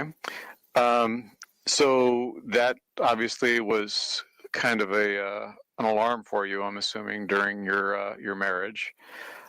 Yeah. And did it continue? Was it more than one time that you saw it? Yeah, it was just about every time we were with them. Now, Alex and I only lived together married for about 4 or 5 months. And then I just knew that family was too weird, that I had made a big mistake. And so I got out. Okay. So at the time, were you guys part of LDS? Not really. Okay. I mean, both of us had been baptized, but neither one of us were being active. Okay. And I was only baptized and active for a year of my life anyway. I wasn't really raised LDS. Alrighty. How did Alex talk about Lori? Well, he was a really, really protective big brother, but he also talked about her being hot, and he sexualized her quite a bit. But he was just also really, really protective. We lived in the same apartment complex for a while, and it just kind of seemed like Alex just chased after her a lot. Did you ever suspect anything more going on other than their playfulness, I guess? Well, I asked him because he did touch her breasts and things, but they were allowed to do that in their family. So to him, he didn't think it was weird. He thought I was weird for thinking it was weird. And so we talked about that stuff a lot, but I didn't think he was sleeping with her. Okay. I just thought he had the liberty to touch her. Did you ever confront him on that? Yeah, I did. And I confronted him on, what about when we have kids? Would you allow that between our kids? And he just didn't think that there was anything wrong with what was going on. Okay. So we fought about it. So you mentioned that he was a protective big brother. Can you talk to me a little bit more about that? Well, he just, she had been married. She got married really quickly. I think she ran off to Las Vegas, and this was right before I married Alex. I think she ran off to Las Vegas with she married a guy, and then came home, and Alex would just always talk about how he wanted to go kick his ass. Was this Joe or was this somebody else? No, this was someone else. She got married when she was like 18. Oh, okay. And they didn't approve of her choice, and she did run away and elope. And the minute she got back to California, their dad, Barry, made her divorce him. And so Alex was like really, really bothered by that. But if anybody kind of looked at her wrong or treated her how he thought was not right, then he was always talking about how he wanted to kick their ass. Okay, and did you ever see him take steps to that? No, I really thought he was all talk and no action on that.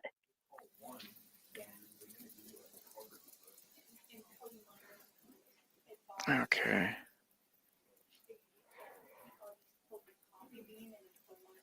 He always just talked really tough back then. How old were they when you guys got married and you saw this behavior? I was 22 and Alex was 24. Okay. And I'm unfamiliar with how much older Alex was than Lori. I'd say 3-4 years. 3 to 4 years. So, okay. Yeah. So she was maybe 20, 21 at the time? Yeah. Yep, Okay. that sounds right. Okay. And this, where was this at? What state? Utah. In Utah? Mm-hmm. Lori and Alex both lived here in Utah. And then we just went to California a lot. And so a lot of the inappropriate behavior that I saw, I didn't see any of that in Utah. All of the inappropriate behavior I saw was in California at their mom and dad's house.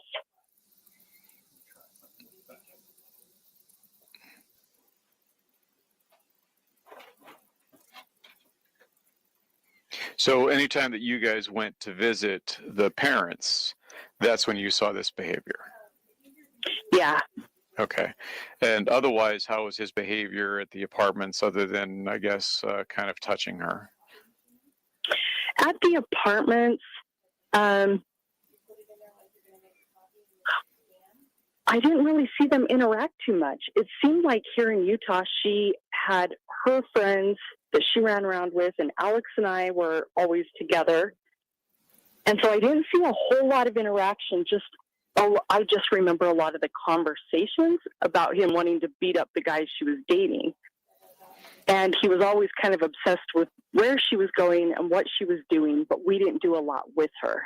Okay. And is that also during that time frame that he would refer to her as being hot, or would that be only when you were visiting the family? No, that was, during that time he would talk about how hot she was. Okay. And to your knowledge, are they biological brother and sister? They are, to my knowledge. Okay.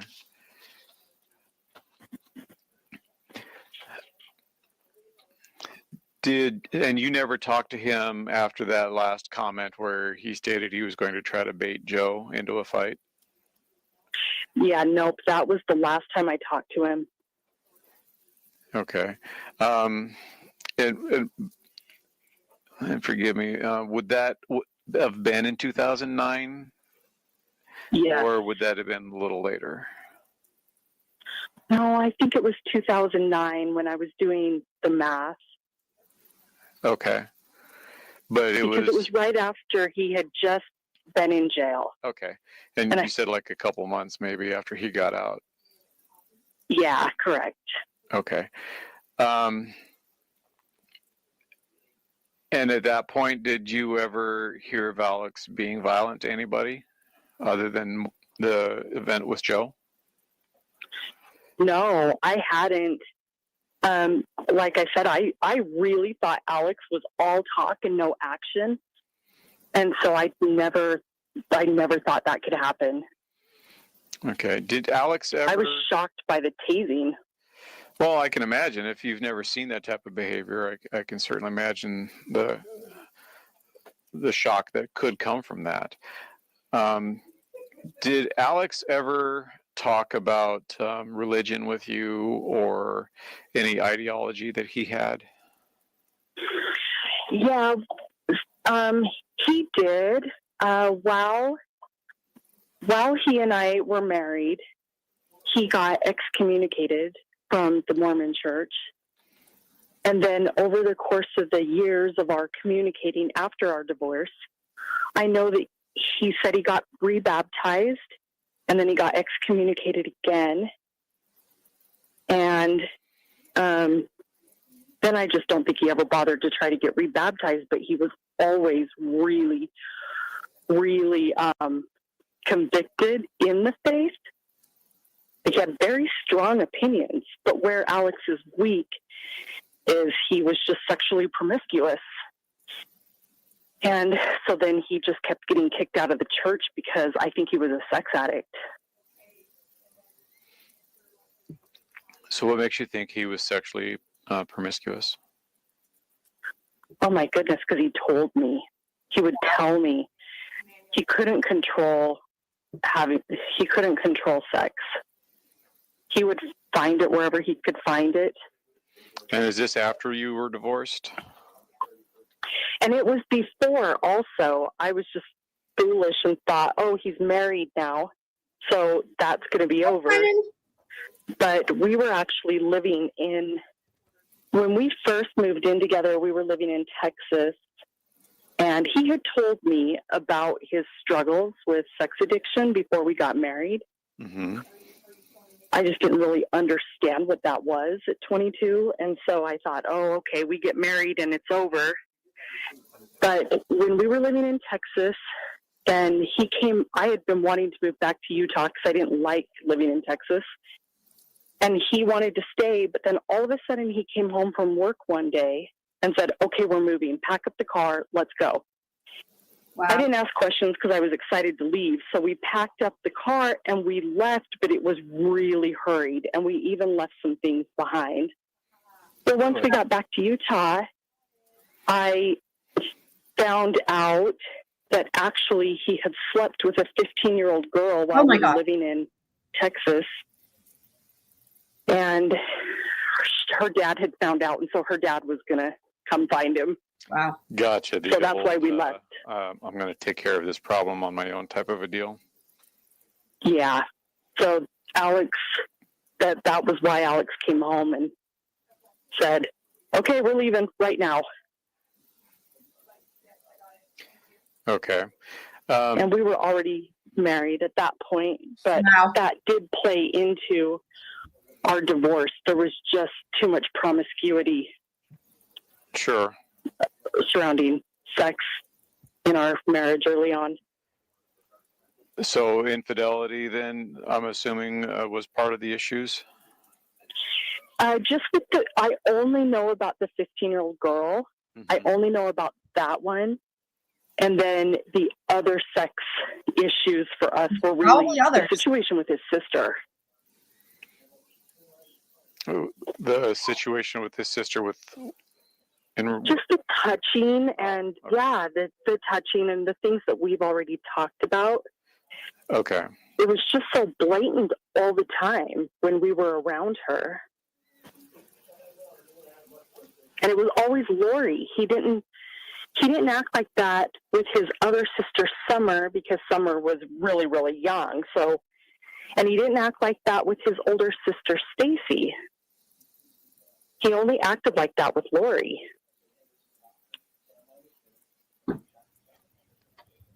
Okay.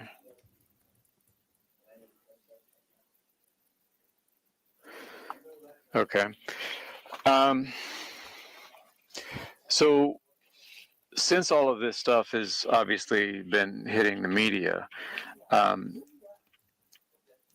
have you been contacted by any other family members or anyone else and provided information with the intent that they wanted you to say this or anything like that?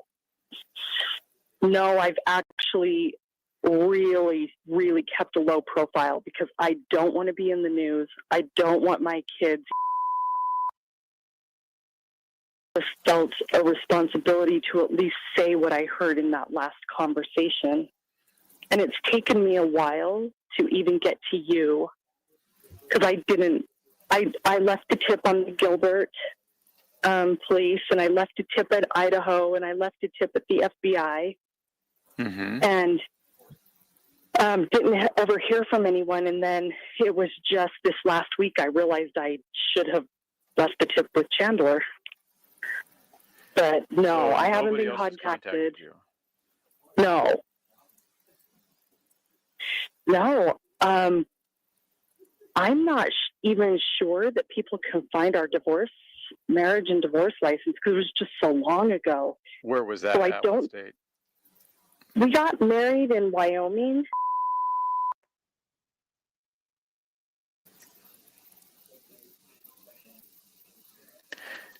And was it pretty much a know-nothing deal for the divorce? Yeah. Okay. Since there's no kids in common? No. Okay. No. All right. So I'm asking this next question because it's going to get asked one way or the other. So it's not to be judgmental or anything like that. But why come forward now this far down the road from when the investigation started? Well, like I said, at first, I couldn't even believe it. When I saw it on the news, I thought, I can't believe this happened. And then after about a month of that, then I did start trying to reach out. I tried all of those agencies that I told you about. Okay. When did you actually first hear about this? December of last year? Yes. Okay. And that was because of the search for the kids and or the death of Alex or what? No, it was it was the search for the kids. I was watching the news one night. Okay, and it came on, and I was just floored. Okay. All right. I'm going to just let you know that we record our conversations just because the prosecutors want that done. But I'm going to stop the recording now so I can actually ask for your personal information. Okay. So just kind of bear with me. Can I tell you one thing though? Yes. Because I don't want to leave anything out. Yes. When I first found out, very first, I did reach out to Alex's sister, Summer, through Instagram and just said, because I heard Alex had died. And so I reached out to his sister, Summer, and I said, I'm just so sorry to hear about Alex. And her response was, don't believe what you're seeing in the news. And that was it. There was no other contact, but I just didn't want you to think that when you asked me if I'd talked to anyone, I talked to Summer, but that was the only exchange, and that's all it was said.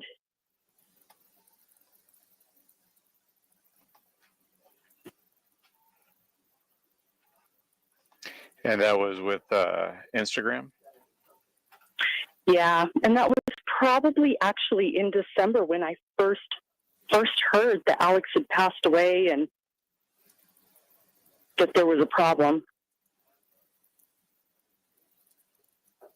At that point, I just still couldn't believe that actually he could have done something like this. Sure. So I was sad he died. It is it is one of those things that we tend to not see in people, and then we have an even harder time believing it when we hear of it. Yeah, it took me a minute to believe this was actually happening, but I would say, and I'll be honest, I was scared of being in the news because my kids don't. And I thought, well, the police are going to find everything that they need. But I just couldn't get past what Alex had said. And while he may not have done that plan to Joseph, I don't know that he didn't do it to Charles. And I just couldn't live knowing he had said something like that to me and not pass it on. And I appreciate the fact that you are reaching out to us to provide this information to us.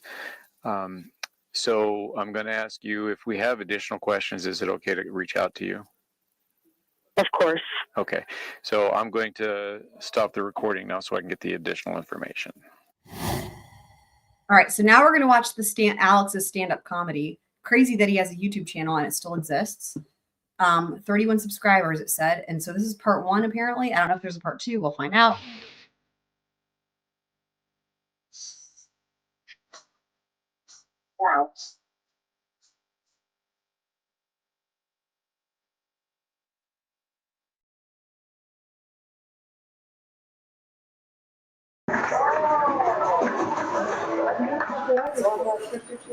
Sangria, how you guys doing? Nice. You guys look good. Maybe wish I was straight. My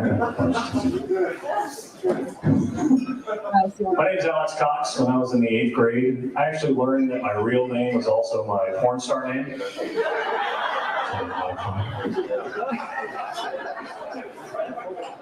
Driving up tonight, I drove out from Queen Creek, and it took me 11 hours. And apparently all the snowbirds don't live out of state, because I was behind this lady, and I'm just thinking, I would really love to drive this lady into a ditch. It felt better. And I'm thinking, should there be a law that if your maximum driving speed is lower than Nancy Pelosi's IQ, you shouldn't be driving anymore, should you? He agrees. Just like, I don't know what you said. But we don't have that for a law. What do we have? Photo fucking radar. Give it up if you hate photo radar. I am with you. I was late for an appointment last month. I went home and asked him to 60. Yesterday in the mail, they sent me one of those photo albums. That shit adds up. Just to make sure everyone's clear, this is Alex Cox, Lori's brother, who's dead. This is his stand-up comedy.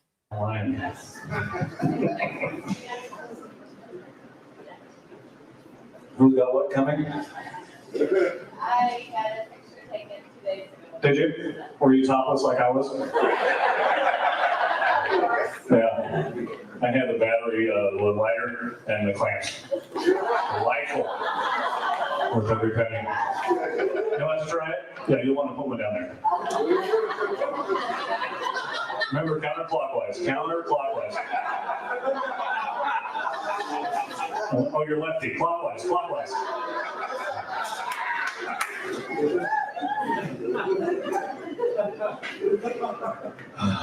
We had to stop for gas on the way up here. Stopped at I-17 on Camelback.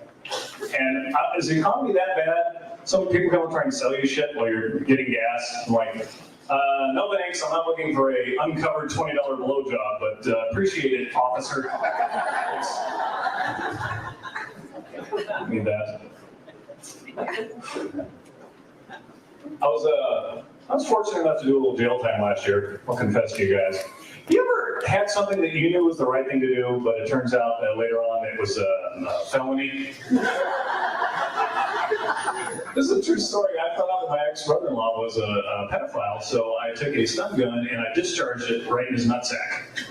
And in Texas, that's a felony. I'm thinking, maybe I'll get a handshake or a parade or something. I got probation. So they arrested me here and they held me out here in jail. And I learned something when I was here at Maricopa County Jail. I learned that I was the only white guy in there that did not consider crystal meth one of the 4 major food groups. Remember the last guy here from Superior? Meth capital of the fucking planet. I think they invented it there. Anyway, Superior, not him. She's just not that mean. I'm a felon. Anyway, so while I was in jail, I also had a religious experience. I found Jesus. I found Jesus Ayala, Jesus Jimenez, and Jesus Garcia. They were all in my cell, and they all shared a love. I found out Christmas was wrong. Jesus was not born in Bethlehem. He was born in El Salvador. He was not a carpenter. He was a roofer, a tiler, and a landscaper.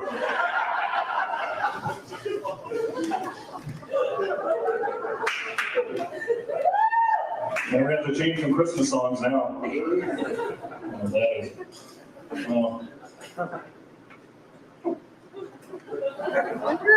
just got back from performing for the troops. Give it up for the troops if you would. I love those guys. I wonder who his 31 subscribers are. What do you guys think?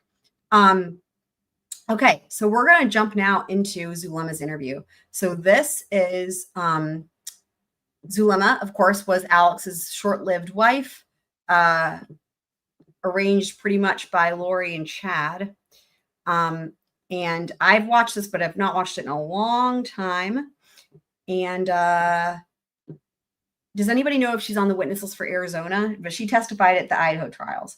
So this is from April 29th, 2021, and I will pin this in the chat. Did you get my text this morning? I did not. Did you Okay. text Ron or me? I don't know. I texted whoever was communicating. I was communicating. Ron. Yeah, I've got a 10:30 conference call I gotta make. Okay. And so we'll see how things are going here. I may just step out. Okay, And no big deal. Yeah. Oh, are you tired of meeting with us yet? That's okay. Be honest. It's not about being tired about meeting with you guys. It's that it's kind of like I think in my mind it's like an aquarium, and when you go your head on the bottom, and then all of a sudden all this stuff comes up. Her mind is So an aquarium. It's the stuff that comes up. That's a good analogy. Yeah, there's that whole. Brings up all kinds of stuff, and Yeah. doubt and memories, and and connections. Liz! And you make it all, Yeah. No, I get it. And then you just like start beating yourself up because how could I ever done anything like this? Get involved with people like this, and how could I be deceived so much? And how could I be so stupid? Well, don't beat yourself up. All that, And- all that comes up. You know what I mean? Yeah. So yeah, that's the hard part of it. And hopefully this is the last time that we have to talk. But we just needed to go over a couple more things, just some clarifying questions, since we've been doing the investigation that have kind of come up again. Okay. Okay? Do you need water or anything, or are you good? Okay. Okay. Thank you, Northwest. Remember Vince? I hope so. Fremont County. Fremont That County. was a nice one. I do. So how's everything been going? You get back to normal life and back on track and Trying to, once in a while something comes up, or some reporter comes up, or Or you get a call from Garrett saying, hey, you guys want to talk to you. yeah, or like usually it's reporters that are reaching out to people to get information about me, and talk to the media. Mhm. So they're always trying to get some kind of info. they're still trying, huh? Okay, Zulema, so like I said, we're down here just to ask a couple more questions.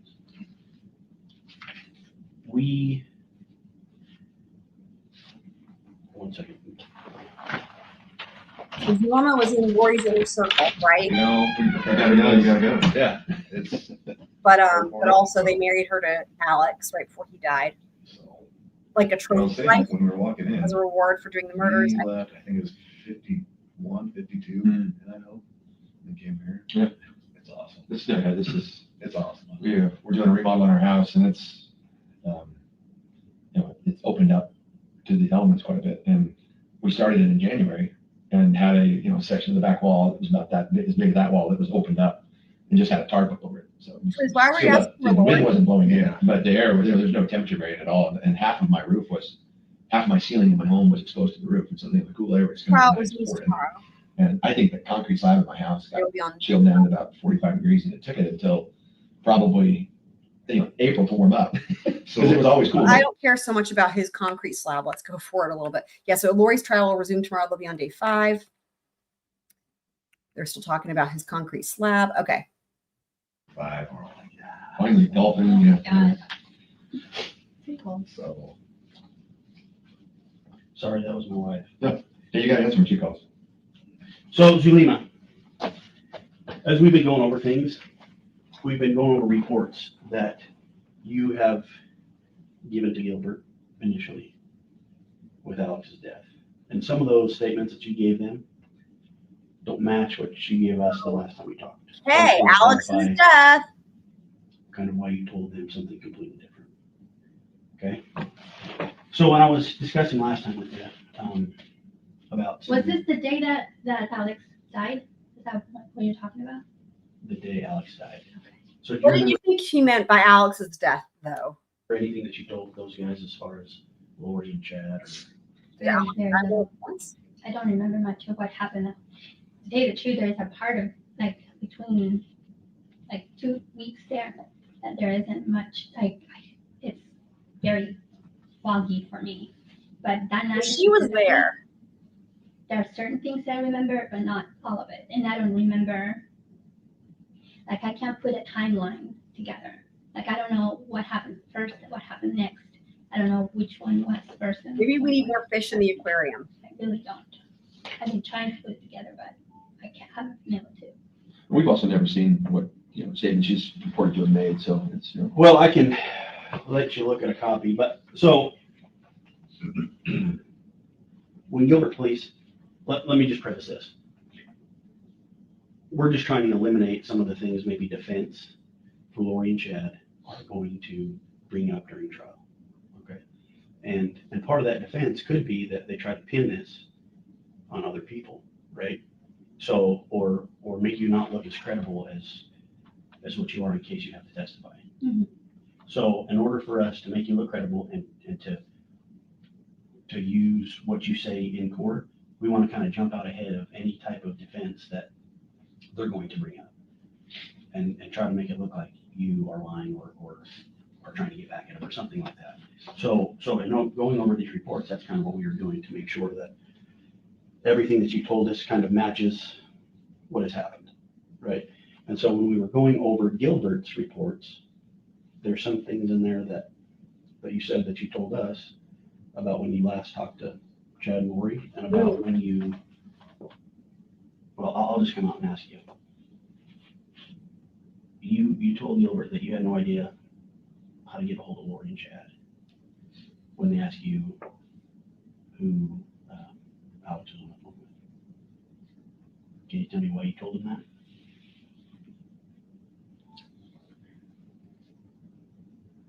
I wonder why I would have said something like that, because I told them that they were on the phone with him. Right, and they asked you how to get a hold of him. And in your statement, you said you had only met Lori a couple of times before she moved. And you hadn't seen Lori since she moved a few months ago, and you didn't think Lori was married. Yeah, I don't remember saying that.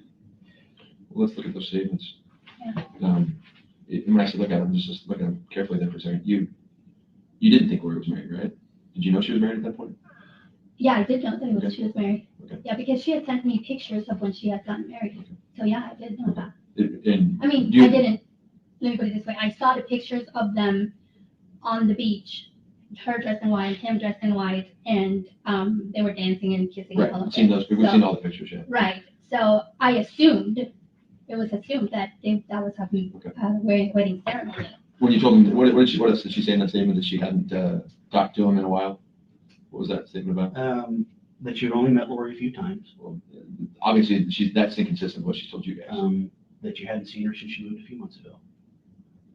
And that you didn't think Lori was married. What's the timeline? Hadn't seen her since she left a few months ago. Is there any explanation of that? Was there any timeline on that? Was there any clarification of what Well, we happened? know Zulema had gone up there. Right. So she's saying that since she moved. I wonder if she's talking about since they moved to Idaho or to Hawaii. That's what I'm wondering about. She hadn't seen him since they moved to Hawaii. Well, that That's could be. what I'm trying to find out. That could be, but she said that she didn't know what state Lori and Chad lived in. So those are the type of things that defense is really going to probably ask you. Yeah. So I didn't, when they left Rexburg, they didn't tell anybody where they were going. Not even even Alex was trying to find out where they were at, and he had asked them where they were at, and they wouldn't disclose where they were at. They didn't. So you had no idea they were in Hawaii? No. What about the times you guys conference called? When we were talking on the phone, they wouldn't say where they were at. So when they left from Rexburg, they didn't disclose where they were at. How I found out that they were there is when they were on the news. Okay. Because there's some, so back in the reports, I don't know if I have that with me. Thanks for that, Ms. They had talked to you and Melanie Boudreau about going to Hawaii after they were married. Is that not true? This was when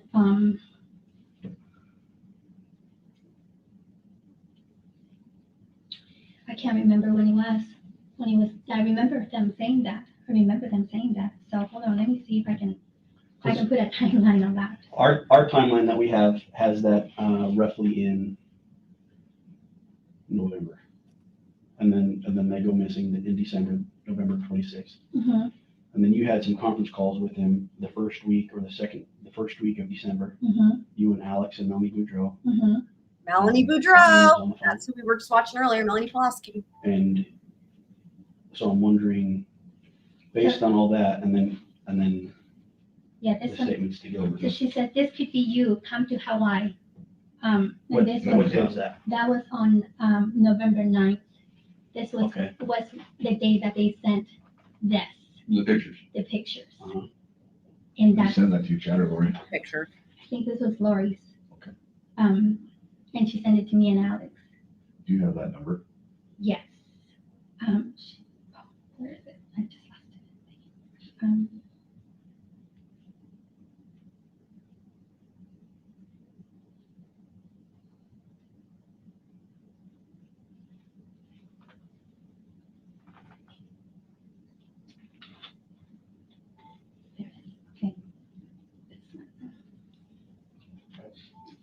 The money was only in the Those closet. phones can be a I pain. don't know what I'm doing. Yeah, Okay. I don't know if the phone number there might be right there.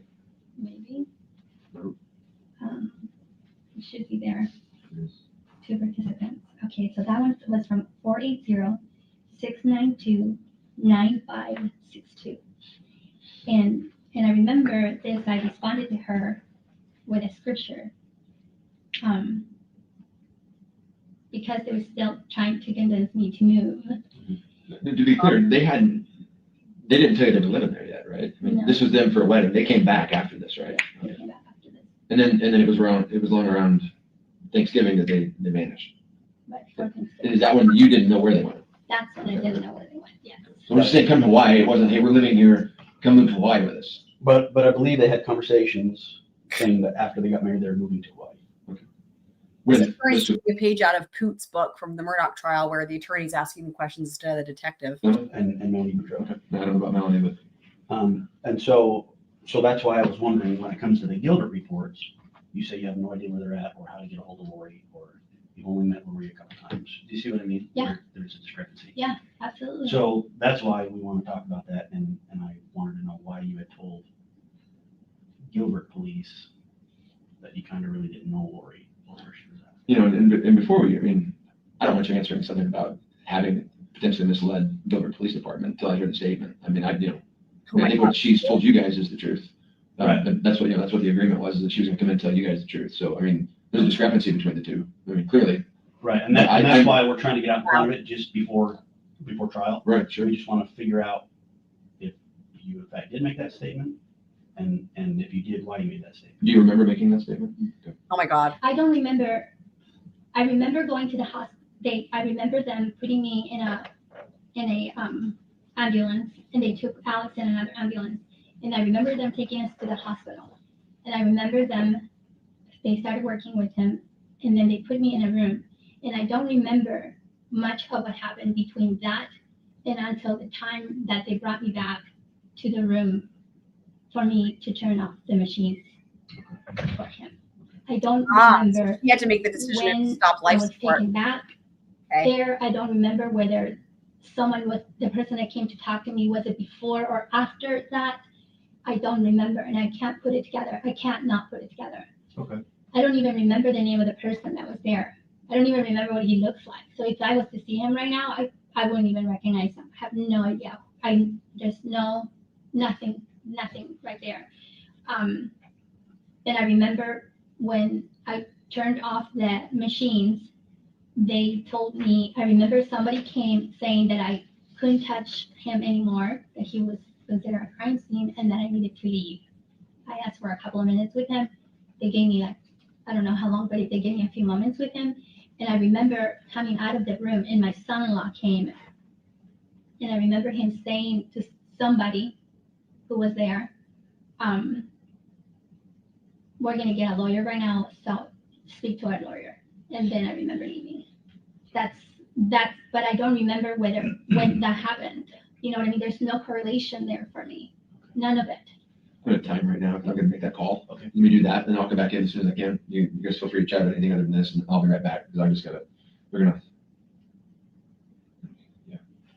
Never missed one call from her, so let me go do that, and I'll be right back, okay? They might just have to make small talk. Have you been to Rexburg or Idaho since? No, It's getting to be nice up there. is it? Yeah. The last time I was there was cold. Yeah, it's cold, like, It was cold for me anyways. it seems like it's cold for 8 months out of the year, but Yeah. now's the time where it starts to get nice and warm, and it's not hot like here, but I'd take the heat. I would take the heat any day. Yeah. So I always run 2-3 degrees colder than everybody else. And you think that they will make that big of a difference, but it really does. Well, I'm So- not sure anybody that lives down here owns a jacket, do they? We do, because after you're here for a while, they call it your blood thins out, and it really does. Oh. So you become kind of a whip, because as soon as it gets to 70, you're like, oh, it's so cold now, you know? And so, yeah, so and besides the fact that my own temperature is lower than most people, then I'm always. We're gonna skip ahead until our lawyer comes in. I have a sweater with me most of the time. You need to ask questions until he Really? Uh-huh. Even in the- It's an amazing structure they have there. Yeah. Did you guys get to see where the kids' place that they have? Mhm. So. Okay, we go. The Diamondbacks, flags on their cars, and, for the longest time after that. That was a long call. That call came up last minute. We got a response that's doing the thing by the 4th, and that's coming in quicker than we're happy about. So, time for a conference call. We were just discussing Diamondbacks baseball. Well, is there anything to talk about this year? No, they Okay. went to the game that night. last Oh, did you? Was the roof open? Roof I is don't- open. That's awesome. I don't Mark remember. McGuire hit one out I the don't window. know if they found the bag of money or if they just knew about it from communications or whatnot, but I know there was a bag of money in the closet. You know those big panels that open up? She was just telling me. Yeah, he hit one out the window. Really? Yeah, I know, it was like, that's 420 feet or something like that. It was just insane. Hit it out the window. But, it's this lovely stadium that's shut most of the time. Which Well, is good, but really, yeah. When we got there, it was shut, and then. The opening is a dramatic thing, because they cool it down, and then all the air stays in there. So they'll open it up into June, because all that cool air stays in, right? As the cool air stays, it settles and stays in, and then they can open it up and you get this feeling. You decide if it opens or shuts, right? It's the Diamondback pitcher who's pitching. Really? What are they doing, Oh dude? my gosh. Come on. Still. Yeah. Well, he was a freak. Yeah, that was, we had to get Thursday's down. right. Diamondbacks game for a week. Oh my God, the Yeah. Diamondbacks. This is like Yeah, Gamecock. so, Game like I Cox. said, we're not accusing you of lying or anything like that. We just want to get ahead of this before it gets brought up in trial. Yeah. By, Spencer's asking, why is Lori acting in her own defense? Because every criminal suspect has the right, actually civil too. You have the right to represent yourself in trial. You have that right. Now, it's never, very rarely done. It's always ill-advised. You should never do it. And at this juncture, my theory on why Lori made that decision is because she wants to try to force, okay, let me just say this. Mistakenly, she doesn't understand how things work, but I think her goal in her mind is to try to force a mistrial by stuff about Idaho coming in. So she still has advisory council, which they're court appointed. She has advisory council. She has also court appointed like a paralegal and an investigator. So she still has support. It's not like you're just on your own, right? But she is now representing herself, which means she's cross-examining every witness. It means she did opening statements, and when it's her case in chief, she'll be direct examining witnesses, and she'll give closing arguments as well. But my thought, well, okay, so initially it seems like she wants the control, she wants the attention, she wants to try to play lawyer, whatever. But there were a bunch of other reasons. But it's become clear to me over the course of her trial so far, 4 days worth, she's reached almost 100 objections that she's elicited from the state, because I'm keeping track. But the only explanation for her questioning, where she's like trying to get into stuff that would open the door to Idaho, the only thing that makes sense to me, it dawned on me on day 4, like I had a light bulb moment. I was like, oh my God, she's thinking she can force a mistrial by getting a witness to say something about the kid. See, the jury doesn't know that the kids are dead. Okay. The jury doesn't know. The jury now knows there was something going on in Idaho. That came out on cross. Like, in other words, Lori's kind of opened the door several times at this juncture, but not all the way. The jury hasn't heard yet about the fact that she's been convicted of other crimes. They don't know yet about the kids being dead. I think she's hoping that she can get somebody to say that and force a mistrial. That's what I think she's doing. Hi, Happy Annie, welcome. And that was my thought as well there too, Happy Annie, right? About wanting to get that, like that was my initial thought. And all that can still be true, right? That she wants to get her story out. She's going with the self-defense thing, right? That still can be true. However, the only explanation for how much she's been trying to get people to say things about Idaho specifically, right? There's no reason for that other than trying to force a mistrial. Yep. Oh yeah. It's wow is right. Wow is right. And that's the thing. Of course, but Lori, this is why I said mistakenly, misguidedly, she might think she can. And you'll notice that the other thing is clearly the witnesses have been instructed by the prosecution. It's very clear, right? To not answer these questions. And the other thing that you'll notice is when Lori is on the verge of opening the door, the prosecution will object, and they'll object for other grounds that are also valid, like hearsay, leading, whatever, right? But the main reason that they're objecting at those certain times, I think it's become pretty clear, is because the answer could open the door. And then depending on what comes out, I mean, it would have to be something really egregious. Like the thing is this is very different, right? In normal situations where it's not a pro se defendant, if they open the door on themselves, then the shit comes in, right? We talked about this a lot with Murdoch, right? There were triple doors there, right? And the defense opens the doors and the shit comes in, right? If you do it to yourself. In Lori's case, it's a bit different because she is pro se and the doors are huge. The information behind the doors is not, you would never want it to come in. But there's no other reason for her to be asking those questions. It's one thing if she was asking a generic question and then the answer maybe the witness answered it and it was something that would be like 404B territory, right? But she got so specific on day 4 with Sarena. It was when she was like, specifically, what did they say about me? Why would Idaho detectives want to talk to you? I mean, I'm paraphrasing, but she went on and on over and over again. Why would they want to talk to you from Idaho? Where it's like literally the only answer for why she's asking these questions is to open the door. And why would she want to open the door? Why? I mean, unless she's got some other master plan, but I don't know why she would want to open the door to that. It doesn't make any sense unless she's trying to, if she thinks she can force a mistrial, but she doesn't understand how things work.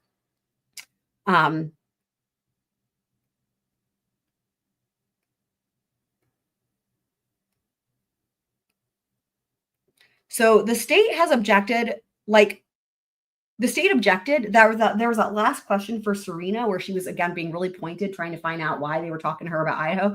And the state objected on like hearsay and some other things. And that's when they went to sidebar. And again, that to me was another indicator that the state is trying to preserve the integrity of this trial. Even though in every other case, if it wasn't a pro se defendant, they would let them, right? Let them open the door. Let them ruin their own, you know what I mean? Let them, what's the word? Like if they want to dig their own grave, fine, right? Like normally the state wouldn't object in those situations. They don't have to object to hearsay. They don't have to object to leading.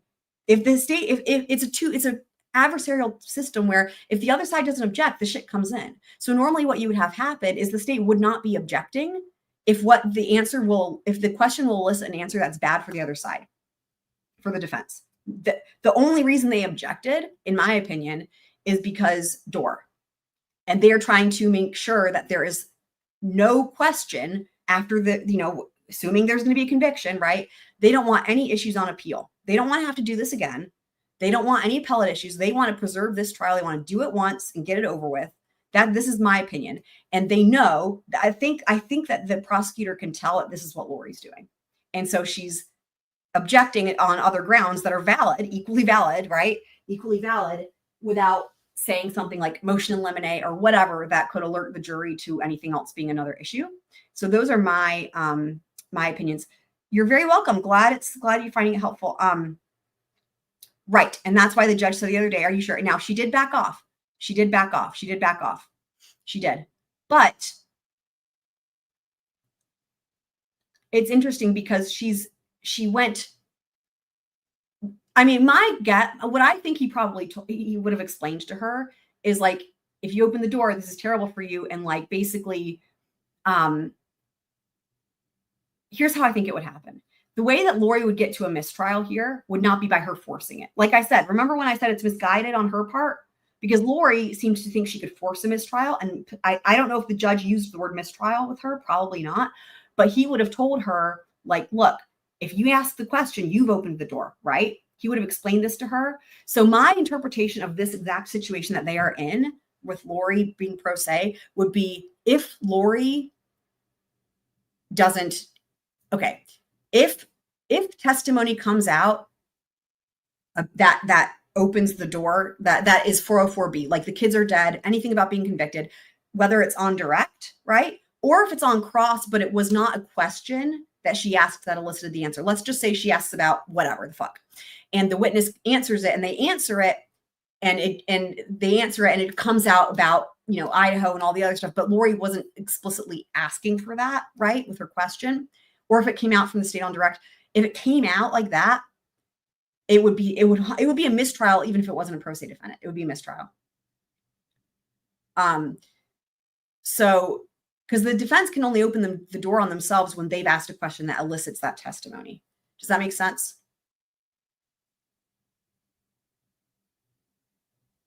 Well, she can't get a dismissal. It's never going to happen. Like, if 404B evidence comes in from testimony, there's never under any situation where there could be a dismissal. Now, you could be right that she wants it, right? Again, misguidedly, right?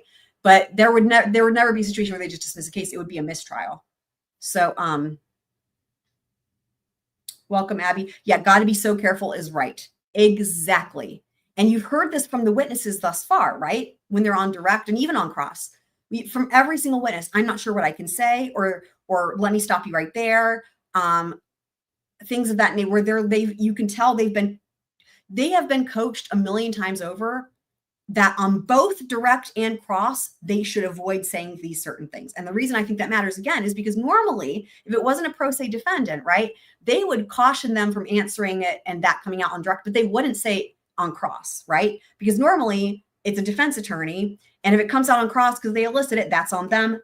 And then they open the door and then it's bad for them, right? But here you can tell they've been cautioned on both direct and cross not to get into it. And this is the reason, because they don't want a mistrial to happen. They don't want an issue on appeal, even if it's not an immediate mistrial. They don't want an issue on appeal. They want to preserve this conviction if there's a conviction. And so they've got to make sure that every witness is very careful. But I died on day one, right? It was day one when Lori asked the state's first witness, what all did you review? And she kept wanting more specifics. And then he said, my testimony in Idaho. And I just about died. I was like, holy shit. But everyone just ignored it and they just kept going. But that was just the tip of the iceberg. I mean, Lori brought up Brandon Boudreaux. It's gone on and on. The affair with Chad came out. I mean, it's very interesting to watch for sure.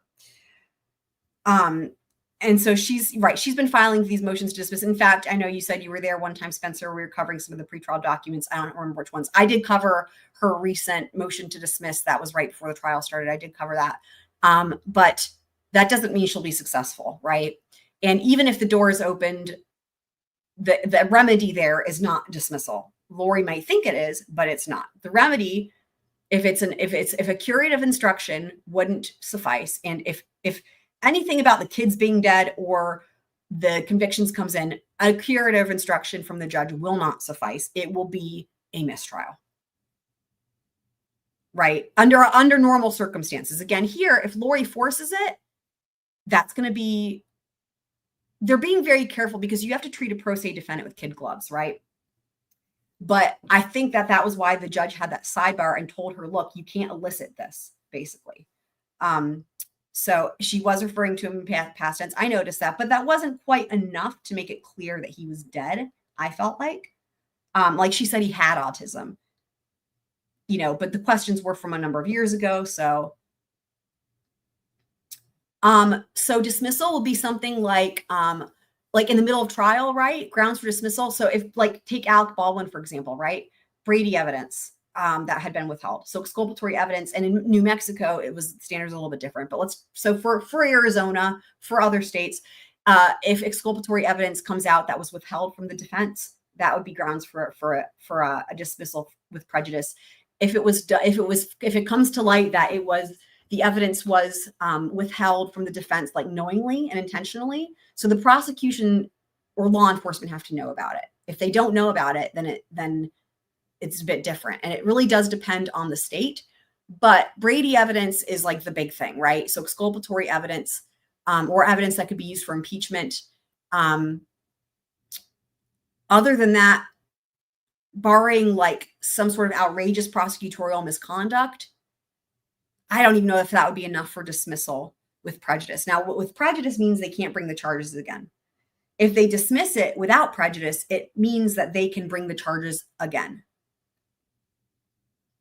which means you could have a retrial, right? Which is different than a mistrial. It means they have to go back and get the indictment again. They have to start over from square one, getting a new indictment. If it's dismissed, right? If the case is dismissed, they have to, and it's without prejudice, it means they just have to, the prosecutor has to go back and seek indictments and start over again. If it's dismissed with prejudice, it's gone, bye-bye. If there's a mistrial due to, for example, Brady evidence or whatever, or a hung jury or whatever, right? Then the state has the choice to retry the case, but they don't have to start over from scratch seeking indictments from the beginning. The charges are still there, but they have the choice to bring it to trial again or not. Hopefully that makes sense. Hope you feel better, Abby.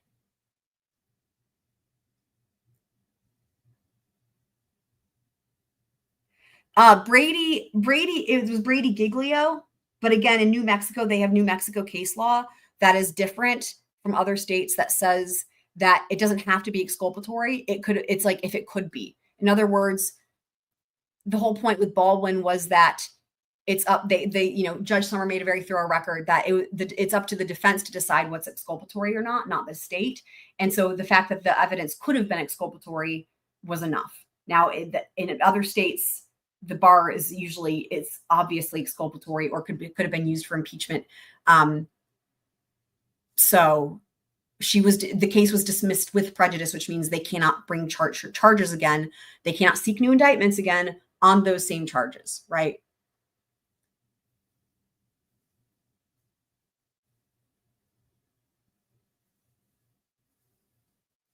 And the reason I say Brady Giglio is because they're oftentimes used like that in conjunction. Brady Giglio is oftentimes how you'll hear it discussed. And I don't think we'll have a hung jury here, but like, for example, with Karen Reed, I didn't think the Commonwealth would bring charges again, and they did. And that trial starts on Tuesday. So, defendants can claim a discovery violation, even if they're not pro se, and there might not actually be a discovery violation. They might, it's not like every time you see a motion for dismissal due to discovery violation, it's valid, right? It's every defendant has the right to a zealous defense as per the 6th Amendment to the U.S. Constitution. And so every good defense attorney is going to file as many motions to dismiss as are reasonable. They can't waste the court's time. But a lot of times it's also based on, myriad other things. Like the Koberger is a good example of that, right? Because they've had the motions dismissed, but then also regarding death penalty, of course, I've covered every single one of those court filings and hearings. And, it's an adversarial system. Sometimes things will look one way in the filing, and then you have the other side responds, and then the judge looks at it, and it could be a myriad different things. Like maybe it could be a fact discrepancy, or it could be an issue of the case law that a certain side is relying on. So in other words, just because a motion is filed, it doesn't mean that what's being alleged is what's going to happen, if that makes sense.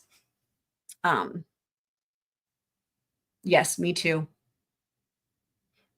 So Northwest is saying Brady is evidence. Give those ones. Yes, and we've on not obviously not on this live stream, but we've gone through that case law with other things when it comes up.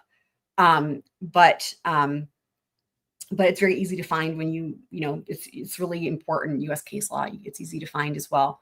And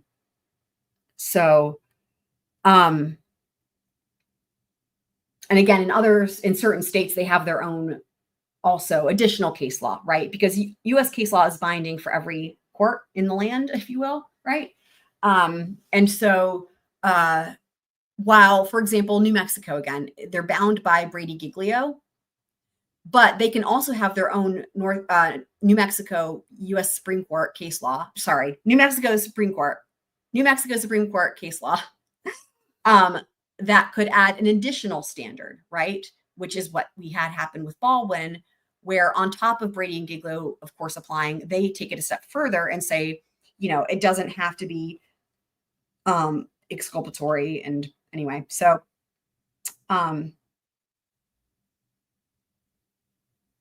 yes, accurate. Spencer says, so herself representing is kind of it's so crazy. It might just work sort of thing as far as being helpful at all. And yes, absolutely. There's no way she stands look, I mean, the thing with Lori, right?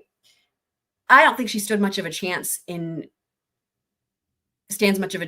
if she had a defense attorney representing her. There's some cases that are pretty cut and dry, right? And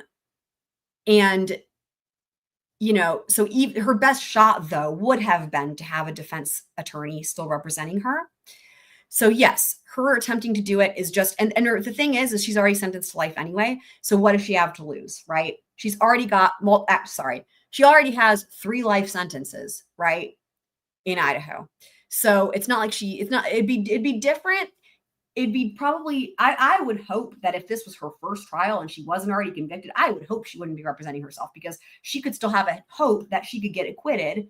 And then it's not like, you know what I mean? But here she has nothing to lose. So, you know, although it's still stupid.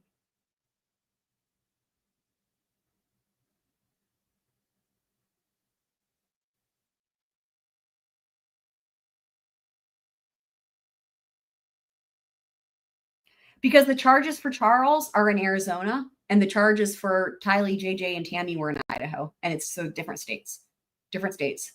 So she already had her Idaho trial. Now she's having her Arizona trial for Charles' death.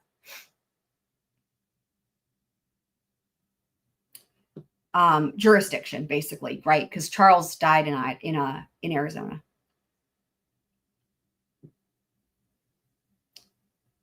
So remember, defendants can be charged in different states for different crimes, right? Depending on where they happen. Yeah, and Lori wanted to maintain her right to speedy trial, as she did in Idaho. She did that in Idaho as well. So, but no matter what, it's always, there's no good reason to go pro se, people. Okay. Like for Lori, it doesn't matter who you are. There's no good reason to go pro se ever, you know. But I think for Lori, again, you know, wanting to maintain a speedy trial, also, I think she feels like she has nothing to lose. She's going to spend the rest of she's going to die in prison anyway, you know? And I think here, my personal take on the way she's been cross-examining these witnesses is she was hoping, right, that she could try to force a mistrial. And, you know, clearly they had a little chat. We'll see what happens on day 5, right? Anything's possible here. And she's wearing that belt thing, that belt thing. Oh, that's interesting. You won pro se in traffic court. Okay, well, that's a little bit different, but congrats on that. Northwest for winning in traffic court. A little bit different though. Abby, they can't do that. They can't. Abby's asking, why? Wait, I don't see where they aren't going. It's been proven you did it. Sorry, guilty. That's completely not. That's illegal. That's 404B, prior bad acts evidence. Nope. That not allowed. Cannot do it. Absolutely can't do it. They have to prove each crime separately, each indictment separately. That is not allowed at all.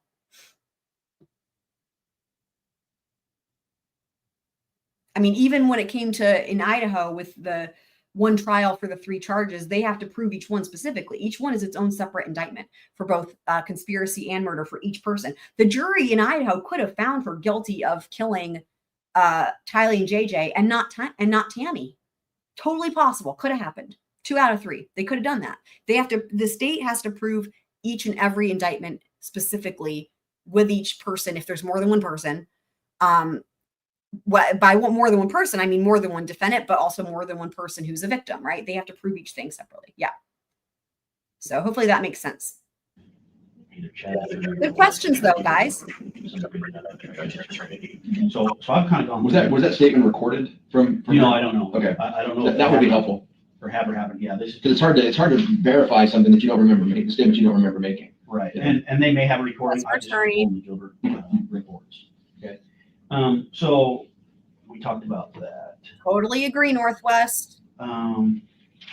So let's talk about the bag of cash that Alex gave you. Oh, Do you there's a remember bag of cash. When he gave that to you? He didn't necessarily give it to me. He just a couple of days before he passed. I don't know if it was like 1 day or 2 days before he passed. They can't. He said to me, Zulema, if anything happens to me, I want you to know that there is money in a bag in the closet, and it's for you. He said, it's not much, but it's for you. Okay. And did you ever count the money that was in there? Or know how much was in there? Well, when before he passed away, no, because I just said whatever, you know what I mean? I wasn't going to touch his money. But after he passed away, I asked the police to bring it down, and my daughter and her boyfriend started counting it. They did. And how much was in there? I think that there must have been about probably between $5,000 and $7,000 or something like that. Okay. Do you remember what else was in the bag? What you got in that bag? I still have the bag. Do you still have everything that was in it? Oh. Do you remember what it was? It was a bag. He had it in a plastic bag, like a Ziploc bag. Okay, she's talking about the bag. I'm a real quick read for Rule 4.4b. Other crimes, wrongs, or acts. Prohibited uses. Evidence of any other crime, wrong, or act is not admissible to prove a person's character in order to show that on a particular occasion the person acted in accordance with the character. Now, there are permitted uses. This evidence may be admissible for another purpose, such as proving motive, opportunity, intent, preparation, plan, knowledge, identity, absence of mistake, or lack of accident. In a criminal case, the prosecutor must provide notice if they're going to try to use any 404b evidence, and do so in writing before trial. Now,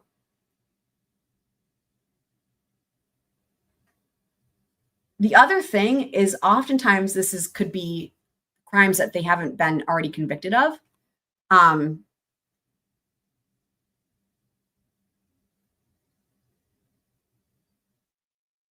So in other words, it is interesting because there is the permitted uses, right? For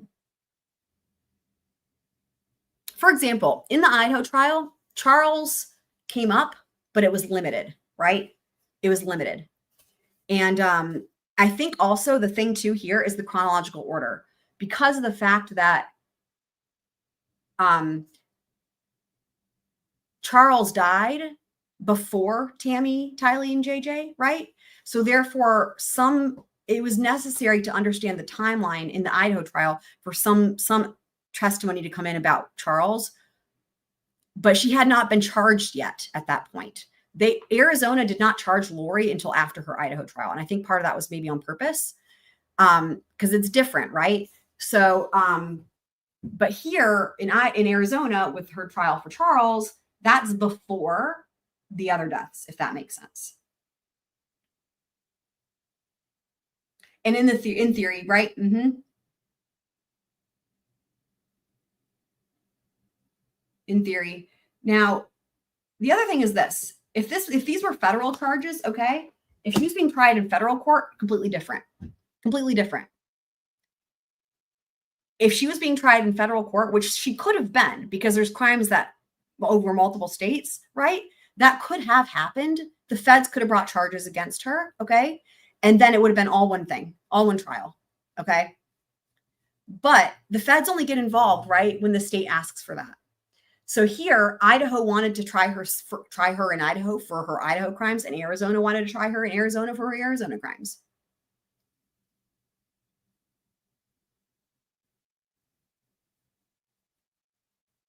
And the defendant's rights matter so much too, that the thing is, right, if you're the state, it's like, if you've got so much evidence, it is not worth it to cause an issue, even if it's just on appeal, right? An appellate issue, for bringing in evidence that could, inflammatory evidence like Northwest is mentioning that, that could make the jury vote guilty based on their emotions. And it wouldn't normally be it could have been, especially because of the kids being missing, right? Like it could have been a federal case. Then you have they were all over the place. They had Texas, Arizona, Idaho, Hawaii. It totally could have been a federal case. There's some cases that are automatically in the federal jurisdiction, right? For example, things like usually white collar, like money laundering type of stuff, right? Acts of terrorism, but things that could be federal but don't have to, right? It depends, is when you've got criminal activity that's crossing state lines, and that's going to be up to the state. So this could, if the states wanted it, they could have asked for the feds to jump in, and they could have been take Murdaugh, for example. Murdaugh charged for the same crimes, both federally and by the state. And there wasn't even crossing of state lines for the financial crimes. For the 101 financial crimes, he was charged in both the state and by the feds. So they have to, if you've got a case that's in the state's jurisdiction by default, but, it's up to the state to determine whether or not they also want to bring the feds in, and then they work it out amongst them. Generally what will happen is, if that's the case, what will happen is the state will just give it up to the feds, and then the feds are hoping to probably strike a plea deal. And then usually the state will drop their own charges, but they don't have to. And in Murdaugh, they didn't. The state said, we're going to try you in the state as well for the financial crimes because he deserved it.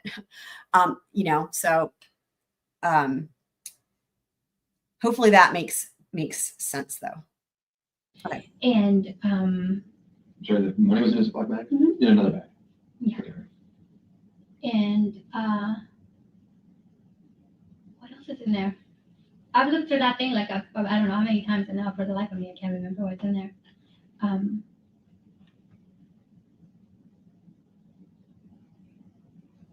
Remember, when it comes to the defendant's rights, Sixth Amendment, she has the right to be presumed innocent, right? So as far as Lori's Arizona trial, if they know she's already been convicted in another state, and that conviction was for killing her kids and Tammy, but the kids alone, right? When it comes to a jury, and they know she's already been convicted, that right to presume her as innocent has just diminished by a lot, because she's showing up in court representing herself dressed in civilian clothes. They don't even know she's they don't even know she's in custody. That's part of the reason they're allowed to wear those clothes, to give the jury every opportunity to view them as innocent, right? As a civilian, that they are in their regular clothes, whether they are pro se or not, right? And so that's the whole point, that she's innocent until proven guilty. And so whether, if she was wearing jail clothes, for example, if the jury was told that she was being held in custody, you can see how already that could affect things. But then add to that, then the whole thing about already being convicted in Idaho for killing her kids. I mean, you see how the jury's going to have a much harder time viewing her as innocent in this trial. So hopefully that makes sense. There might have been a pair of headphones in there. And the other thing too, real quick, last thing, balancing test. So more prejudicial than probative. There are some things, like again, the exception to Rule 404B, it depends on what it is. If there's something that is more probative than prejudicial, it can be allowed in.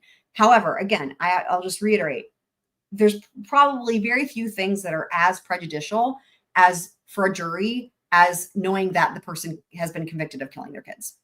Like, it doesn't get much worse than that. So when you're going to have a hard time finding anything that's more probative, right, than prejudicial when it comes to that, obviously with the exception being tried for killing of the kids, then of course that's different. That's the whole point. Those are the charges. But when it's a different case, when it's different charges, the killing of the kids, it's just not going to get more prejudicial than that. And so there's no probative value that could outweigh the prejudicial value of the jury finding that out. Yeah, take a look at you. in there. You take anything out of it?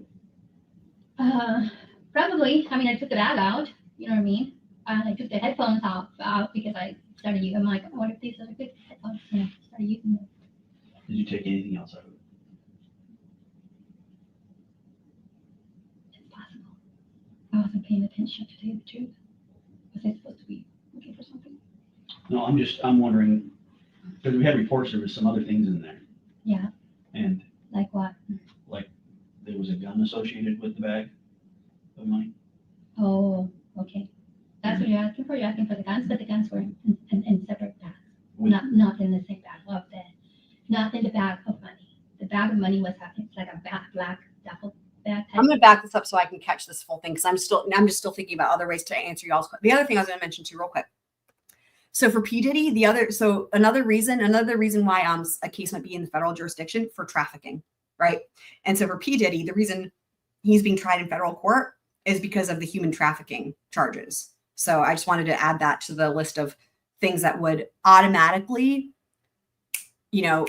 whenever there's a crime, the first thing that has to be determined is the jurisdiction, right? And that the first question that's asked is this federal or is this state? So when they're looking at the allegations and everything against him, because of the fact that you had human trafficking, you had different state lines, crossing of state lines, be human trafficking. That's he's been indicted for, among other things. That made it federal, right? So, okay, so let's get back to what's in this bag. Did you take anything else out of it? And a state park. That's another good point. I'm paying attention, to tell you the truth. Yeah, real quick. So one of the other exceptions would be if it's on state, if it's a state park, what would you call that, right? Like government land. Another thing would be like an elected official. That would be another thing that could be that would automatically fall into federal jurisdiction. But you're right, to Northwest. If she died in Yellowstone, Was I supposed to be looking for something? No, I'm wondering, because we had reports there was some other things in there. Yeah. And like what? Like there was a gun associated with the bag of money. Oh, okay. That's what you're asking for? You're asking for the guns, but the guns were in separate bags. Not in the same bag of not in the bag of money. The bag of money was, it's like a black duffel bag type thing with a zipper. Okay. And then there's the guns that he left. They have their own case. And they have, it's like a case, like a gun case, and then the gun goes in one thing, and then they have the clips. And So just so I understand, the gun case was with the bag of money, next, but not inside the bag. Okay, the gun case was next to the bag of money. Another good example too, Luigi Mangione. He's being tried in both state and federal court. Why? Because this is another great example, right? Whenever you've got the traveling across state lines in the commission of a crime, it's not necessarily by default federal, again, unless it meets one of those other criteria, but it can be, right? Just like with this case, just like with Lori Vallow, right? That's what I'm saying. So because Luigi Mangione came across state lines in order to commit that crime, as he's been charged with, that puts him in the jurisdiction of New York, which is where the crime happened, but also federal. Another example, Rex Heuermann. Rex Heuermann, the Long Island serial killer, that's another example of where it could have been feds. The feds haven't brought charges there, to my knowledge, although I haven't followed up on that case in a long time. But he's being tried by the state of New York, but he could have also, the feds could, and they still could. There's no statute of limitations. They still could bring charges, right? Federal charges. But another example of how the feds did bring charges against Luigi Mangione, in addition to state charges, just like with Alex Murdaugh and the money. But in those cases, they aren't by default, right? So for some reason, New York State did not involve the feds in terms of bringing charges against Long Island serial killer, but with Luigi Mangione, they did, because the state has to agree. Again, if it's not by default in federal jurisdiction, it's really up to the state if they want the feds to also go for it or not. And just so I'm clear, the bag of money was in a Ziploc bag inside of another bag. Yes. And the gun was not inside the bag. But it came late, though, to terrorism. That's the thing. It came late. That was more recently. that happened, if I recall. And you're right, because the terrorism would put it in that jurisdiction, federal, but they didn't come out. That happened recently, didn't it? Because I think that they were still trying to figure out if they could get an indictment on that. But yeah, the feds defer to the state. Yeah, unless it's by default. Nor was it inside the bag that the money was in. Am I saying that right? Yeah, it has its own. Okay. Its own Separate. bag with a zipper that goes around like that. So when you open it like a book. Okay, so in the duffel bag that the money was in, what else was in the duffel bag? Let me ask you this, was there a phone in the duffel bag?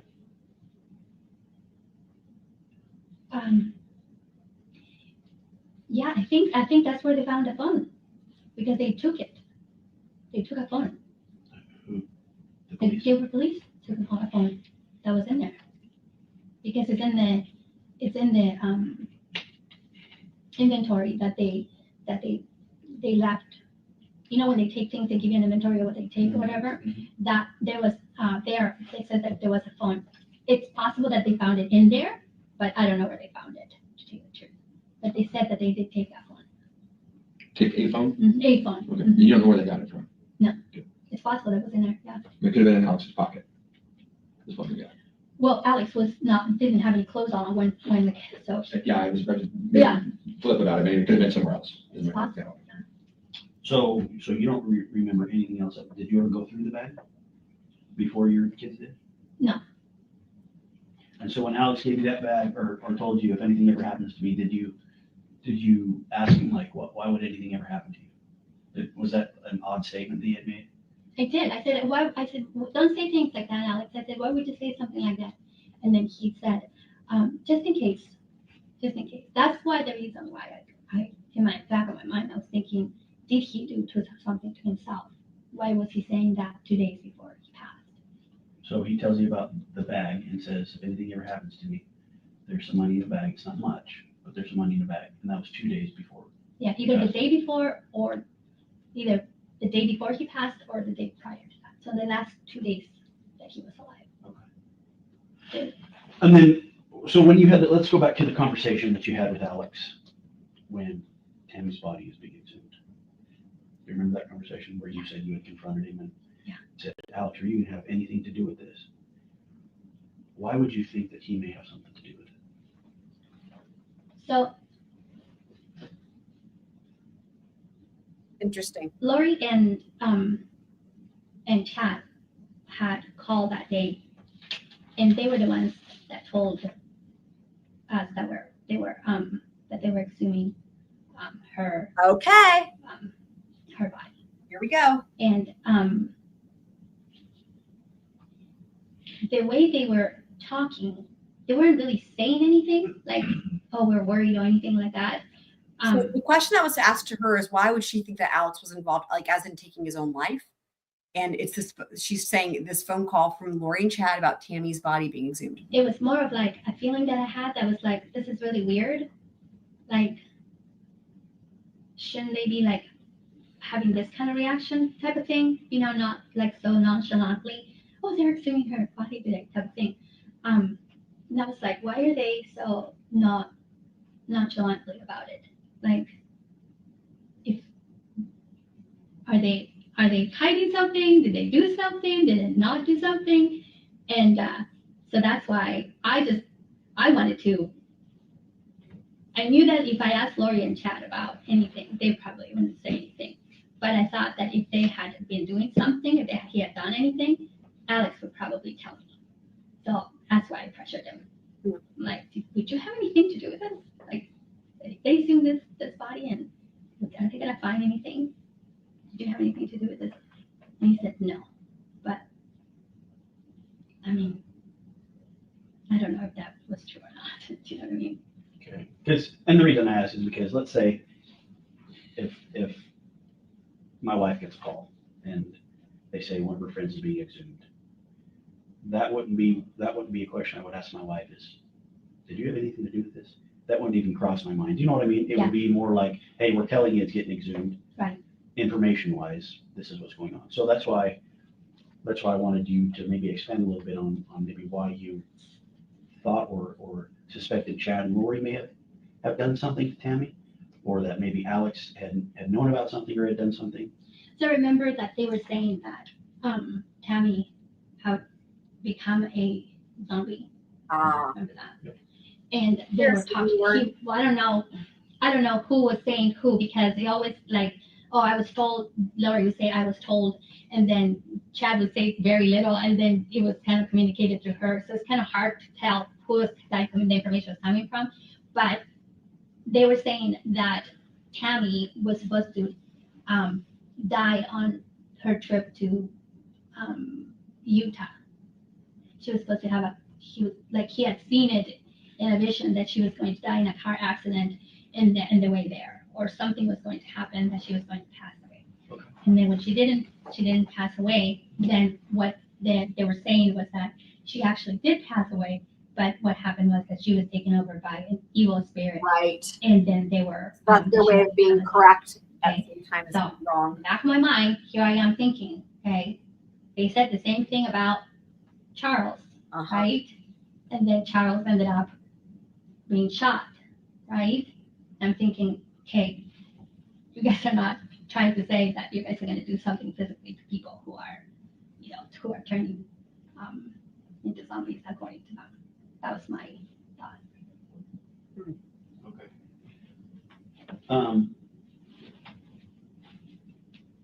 So, refresh my memory again. What was Alex's response to your question? So he sat back and on the back and pressed his back towards back of the bed, the headboard, and he goes, "No, that's it. There's no answer after that. Nothing else." And I was waiting for him to say something else, and I'm like, okay. I'm like, "Are you gonna say anything else?" And he's like, "No." Like, okay. So I thought when he seemed so sure of his answer, I was like, well, okay, then he didn't have anything to do with this. Okay. And is that the same conversation that's the same conversation you kind of got after him, right? And we're pretty, maybe forceful is not the right word, but aggressive towards him as far as, tell me what's going on. Yeah, because that was when because right after so then I pressed for another answer, and he tells me no, right? So then so then I stand up and I start walking away because I'm like, I don't know what to think at this point. And that's when he said, I think I am being their fall guy. And I'm like, the fall guy for what? What is it? Tell me. What is it that they're trying to pin on you? What did they do? And he just wouldn't say anything else. And then I get frustrated again because he's not answering my questions. So I turn around and I'm going to walk away again, because I'm just so frustrated that he's not saying anything. And that's when he tells me, either I am a man of God or I am not. Okay. Now, at the time, because I turned around and I said, what does that mean? What does that mean, Alex? Tell me, what does that mean? You can't just tell me these things and not say anything to me. And I was so frustrated with him, so mad, really, because he wasn't saying anything else to me. And that, I guilt it. I thought for sure that I had probably given him a heart attack because I was, kind of pouncing on him, Now putting it all back, and now I understand that, they were probably telling him to blessings to do certain things, and he in his mind was either I'm following what God is telling me or I am not. Did you have a question about that? No. I thought I saw you written something down. Okay.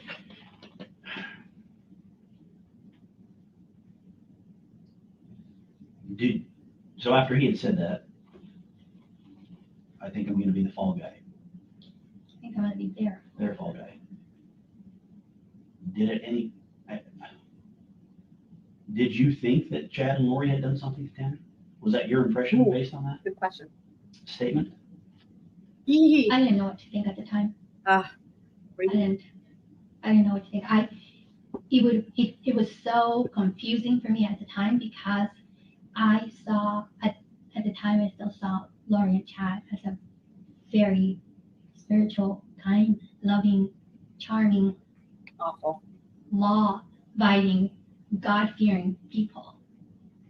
So So there was It's no, really sad, isn't it? I mean, to me, it would be like, you know what I mean? So even when he said that, I was like, the fall guy for what? Like, what was it? What is going on? You know what I mean? And I couldn't even process it or put two and two together. What is it? So what was it that they would do? Okay. I mean, these things didn't even come together for me until like months and months and months of me thinking and processing and putting things together. You know what I mean? Because to tell you the truth, until they found the remains of the children, I still thought that there was a possibility that they had them hiding somewhere. a lot of people have said that, by the way. That's what we all hoped too. I really believe that they had them hiding somewhere. I believed them. I really did. That's what they were saying. They were keeping them safe. So on these conference calls with you and Chad, Lori, and then there was Melanie and Ian, you guys talk about a code word to make sure it's safe to talk. You remember talking about that with them? Yeah, because remember I told you that the day that Alex and I were going to Vegas, that day when I got back from the stop, he wasn't in the house, and so then I called him and I said, "Hey, where are you at?" And he's like, "Oh, I'm in the walkway, the green field behind the house with Gibb and Melly." So he's like, "Just come out back here and meet us back here." So when I got to where they were at, that's what they were talking about. They were making a code word to say, this is safe to talk. This is not safe to talk. So many of these cases have code words. It's wild. So it was Pretty Bird. And the other one was Not Happy Bob. Not Happy Bob. So which one meant it was okay to talk? Pretty Bird? I think it's the opposite. I think that Pretty Bird was not. Okay. And then Not Happy Bob meant it was okay. Where do they come up with this stuff? Meant it was okay. Okay. So whose phone number did you call when because they would call you from Ian's phone? Whose phone number would you call to conference everybody through?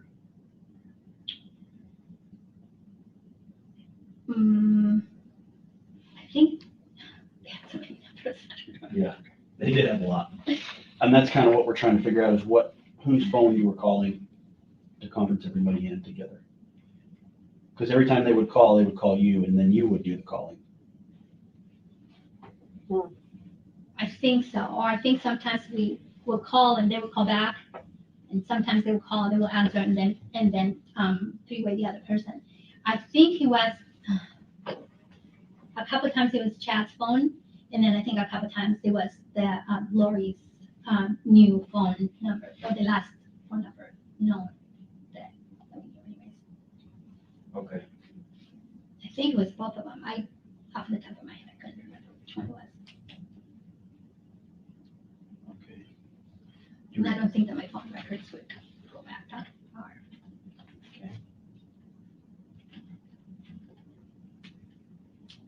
They probably do. The numbers too. Yeah.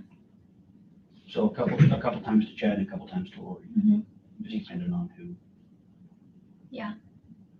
Because a lot of times they wouldn't answer. They just, I'm going to tell you about that ghosting that they would do.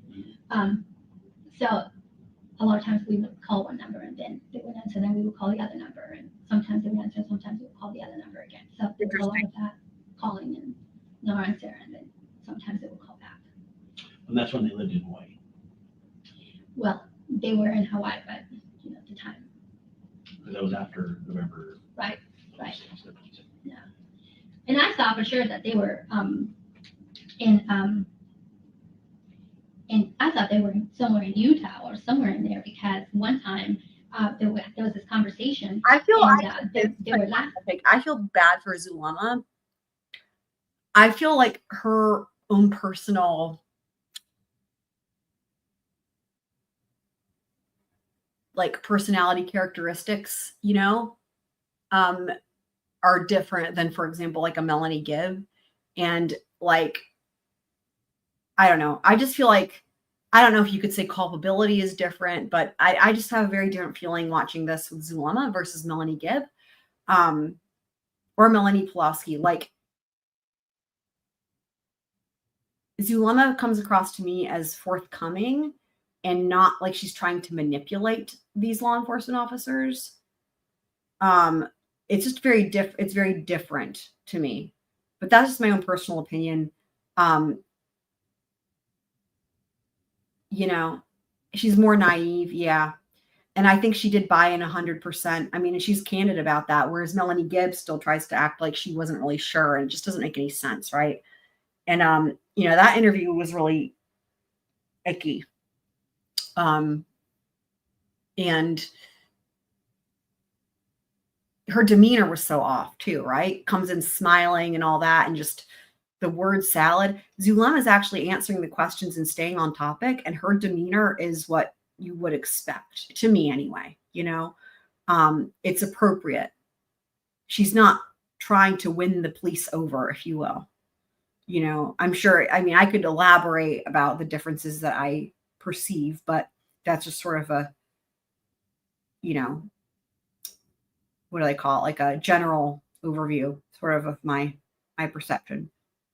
And the same would be, I can say about her testimony, right? Her testimony at trial was different than like Melanie Gibb, for example.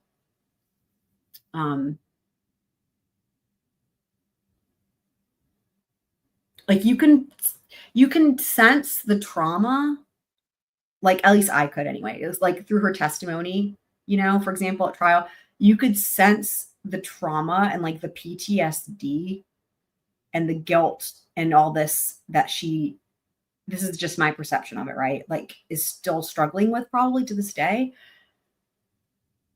And then with Melanie Gibb, it's just very different. It's like it's just, yeah, there was nothing to see here. This was all normal. And I'm the one, you know, I'm your girl, I'm your gal to call. Call me in the middle of the night if you have a question. No one's going to tell the truth like me. And it's like a lack of acknowledgement of the tragedy, even. You know what I mean? It's just not, there's a disconnect there, you know, whether it's just you've not dealt with it yet, or it's like you're more involved. So you're trying to like seem super helpful. I don't know, but there's a difference though. There's just a big difference that I perceive anyway. So they were laughing because they said that Lori had gotten stuck in her car because of a storm, and she couldn't move in her car, and she had to spend some hours or like, you know, like part of the night or the whole night somewhere until she could actually get through the storm. So at the time I thought, in my mind, I thought that it was like a snowstorm that she couldn't get through, and I thought, well, probably Utah. That's what I was thinking, you know. But I don't know if it was the storm up there, or were they here still and before they left for Hawaii? I don't know. Or were they telling you that to put you off? What was right. It's possible also. Yeah. Right. And that's one of the things that she would say would be, for your protection, we're not telling you where we're at. For your protection. So how come you were the designated, or how come you were always the one who would make the calls? How come it wouldn't be Ian or Melanie or anybody else within the group that would call Chad Morty?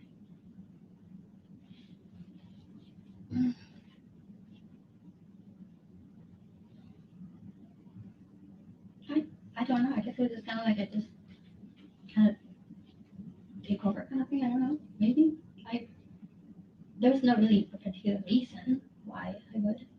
It wasn't like a designation or anything like that. Did everybody know their number in the group? At that time, no, they didn't, because I remember one of those conversations. I remember that we put Melly on the phone, and I remember her she just started crying and crying because they weren't answering calls, and that one of the numbers, I guess, wasn't working anymore. So she hadn't talked to them since they had left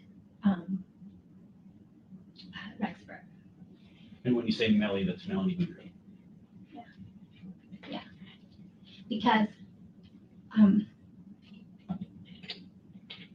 the way that they were part of the manipulation and part of that indoctrination and getting you to be part of this, meeting them and being, close to them and stuff like that, was their constant offering you a blessing of comfort or offering you a blessing of something that was going to happen. So promising you something. So it was almost as if when you get that on a constant basis all the time, and then all of a sudden you don't, it's almost as if you're like, whoa, what happened there? You know what I mean? All of a sudden you feel like, oh my goodness, I have no guidance now. You see that? And I believe that and I can't say how Melly was feeling at the time, but I would imagine that she was feeling like, she hadn't had any contact or anything from them since they left. I remember her being in tears out of that conversation. So kind of off what you said is when she was in tears and did she or anybody ask you for their numbers? If they, because they knew you had them, right? Because you were the one that was calling. So did they ever say, or after the conference call when you talked to Chad and Lori, did Alex or Melanie or Ian or anybody ask you, say, hey, well, can you forward me their number? I'd like to call them and talk to them. Or was it just you that solely had their? No, they had their number too. They had their number. If I'm not mistaken, it's probably, I can't say for sure, but I'm thinking that it was probably given to Melly that day. So for anyone who's just now getting here, we are watching Zulema's interview from April 29th, 2021. This is Alex Cox's, was his wife at the time when he died, and was a member of Lori's inner circle. She's speaking with the Chandler, she's speaking with Idaho detectives at the Chandler Police Department. During one of the conference calls. Mm-hmm. Yeah. I don't remember. I really don't know why that kind of became like a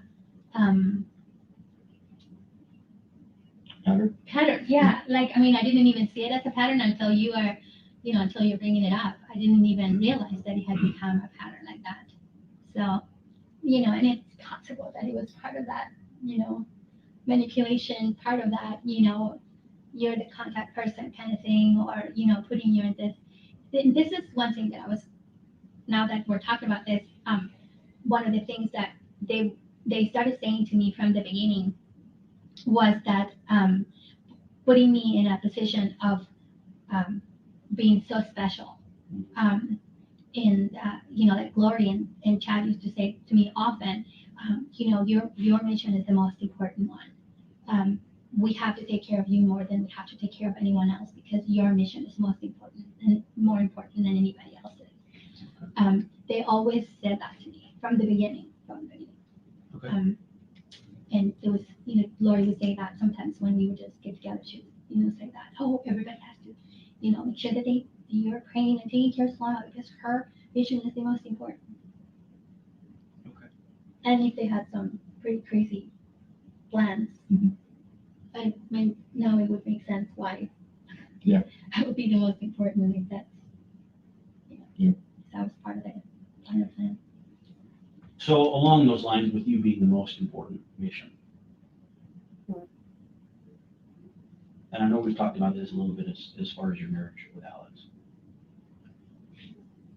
was Chad or Lori directing you to marry Alex? They were suggesting it, and they were saying that we should be together. At least they weren't, I will say, at least they weren't asking people to change genders like they do with the Twin Flames cult. Chad did give me a blessing. Sorry, forcing people to have gender reassignment surgery. Sorry, be accurate.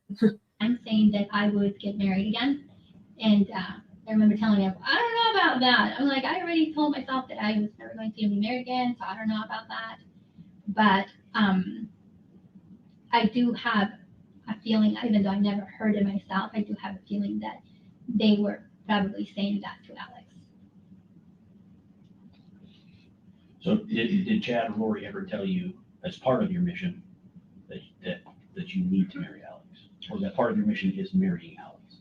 So the way that they presented it was that in order for people to finish their missions, they always had to have somebody that was going to be equal in their,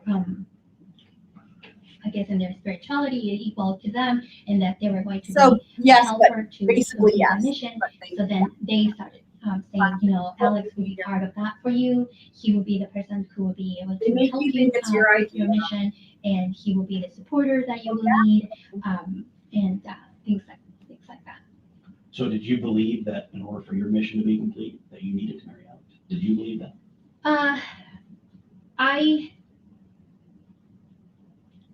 I wasn't sure, to tell you the truth, if I really had a mission.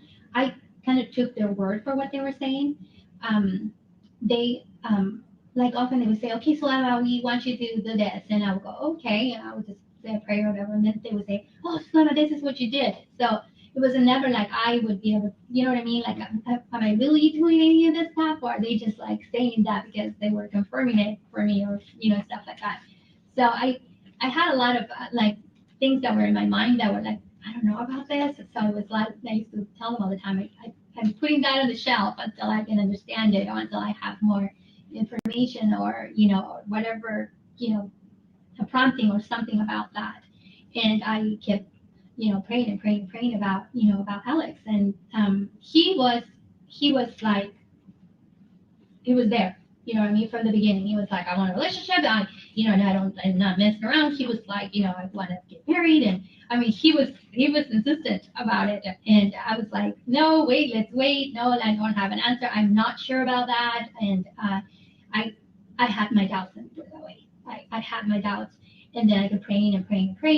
And then once Alex and I got to know each other a little bit better, and we started spending time together and talking to each other, I really started liking him. And the things I liked the most about him was that he was the kind of person that I could go deep conversations and deep discussions about the scriptures. And he knew the scriptures very well.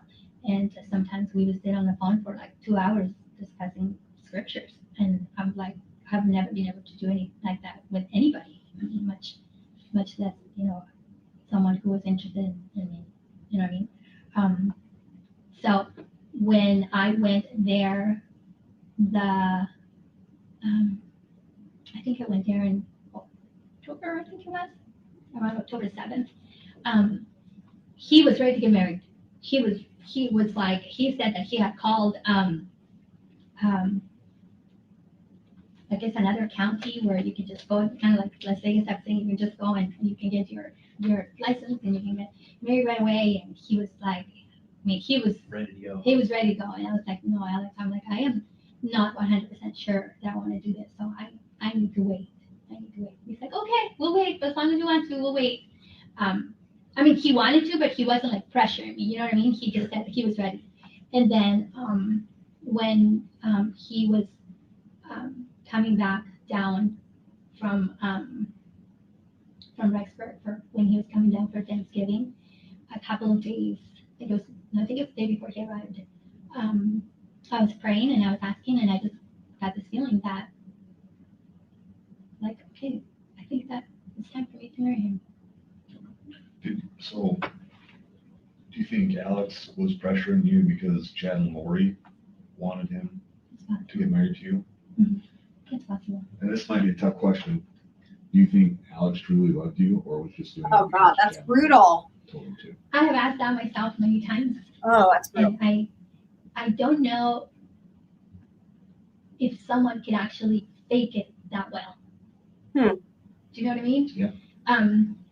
If I didn't love somebody, I don't know if I could be that doting over that person. At least I couldn't fake it. Maybe he could.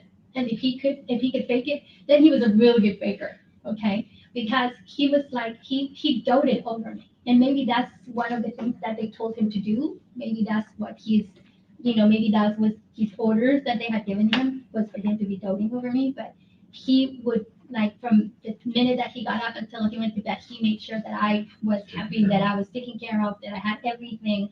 Like I told you, one day I was like, what sounds really good right now, Alex? And he's like, what? I was like, salsa and chips. And he got up and he picked up his kids and goes, I'll be right back. And he was out the door. He went to got me chips and salsa, and he came back. He goes, here you go. And he would say it all the time, as you wish. As you wish. Interesting. So I don't know. It is a possibility that, yes, he could have taken that, yes. So it had to be a really, really good faker. Were you in love with him when you got married, or were you doing it because she I was loved married? him. I loved Alex very much. I'm just gonna go back on a couple questions on this.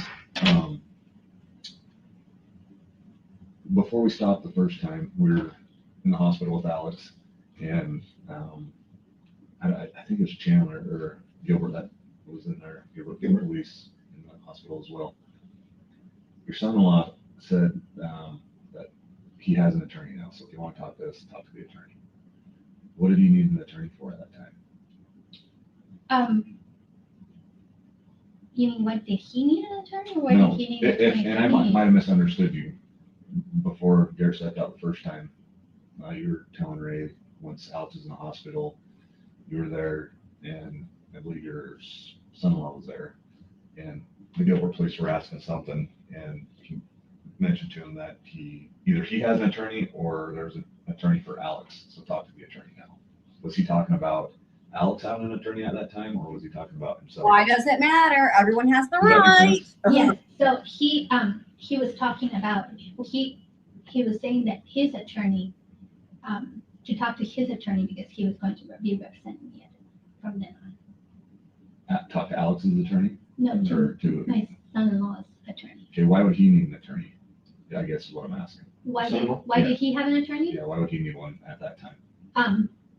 So what happened was that question. My son-in-law came out of a parking lot from I think it was. Let me cut you off and tell the story. I don't think you cared why your son-in-law knew the attorney. Did your son-in-law need an attorney under this investigation? Under this, no, under this investigation. Okay, It so was the for police somebody attorney was else. for her.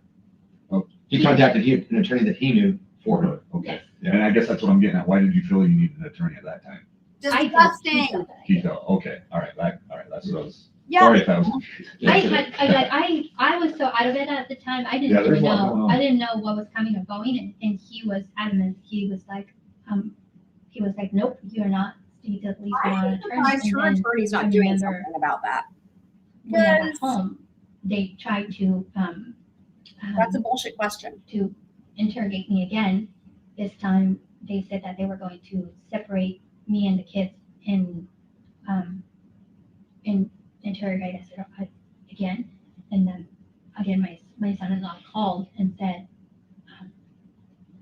your attorney's going to be calling the person, and said, just because he had taken it to his car, and he's like, just get out of the car, tell him that he needs to talk to your attorney, go inside, tell the kids that you're not answering any more questions, and that to talk to the attorney from now on.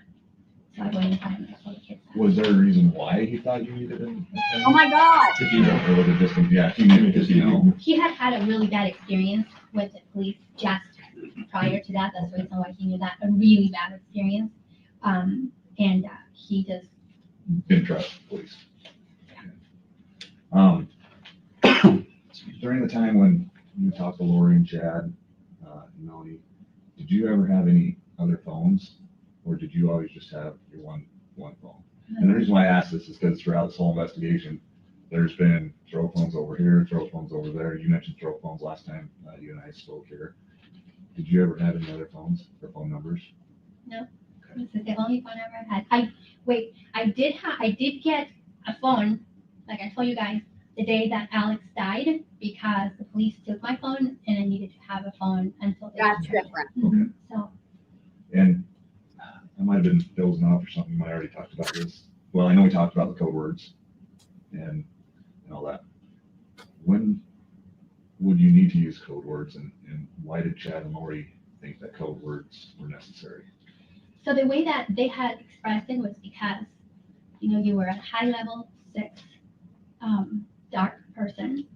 And so I'm was sure you your, would too. I mean, that's just- so, Oh, yeah, and so I- was your partner, right? I'd be his boss. And you guys were seeking their destruction. And you guys were working with Kay seeking their destruction.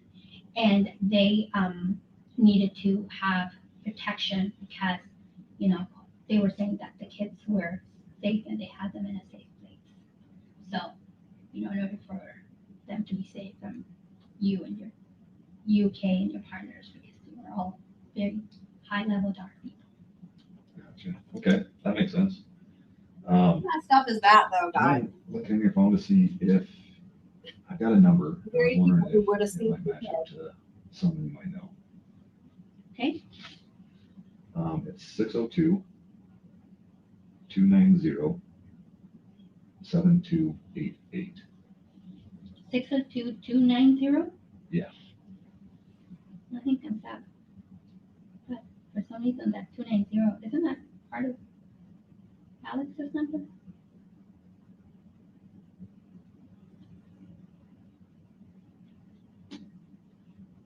It's in your phone, it should populate. Yeah.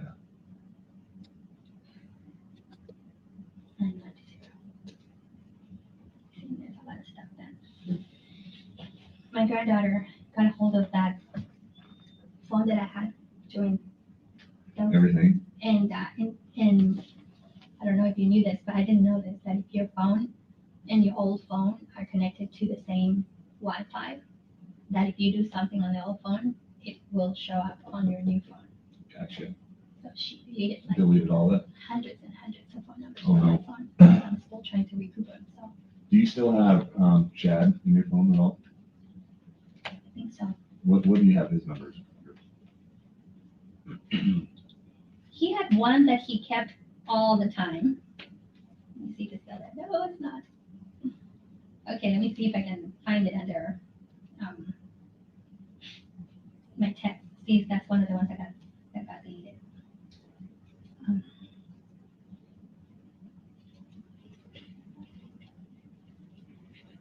Okay, I have 208-690-9374. Okay.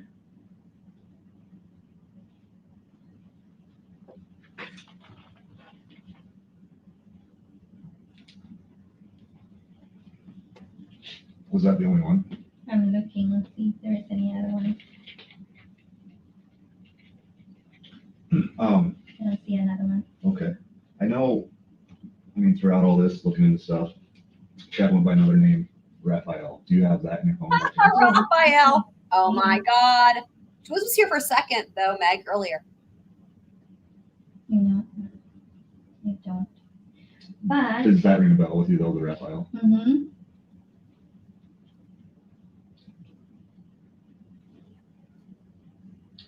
But I remember he had changed the number, and Alex asked me for it, and his number was 602-290-7288. Is that the one that you were just asking me for? Yep. Yeah. So That's whose is it? Chad. That's Chad. And Alex texted you that. Yes. When did he text you that? Do you still have that? He texted me that on December 5th. Okay.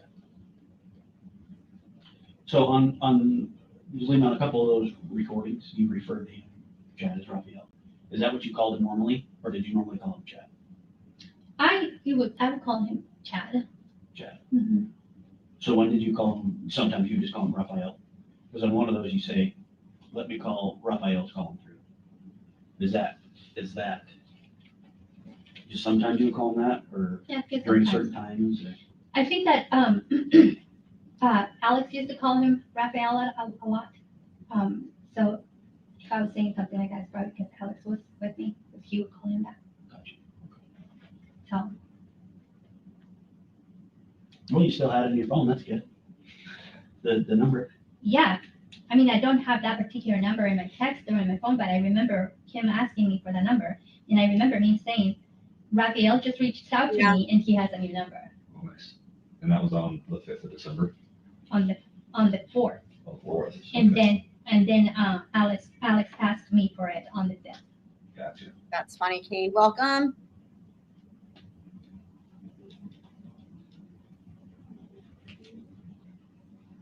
And then on the 6th, I remember he went and got pizza for all of us to have dinner. And then on the 7th, he went to Mexico. And he came back.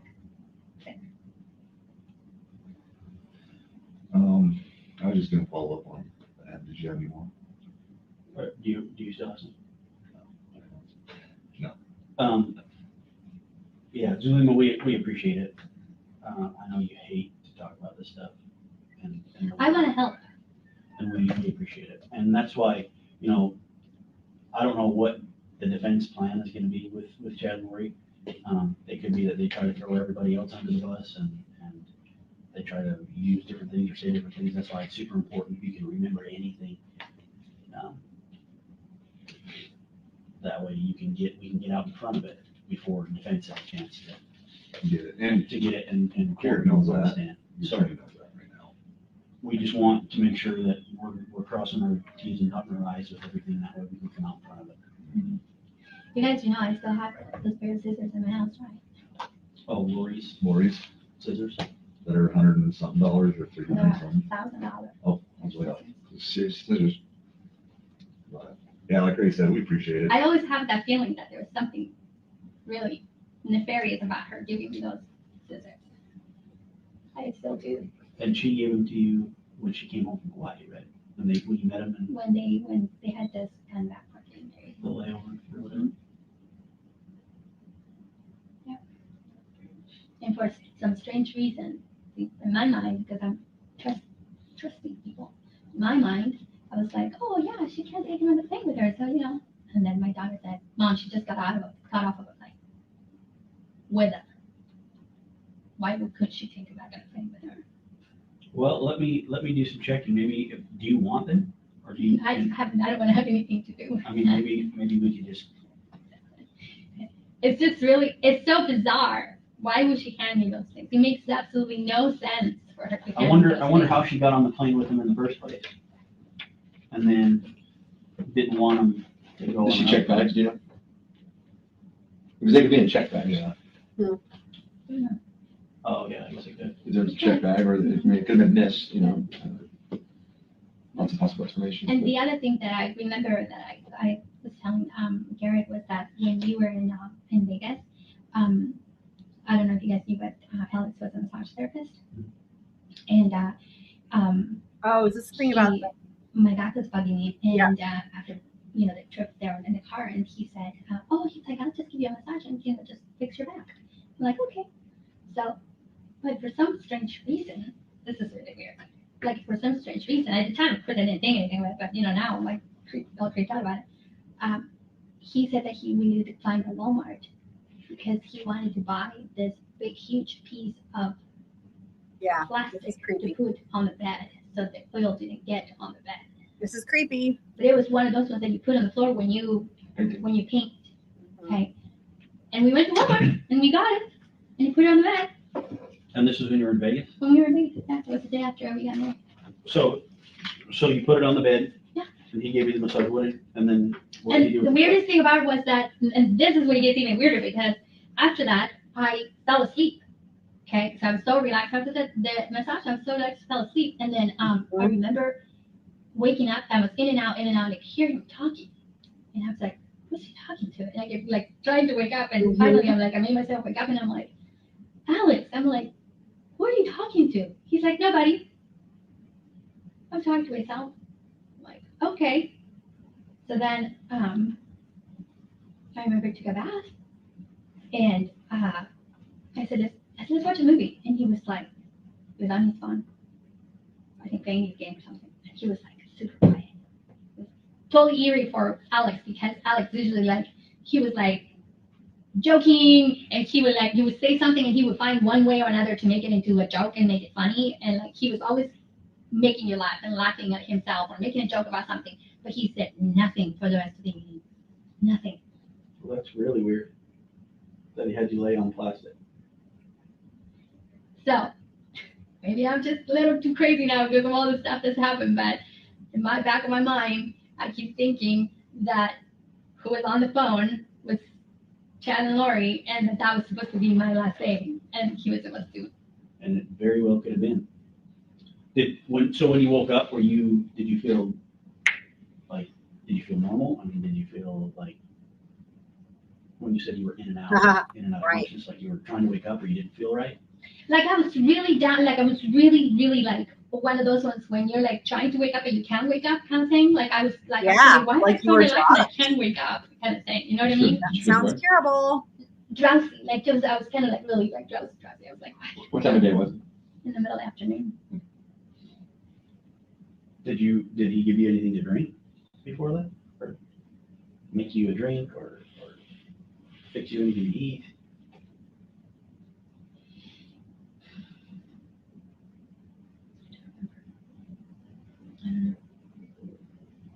I mean, I remember I was going to get something to eat, and then we came back to the hotel, and I remember we did have some drinks with us. Like, you know, I don't know, maybe I might have had like no, I didn't have a Red Bull that day. I had something with me, might have been a water or something, I don't know, with me. Like, always use the little cup, you know, I didn't like to use the little glasses. I always have my glass with ice and whatever it was that I was drinking at the time. So did he give you a massage? I mean, did you have oil on Not enough to use? Or the drop cloth. Right, to with the go to oil. drop off, you know what I mean? It just didn't. At the time, I had no question about it. Now I'm like, why would you necessitate a whole drop cloth all over the bed to give me a massage? That just doesn't make any sense to me at all. So did And then the fact that he was quiet for the rest, that he said nothing, like nothing after that. He was quiet, and like that's so not Alex. Alex is not quiet. So did you ever ask him like?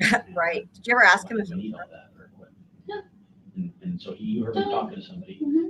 And I believed him when he was talking to himself, you know, at the time. You know what I mean? Trusting him completely. And that was right after you guys were married. The day after. Yeah, it's really weird. It is super weird. It's super weird, especially because he wasn't talking. And I even asked him, I said, are you okay? Like you're so quiet. Are you usually not quiet like this? He's like, I'm just tired. I'm like, okay. I'm like, well, I'm going to leave you alone then so you can rest. So I left him alone. He didn't say anything else. So I ended up watching him from it. I was out of keys. Brain, I gave it the keys. And it's little things like that we're super interested in. So if anything like that comes to you again, something that you may think is super small, please let Garrett know, or we'll communicate it to you for sure. That was weird. Let us know. Yeah, just little things like that help us put pieces together. The little things. Was that the only time that happened? Yeah. Did he give you massages before? Interesting. No. So that was one time he offered to give you a massage. When we would get together, sometimes he would come and he would put his fingers on my Why do you neck have a and headache, go. Kane? He would say, "What is it with you people, translated people that have such big, stressful shoulders or something like that?" He would say that, but I wasn't the only one that was receiving it. He would do it to everybody else, you know, just kind of like relax. I was pulling up the next video. Did someone have a question? Or what am I seeing? Welcome, P Fox.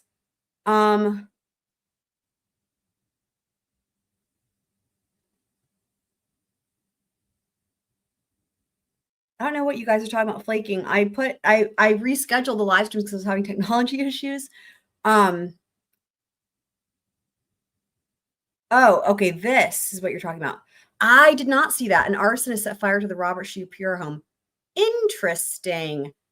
Thank you for letting me know, Mag. I did not know that.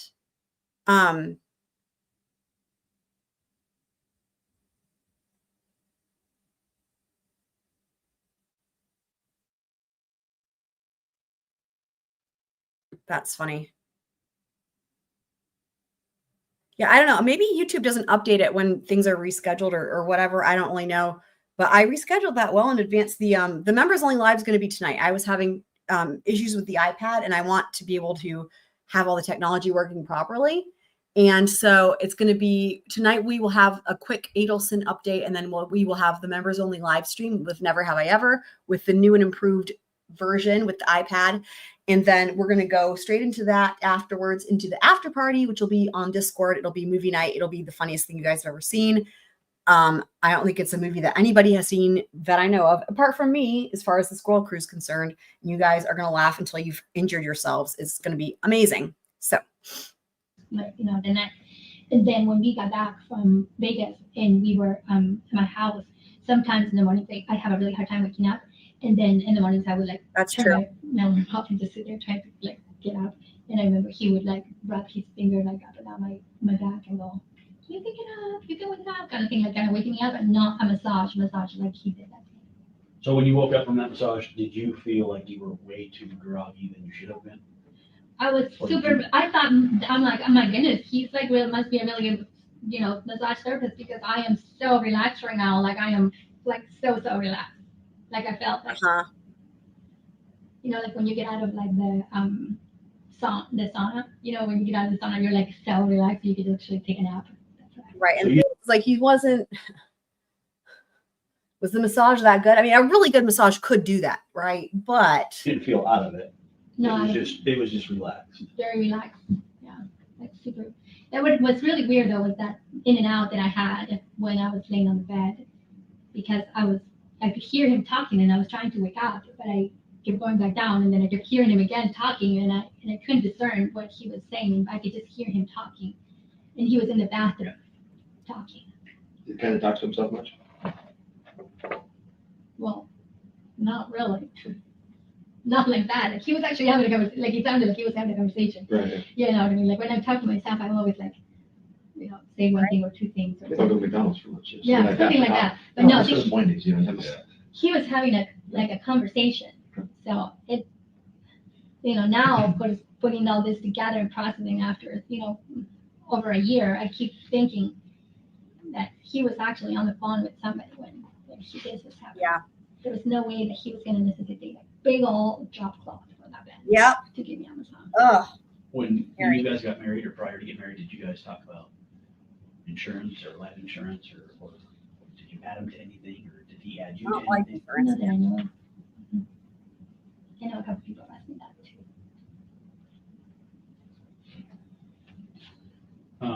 But I wasn't the one that I wouldn't have had any knowledge of that, but Lori would. Because you know Charles was in that business. So. We're here till Saturday, so if you want to give us those scissors, we'll be more than happy to take them off your hand. We can just lock them into evidence. Okay. If you don't want. No, we don't. We can take them from you. You don't need meetings, bring by here anytime. We'll be here till Saturday morning. Yeah, I think so. So anytime between that would be fantastic. Yeah, that's not a problem. I'll just bring them over because I think tomorrow is my report day, so I don't have any cases tomorrow, so I'll just drop them off sometime tomorrow. And I'll just do make it into my lunch hour so I can get a nice little break from There being you go. at the computer for Enjoy the 15 nice warm hours. weather. Zulema, do you have any questions for us? Anything we can answer? Anything? I have a lot of questions.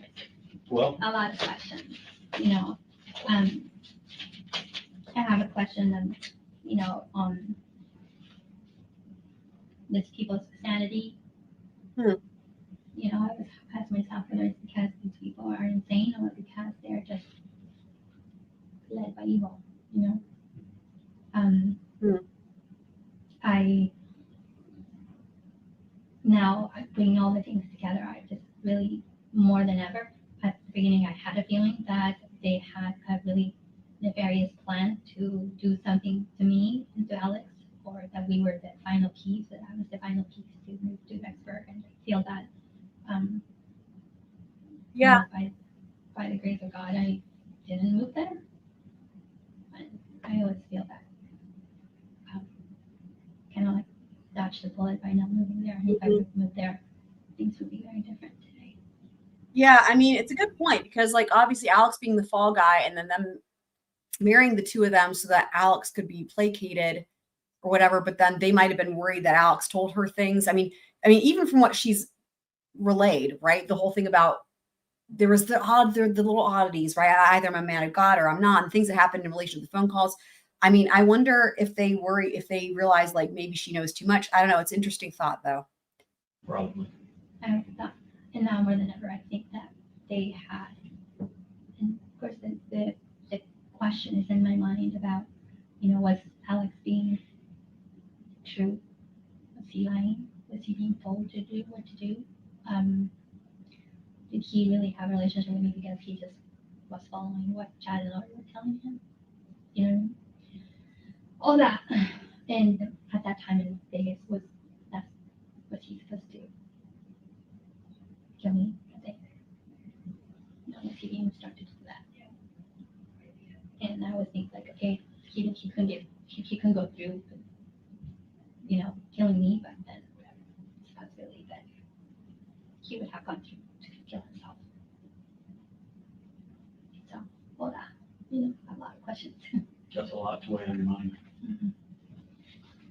So, well. And I'm sorry, I can't remember much of that night that Alex passed away.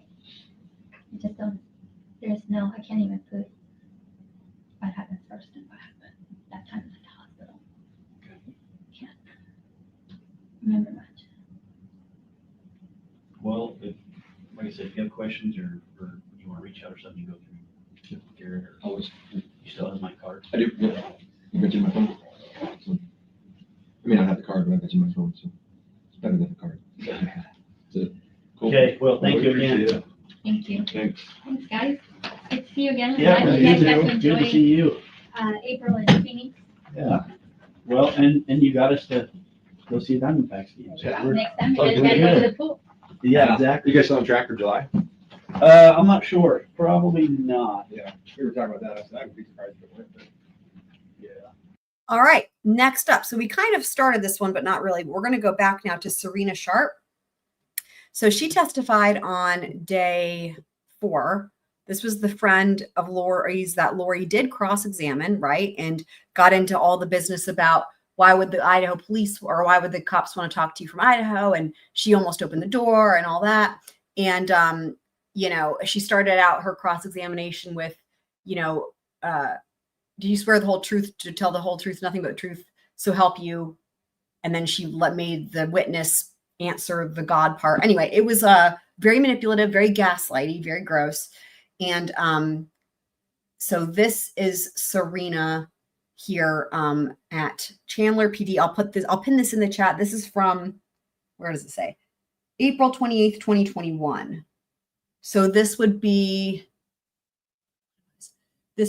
after Lori and Chad were arrested. And from what we're seeing from these interviews that are available for us to watch and have video are not their first interviews with these witnesses. They have been spoken to before, and these are follow-up interviews as Lori and Chad await trial in Idaho.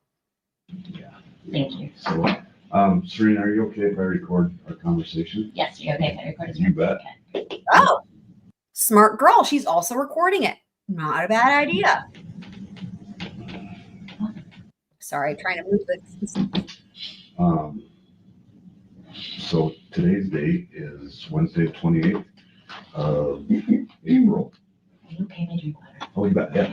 Myself, Tiffany and Sarena Sharpe today. Again, Sarena, thanks for coming in. I know you probably have a lot going on. Am I yelling? But we're just over here Talking normal. doing some follow-up on Chad and Lori Daybell case that we're working. Great. And from our understanding, you've had one interview, right? Back in, was it April or June of 2020? So who did you talk to back then? Do you remember? Was it here? No, they came to my house. Okay. Do you need me to find that name? Because I No, can. you're good. I was just Okay. curious if you remember. I don't. We're not going to go into all of what you've already gone over. Okay. We just kind of have a couple follow-up questions and things like that. But let's start off. How long have you known Chad and Lori? Or Lori? Because was Lori and Chad together when you first met them? Yes, Okay. but together, then they were in the same place. So I came here in November of 2019 for a Preparing a People conference. I'd never met anybody here except for Jason Mao at the time. And so Jason had come up to New England to do a big fireside speaker for us for a bunch of youth. We had a multi-state. Her voice sounds exactly the same. And he came and was our keynote speaker. And he said, "You remind me of my friend Melanie." So he introduced me to Melanie over the phone, Gibb, and I started speaking with her. And I was already aware of this conference and considering attending because I was up in Connecticut. And she's like, "Well, come stay with me." And I'm like, "Okay." I'd never met her before, but I knew Jason was speaking and I was interested in the subject. So I came and I thought I was staying with Melanie and she took me to Lori's house. We actually stayed at Lori's house. And that's when I met Lori and Chad, who was also staying there at the same time. And what day was that, or what month was that again? Pretty sure I can double check the dates, but November 2019. Okay. When you were there, did you see anything going on between Lori and Chad? Was that ordinary or affectionate or anything like that? No, I actually took a walk with both of them on Sunday morning. Oh. And didn't notice anything unusual, but I wasn't. Oh, is this that walk? Okay. Expecting anything unusual too. I mean, everybody there was brand new to me, so I didn't see anything unusual. What was the friend? Was the conference at the house, or what did they talk about? No, so there was a fireside at the house, like a morning meeting type thing for people to come to. I think that was on a Friday morning. But the conference itself was at the facility. I'm so sorry. I came from Connecticut. I didn't know where I was. I just got a ride to different places, and I'd never been here before. As an adult. So I was pretty overwhelmed with meeting everybody, and I didn't, I just trusted we were at the conference. Yeah. Wherever the conference was held, that's where it was for the conference.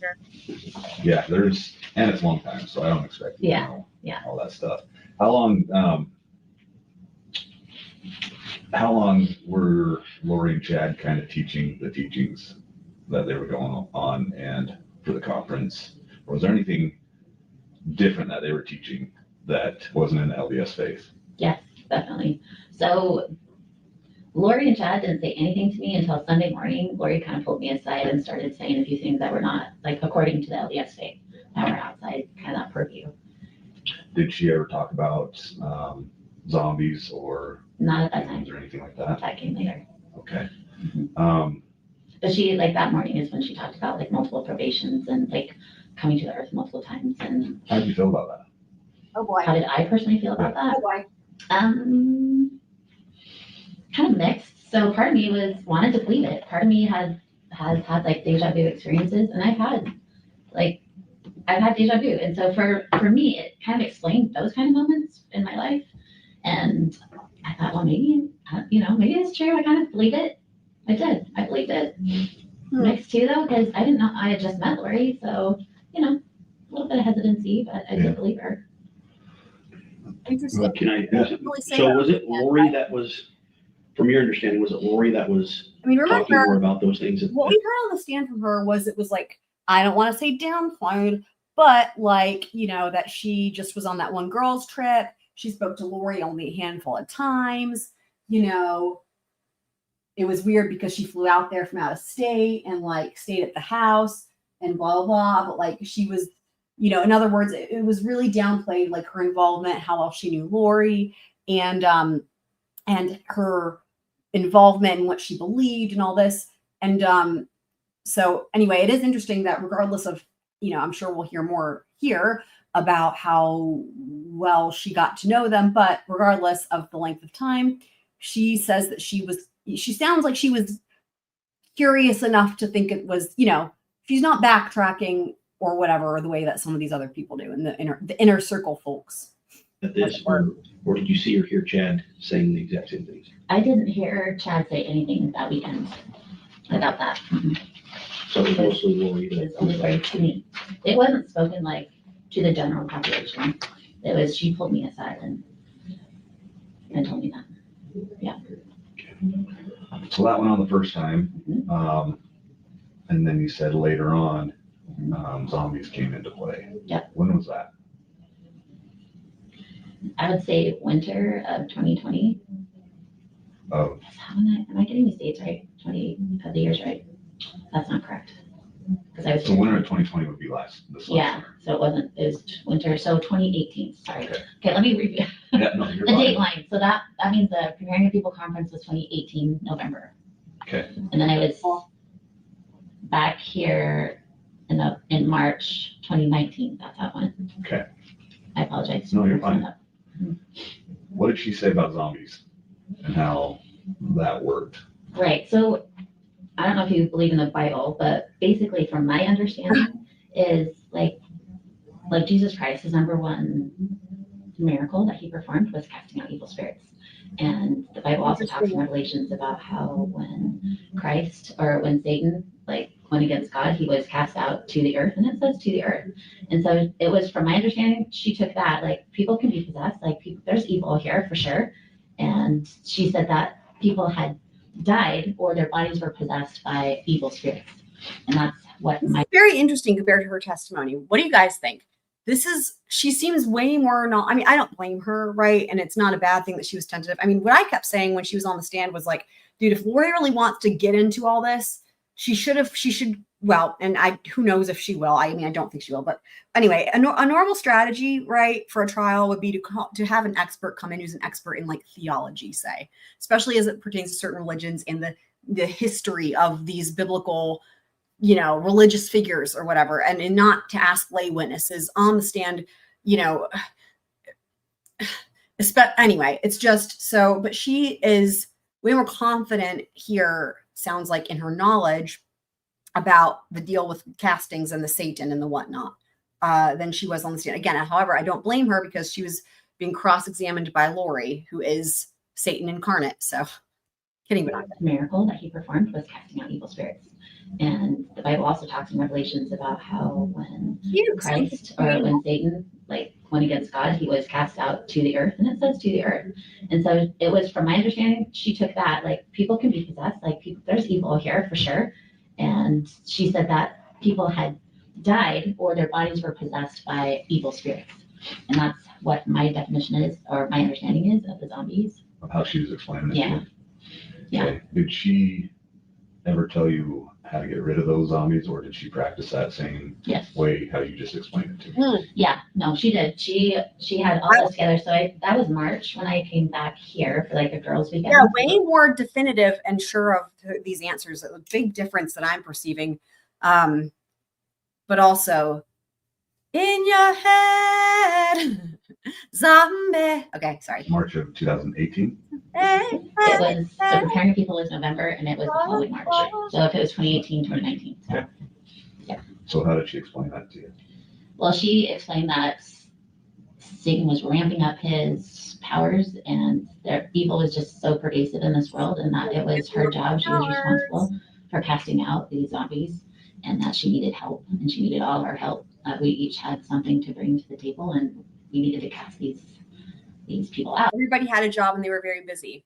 So it was like a spiritual casting out, just like Jesus Christ did. There was nothing physical to it, and it was all in good intent. We were trying to help this world and trying to get rid of evil. That's what I thought we were doing. So what did Lori see in you to bring you in that casting, or what did you have that? Because you just said everyone kind of had something. So what did you have, or what did you think you had? Oh, from my perspective, I'm a pretty spiritual person. I am in the scriptures a lot, and I have pretty intense faith with Jesus Christ, and I follow through things I get things done. If I feel like he is asking me to do something, I want to do it. All in good faith, all for the right, for truth. And I think for me, she saw somebody who is outside of this Gilbert bubble or outside the Arizona bubble, somebody who's she could bring in. I'm a pretty strong personality. Somebody she could bring in is probably right. I have not only the gift of faith, but I've had spiritual experiences, and I think she took that and manipulated it. No kidding. So did you discuss those experiences with her prior to her asking you to be part of this? Pulling me. So it wasn't like an official. She asked me to be a part of it. She just kind of, hey, I've got some things. She had asked me about had I had my baptism. Of course I had a physical baptism in my church. She also asked if I had spiritual no baptism. kidding. I mean, already there's a lot where we've only just gotten started, and I'm like, wow, there's a lot that's been omitted. fire and the Holy Ghost. That's explained in the New Testament as well. I I'm mean, not sure. it might be worth watching her testimony again. I mean, that's one thing that I hadn't even, I had stopped stockpiling these interviews before she testified. But now that I'm like, wow, well, we've seen her testimony, right? We've got her interview. I mean, it would be interesting to maybe do a side by side, but of course, you guys can also do that, right? But just saying. Sure, but I have had some spiritual experiences, and she did ask me to elaborate a little bit on kind of my life journey and what has happened in my life. Of course she did, so that way she can use it against you. So I shared with her a little bit. I shared with her some of the things that happened, but some of it I hold very secret, and I don't discuss those things. But yeah, I did share. So I think she knew some of it for sure. Okay. Yeah. On the castings, can you walk us through on how those happen? Yes. Or did she always direct them? Yes. Okay, can you walk us through on how those worked and happened? Sure. So I was only there once in person because I was only there. So I've seen Lori 4 times ever. Okay. It was that Preparing People conference in November, and then in March when I came out for the girls' weekend. And then after I moved here, I saw her 2 other times. I saw her at a lunch. She was not even sitting by me, but she was a few tables down. And then I saw her once at her house after that.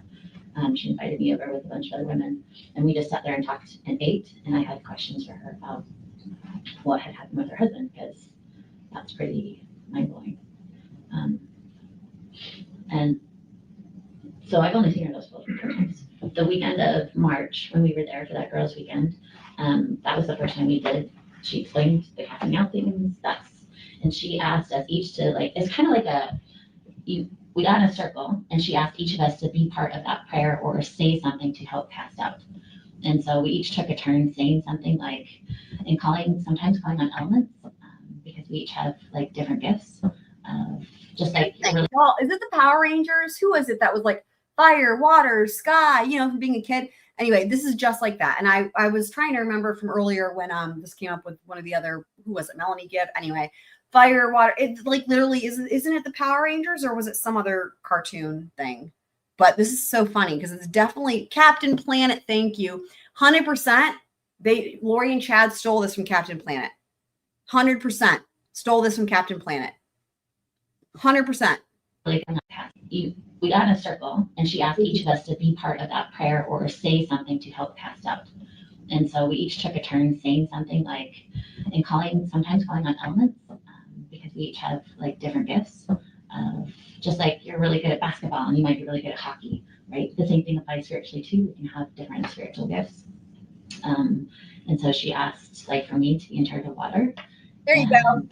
Amazing. To use those elements and ask for water. And for me, that meant using water, calling down water. God used water to help form this world, and calling down that water and using water to help. It was just stolen from Captain Planet. Agent. There's a lot of power in water too. So amazing. Basically, I thought Zulema was like the earthquake. We were just casting out, getting rid of was those Chad the fire. Ugh, gross. Zombies or evil spirits. The people who were possessed, so that we could cleanse them out. And my specialty, or her ask of me, was to use that Wait, water. did you take all the water and make a tiny waterfall? Chad was the Storm Great Point from Northwest there. Was it enough water for a tiny waterfall though? Because that's really what matters. Okay. The first time you did it, who was that? Who were you doing a casting on? Okay, can I back up real quick? Yeah.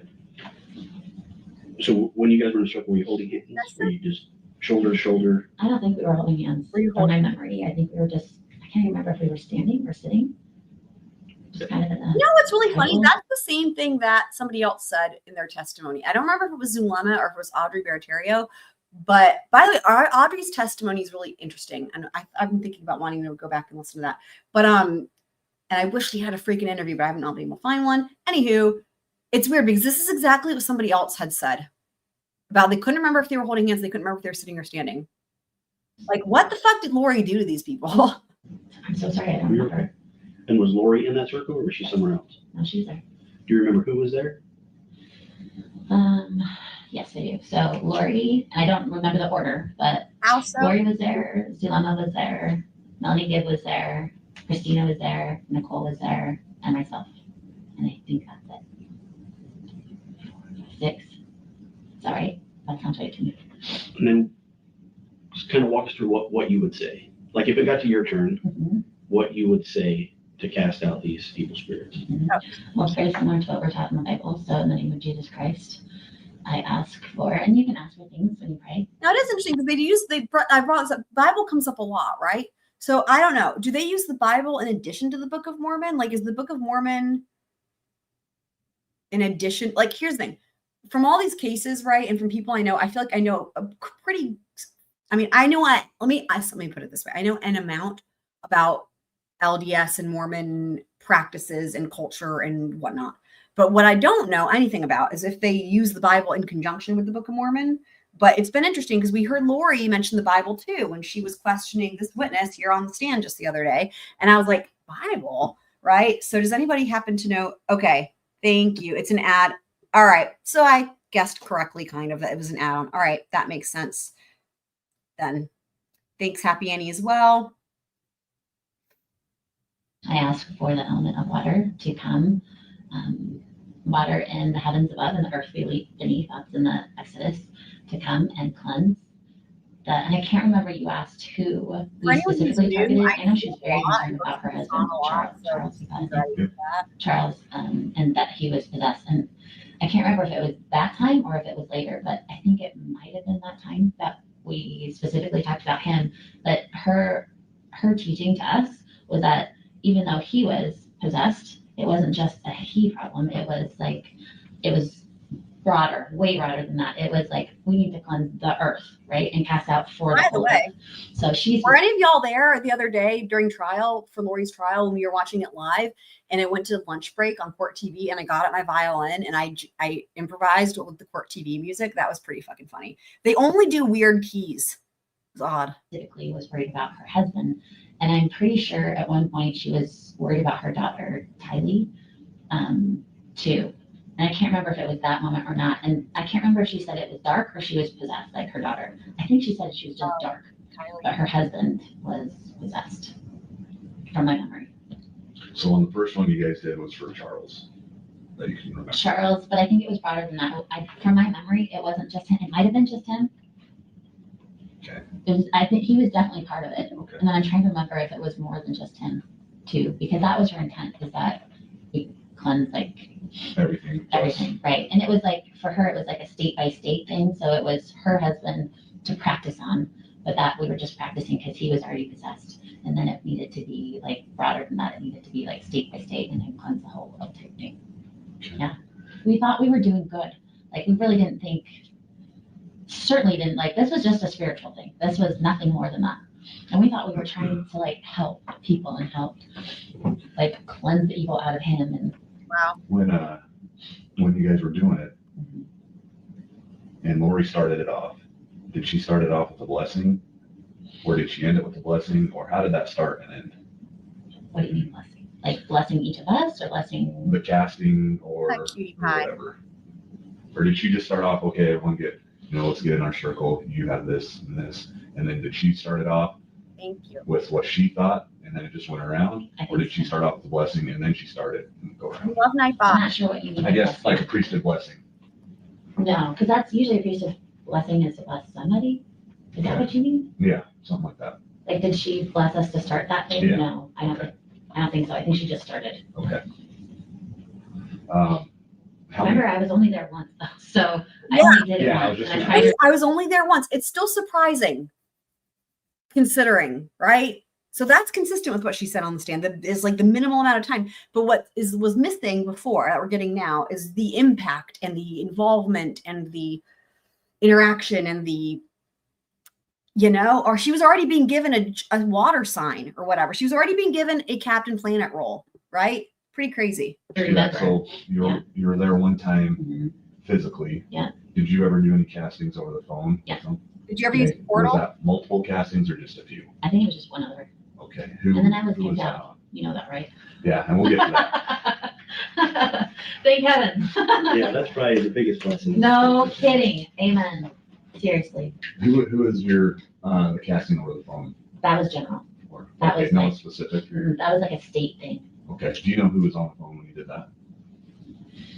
Everybody that I mentioned already, plus I think Melanie Gibb was there. Okay. who I had never met until I moved here, and I only met her once briefly. So Okay. And so you just did the 2 castings? 2, there might have been a third. I'm trying to remember, but yeah, 2 for sure that I remember. I'm trying to remember if there was a third over the phone. Okay. There was one time I talked to them on the phone, but I had been up for 24 hours in Connecticut dealing with some house problems. And I remember just laying there and falling asleep. So I can't remember like what happened exactly on that phone call. Because I was 3 hours ahead of them too. Yeah. No, that's all And I right. hadn't slept. So I'm trying to remember. I don't think I said anything. I think I just listened, and I'm not sure what exactly was said at that time. So let's go back to, I didn't participate in that one if it was. So I think I just sat there and listened and fell asleep. you said Lori mentioned her daughter Tylee was either dark or a zombie. Is that the only time you've ever heard Lori mention that about No, you gotta Tylee? hand it for these detectives. They've been through this enough now at this point that they can say this stuff. They've got a good understanding about dark versus zombie versus possessed, and they can say it without being like dumbfounded in their minds, and they can say it with a straight face, and they like actually like think about that, right? Things you never expect to happen if you're a law enforcement officer is to learn the ins and outs of this nonsensical bullshit that Chad and Lori made up. Or was there other times? Welcome. We have a new squirrel friend. Welcome to Donna. Excellent. Right, the wreck. And we talked about that earlier. By earlier, I mean this was many hours earlier. But welcome. What did she bring up with that? Or what do you recall Funny her Northwest. saying about Tylee Yeah. in any of that content? Most of my conversations with Lori, some was more over the phone, and then but we didn't talk often either, only a few times. I still want to know how she fucking highlighted her own hair in prison. It was just that, and then that weekend, her daughter's dark, and part of that's because of the abuse she suffered. That's so funny. But that it was hard because she was a constant. Donna, we are happy you're here. Squirrel Crew is the absolute best. So welcome. Didn't use this word. I'm trying to interpret with my own words, but like a plague or disruptor maybe to like Lori's mission. So she talked about that, like how like Tylee was trying to distract her, and it was just hard living with somebody who was so dark. Okay. And this might be hard to remember, but when was the first time she brought that up about Tylee? Was it before March 2019? No, I'm trying to remember. I don't think she mentioned anything like that because we had that first weekend for preparing the people when I was here. That didn't come up at all. Like that wasn't part of it. So I'm trying to remember, like, was it sometime between then or March when I was here? It must have been I'm guessing it was sometime between then over the phone. Okay. Before you came in March. Before I came in March. Okay. I'm not positive on that. And you're up. It could be March. Yeah, that's fine. Did she ever mention anything about JJ being dark? Nothing. Evil? Nope. Okay, no zombies. Not to me. Okay. So explain to us why you got kicked out. I got kicked out because I asked too many questions. What kind of questions were you asking? A lot. Boy, that did not come in at trial. Oh my gosh. So for anyone who's just now getting here, this is Sarena Sharpe. For anyone who's like, wait, who's that? So she testified on day 4, Lori's trial, just the other day. I'm not positive on that. And you're up. It could be March. Yeah, that's fine. Did she ever mention anything about JJ being dark? Nothing. Evil? Nope. Okay, no zombies. Not to me. Okay. So explain to us why you got kicked out. I got kicked out because I asked too many questions. What kind of questions were you asking? A lot. I'm a seeker. I love to like research and like dive deep into different things. And so I was asking questions about things that just didn't make sense. So that whole zombie thing, like I know casting out is a thing, like that's in the Bible. The whole zombie in a circle thing, I wasn't exactly comfortable with it, but I kind of put it on the shelf because I could see how she maybe connected different parts of the Bible as far as casting out and other parts. So I kind of put it on the shelf, but I did ask some questions. This is exactly why Lori. Okay. Remember when Lori was being really annoying on cross and was like really hammering her, right? Didn't this happen in the Bible? Didn't this happen here and there? And it was like she was really hitting her. It's because of this, right? Lori would have watched these, right? She definitely has. And this is why. Because let me back it up. This is exactly why Lori was asking these questions, because Lori was trying to get this testimony in that would support that her beliefs aren't crazy. They're aligned with all of Christianity. Remember, there's that one specific question that was even like you know, like Sarena even said, like, I don't want to speak for all of Christianity, and like that's fair. It was a dumbass question, but Lori could have asked. The information Lori wanted makes more sense now that we're hearing this, and she could have asked it in a better way. But anyway, so let's listen to what she's saying here. This, in other words, what we're about to hear this witness say, or witness, whatever. What we're about to hear her say was the impetus for that line of questioning from Lori. Research and like dive deep into different things. And so I was asking questions about things that just didn't make sense. So that whole zombie thing, like I know casting out is a thing, like that's in the Bible. The whole zombie in a circle thing, I wasn't exactly comfortable with it, but I kind of put it on the shelf because I could see how she maybe connected different parts of the Bible as far as casting out and right here other parts. So I kind of put it on the shelf, but I did ask some questions. I know I asked a lot of questions when she started getting into who's light, who's dark, what their probation is, like when she was assigning different levels to people. And I know she was getting a lot of that information from Chad as well. And so I started asking both of them questions when things didn't make sense to me and it didn't feel right. Like that's when I asked questions because I want to know. They didn't like that. They didn't like the fact that I was asking like, well, what about so-and-so? Like, because they were telling me numbers from my own family. Like, this doesn't make sense. Like, I don't understand this. They didn't like that.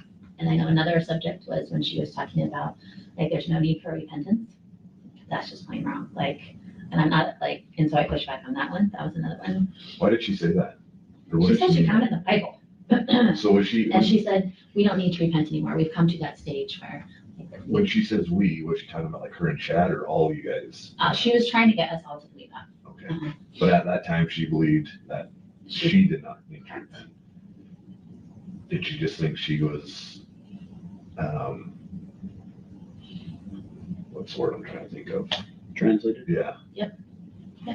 But how about the law too? She thought I was translated as well, or in process, I should say. She didn't think I was translated, but in process.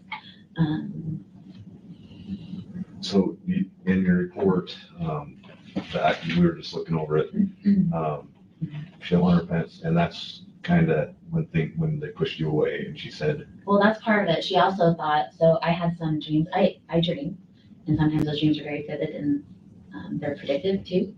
And that's occasionally, it's not all the time, but I have dreams. And I had shared one of those dreams with Chad, and it actually was happening at that time in a different format, and then has come true in multiple ways since then.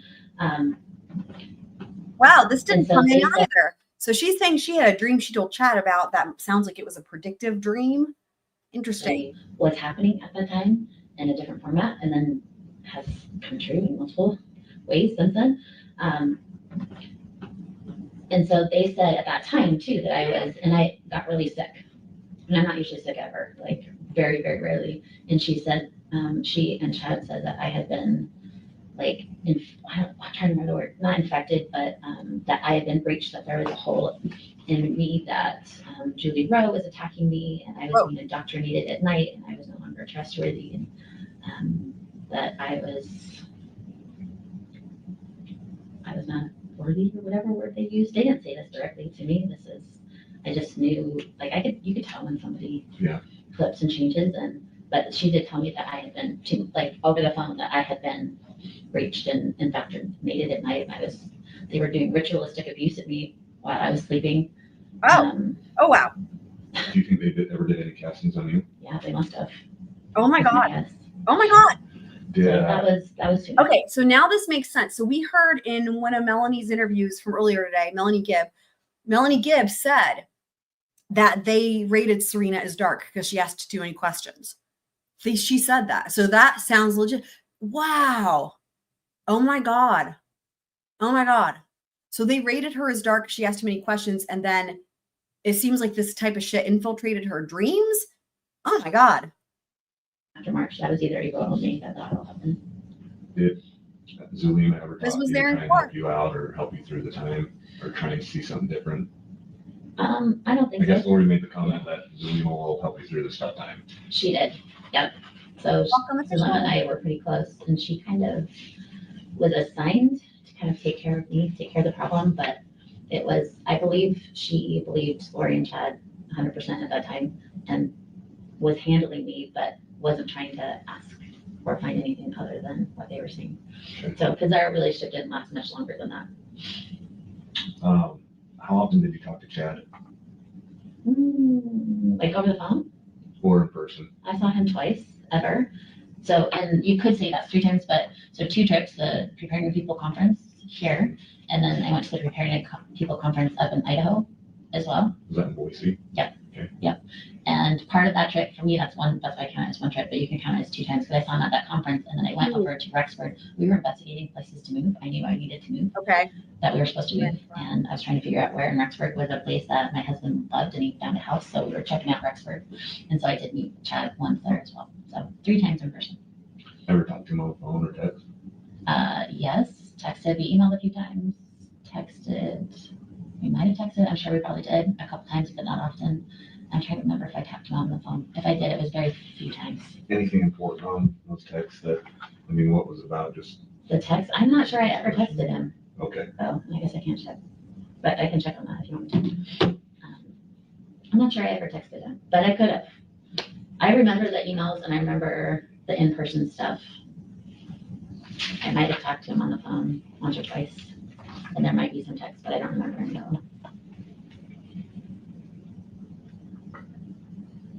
And since Lori pushed you out in March, have you had any contact with her or Chad? Twice after. So after I, yeah, because I had seen her twice before, remember November and March, and then she kicked me out. I ended up moving here, much to my chagrin. I did not want to move here because she was here, but this was the right place. We were supposed to be here, like no doubt at all. 100% we're supposed to be here, but it was really hard to move here because she and everybody. Yeah, didn't she say like, you're a good point? Who I had been really close to, like, weren't talking to me, and I wasn't part of that group anymore. But once I moved here, Zulema, I think it was Zulema, set up like a welcome lunch or whatever at not Cafe Rio, what's the other one? Costa Vida. Costa Vida. Mm-hmm. So we were there and had lunch. It was really bizarre. Who was all there at that? Lori and her brother, Zulema, Melanie, Boudreaux, and Nicole. This lunch lives And basically it was many Nicole and I people. Many people have talked about this lunch and how bizarre this lunch was. and everybody else was kind of right. Was that the first time you ever met Alex? Bizarre. No, I met him at Preparing People the first time in Gilbert.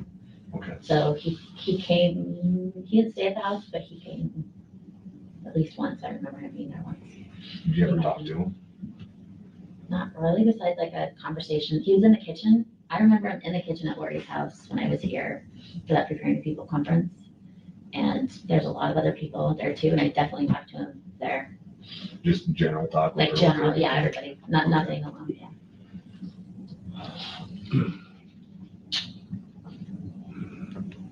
Any questions? Yeah, I have a couple. Sure. So we're gonna go back just a little bit. So really quick, so back to the casting, just to confirm, did you ever cast out for Tylee? I don't think I ever did. Did Lori ever say that she did? I think I was kicked out before she turned zombie, but there you go. I'm kind of unclear on the whole Tylee, like if I was there. So I don't know definitively if I participated in that or not. Charles, I remember clearly. Tylee, I don't remember. Like, that was so bizarre for Lori. I'm sorry. No, you're okay. Okay. And then with Charles, what was your understanding when somebody is possessed? What needed to happen in order for them to either progress or to be cured? What was your understanding? Well, the way that Lori explained it is that, and I'm going to get these numbers wrong. I'm not a super detailed memory person, if you can't tell. But she explained it something like the effect of when we're born, our spirits are tied to our bodies approximately, I want to say 3,000 strings or attachments or something like that. And that's our, I don't remember the exact number, but I think it's around 3,000.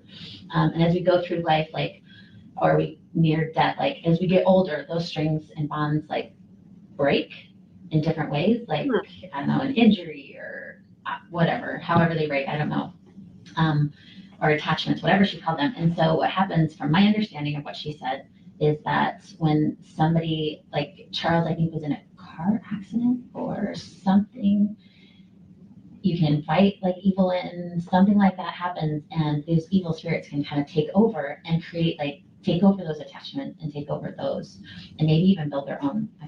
I'm kind of unclear on that, but basically. It's not your fault. So us, when we're casting out, we cast out like that evil spirit, but like what we're doing, like in essence, is like severing those life bonds to the body so that the body can be released, the spirit can be released, and then the spirit goes on and does whatever they do next. Does that make sense? Yeah, so when you say the body can be released. Craziness is, yeah. Yeah, and it is a little crazy, this whole last couple of years, but that's a different story. So when the body can. Yeah, for me too. Like, it's unbelievable. Yeah. It's horrifying what has happened. And it's a good thing you got kicked out. I know. Huge gift. Yeah, for real. Yeah. Yeah. So when the body can be released, what did you take that to mean? Does the body die? Is that what you're asking? With you casting out? I'm not sure. So for me, like casting out the spirit, like that releases the spirit to move on to whatever it needed to do, that evil spirit, or get out, right? So is the spirit that originally, like my spirit, is it still there? Or is it, I don't know. Like she talked about like, then he would die. She did talk about that. Eventually, like Charles eventually would die, or then then his spirit and body would be released to move on. Whether, I don't know if that meant like through life, or like his spirit would move on and die, and his body then would die too. I think she had that thought that it would die. Okay. Yeah. And so during the castings, you never prayed for, or nobody ever brought up the fact that you're praying for Charles to die? No, because we weren't. Like, from my perspective, we were praying for that evil spirit to go, to get out, and to depart. Okay. To separate it from Charles. George Anthony. Okay. Dad. That was my perspective. Did she ever talk about the 124,000? Yep, she did. What did she say about that? Oh boy. She said that that I was part of the 144,000, and that she and Chad were leaders of the 144,000, and they were trying to find like so quick, all right? of them to come. Like that's how you know you're desperate. Like that's how you know you're desperate as a cult, right? It's like, here, you want to join the 144,000? Great. We only have 3 people, so you'll do. So that we could go hunt and find those that were righteous and help. Yeah, go hunt. Restore the earth and prepare for the second coming. Okay. And did she ever refer to you by a different name? She gave me an eternal name.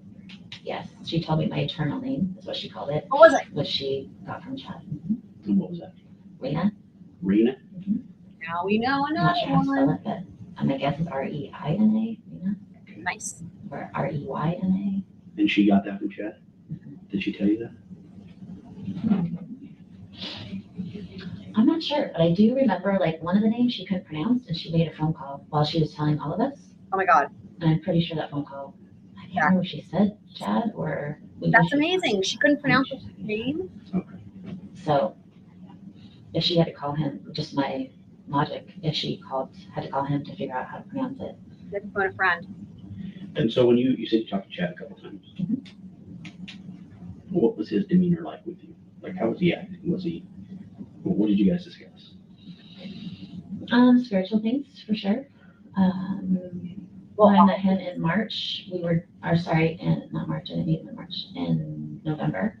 It was definitely like preparing spiritually and physically for the second coming, helping to prepare our families so that we would have food storage and be spiritually prepared for whatever happened. And that's like not just our family, but our neighbors and our friends. And so a lot of it was that. Now the money these people spent on like the tents and shit is insane. Insane. It's crazy. Those fucking tents and shit, like hundreds and hundreds of thousands of dollars. I don't know where they get the money, but it's like, it's really sad. Things too. I was asking him because he's a dreamer. I mean, he was a visionary. I've never met anybody like him before. I've never really heard of anything like that before. In my own little bubble up there. But he asked, or I was asking him, I remember, so what do you see for New England? What do you see for like, and so I was asking like specific questions like that, like, because that's what I heard he knew and had seen. And what do you think about this? What do you think about? So that was a lot of our conversation for the first time. And what about the times after? So the other time that I really remember talking to him was, and again, like I can't remember if I ever talked to him over the phone. We might have, but if I can't, I'm not sure about that. But I do remember talking to him at that. Somebody's making a lot of money in off February when I went to Boise, and then after. And in February, he talked a lot about, although I think they're defunct. like, again, he described his visions of what he saw for the area. But then, like, at the hotel room, he came in with all of us girls, because all of us girls shared a room. And it was Melanie Gibb, Zulema, myself, and Audrey, and I don't know her last name. Veritario. Not there. But he would come in and just, like, he gave us a priesthood blessing at that time, and each of us, and then he talked to us. He just basically answered questions like that we had. And again, I'm a question person. Zulema had most of the questions though at that time. So did the conversation with him ever get personal with you? Did he inquire about, were you married at the time? Oh, he knew I was married. Okay, did it ever get to that But he point? never like asked about my husband or anything. Did he ever say you guys were married or related in a previous life? Related. How were you related? When he was Methuselah, I was his great granddaughter. Right. So there's Methuselah, and then his daughter was Lori, and then I was Lori's daughter. They're just like, just write it down. We can't do kids. Can you imagine? How do you spell Methuselah? That sounds so crazy, doesn't it? Yeah, You know, that's if you had asked me that a year and a half ago, I would say yes, but it seems like let's rehear that again. This is really funny. This is really funny. Hold on. When he was Methuselah, I was his great granddaughter. So there's Methuselah, and then his daughter was Lori, and then I was Lori's daughter.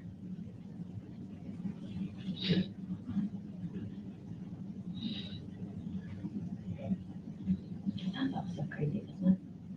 you know, if you had asked me that a year and a half ago, I would say yes, but it seems like the more we dive into this, the crazy goes out the window because there's just so much. And, wow. You know, it's just this wow. web of, yeah, of life. And wow. And wow. That was so good. And the CC didn't pick up what she said, but what she said was that all this all sounds so crazy, doesn't it? And then his answer, that is priceless. Let's watch it one more time. This is so good. Wow. Did he ever say you guys were married or related in a previous life? Related. How were you related? When he was Methuselah, I was his great granddaughter. So there's Methuselah, and then his daughter was Lori, and then I was Lori's daughter. Wow.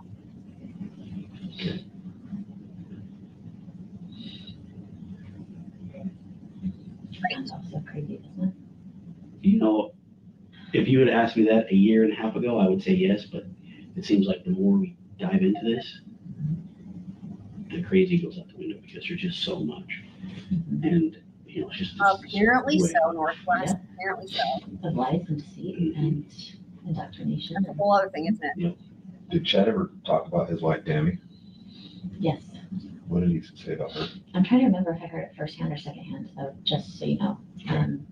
But from my understanding, she was going, don't be surprised. This is what I remember, is don't be surprised if you hear about her being in a car accident and dying soon, because I need to complete basically it was that I need to complete my mission and I can't do that anymore. He said the same thing about my husband too, by the way, when I saw him in Rexburg. That your husband was going to die? Mm-hmm. How? Because he didn't say how. He's like, because you need to complete your mission. When did he tell you that? In Rexburg. And Chad said that personally to you? Mm-hmm. When did you hear about that to Tammy? About Tammy? Yeah, I'm trying to remember if he said that to me personally or in it. I mean, it was the only time I was ever alone with him was in Rexburg, and it was on campus. But otherwise, we were always in a, like the 2 times I saw him, it was a group setting. And that would have been down here or in Boise? No, I'm pretty sure it was Boise. So you think he said that in Boise? Yeah. Did he tell you how your husband was going to die? He didn't tell you that.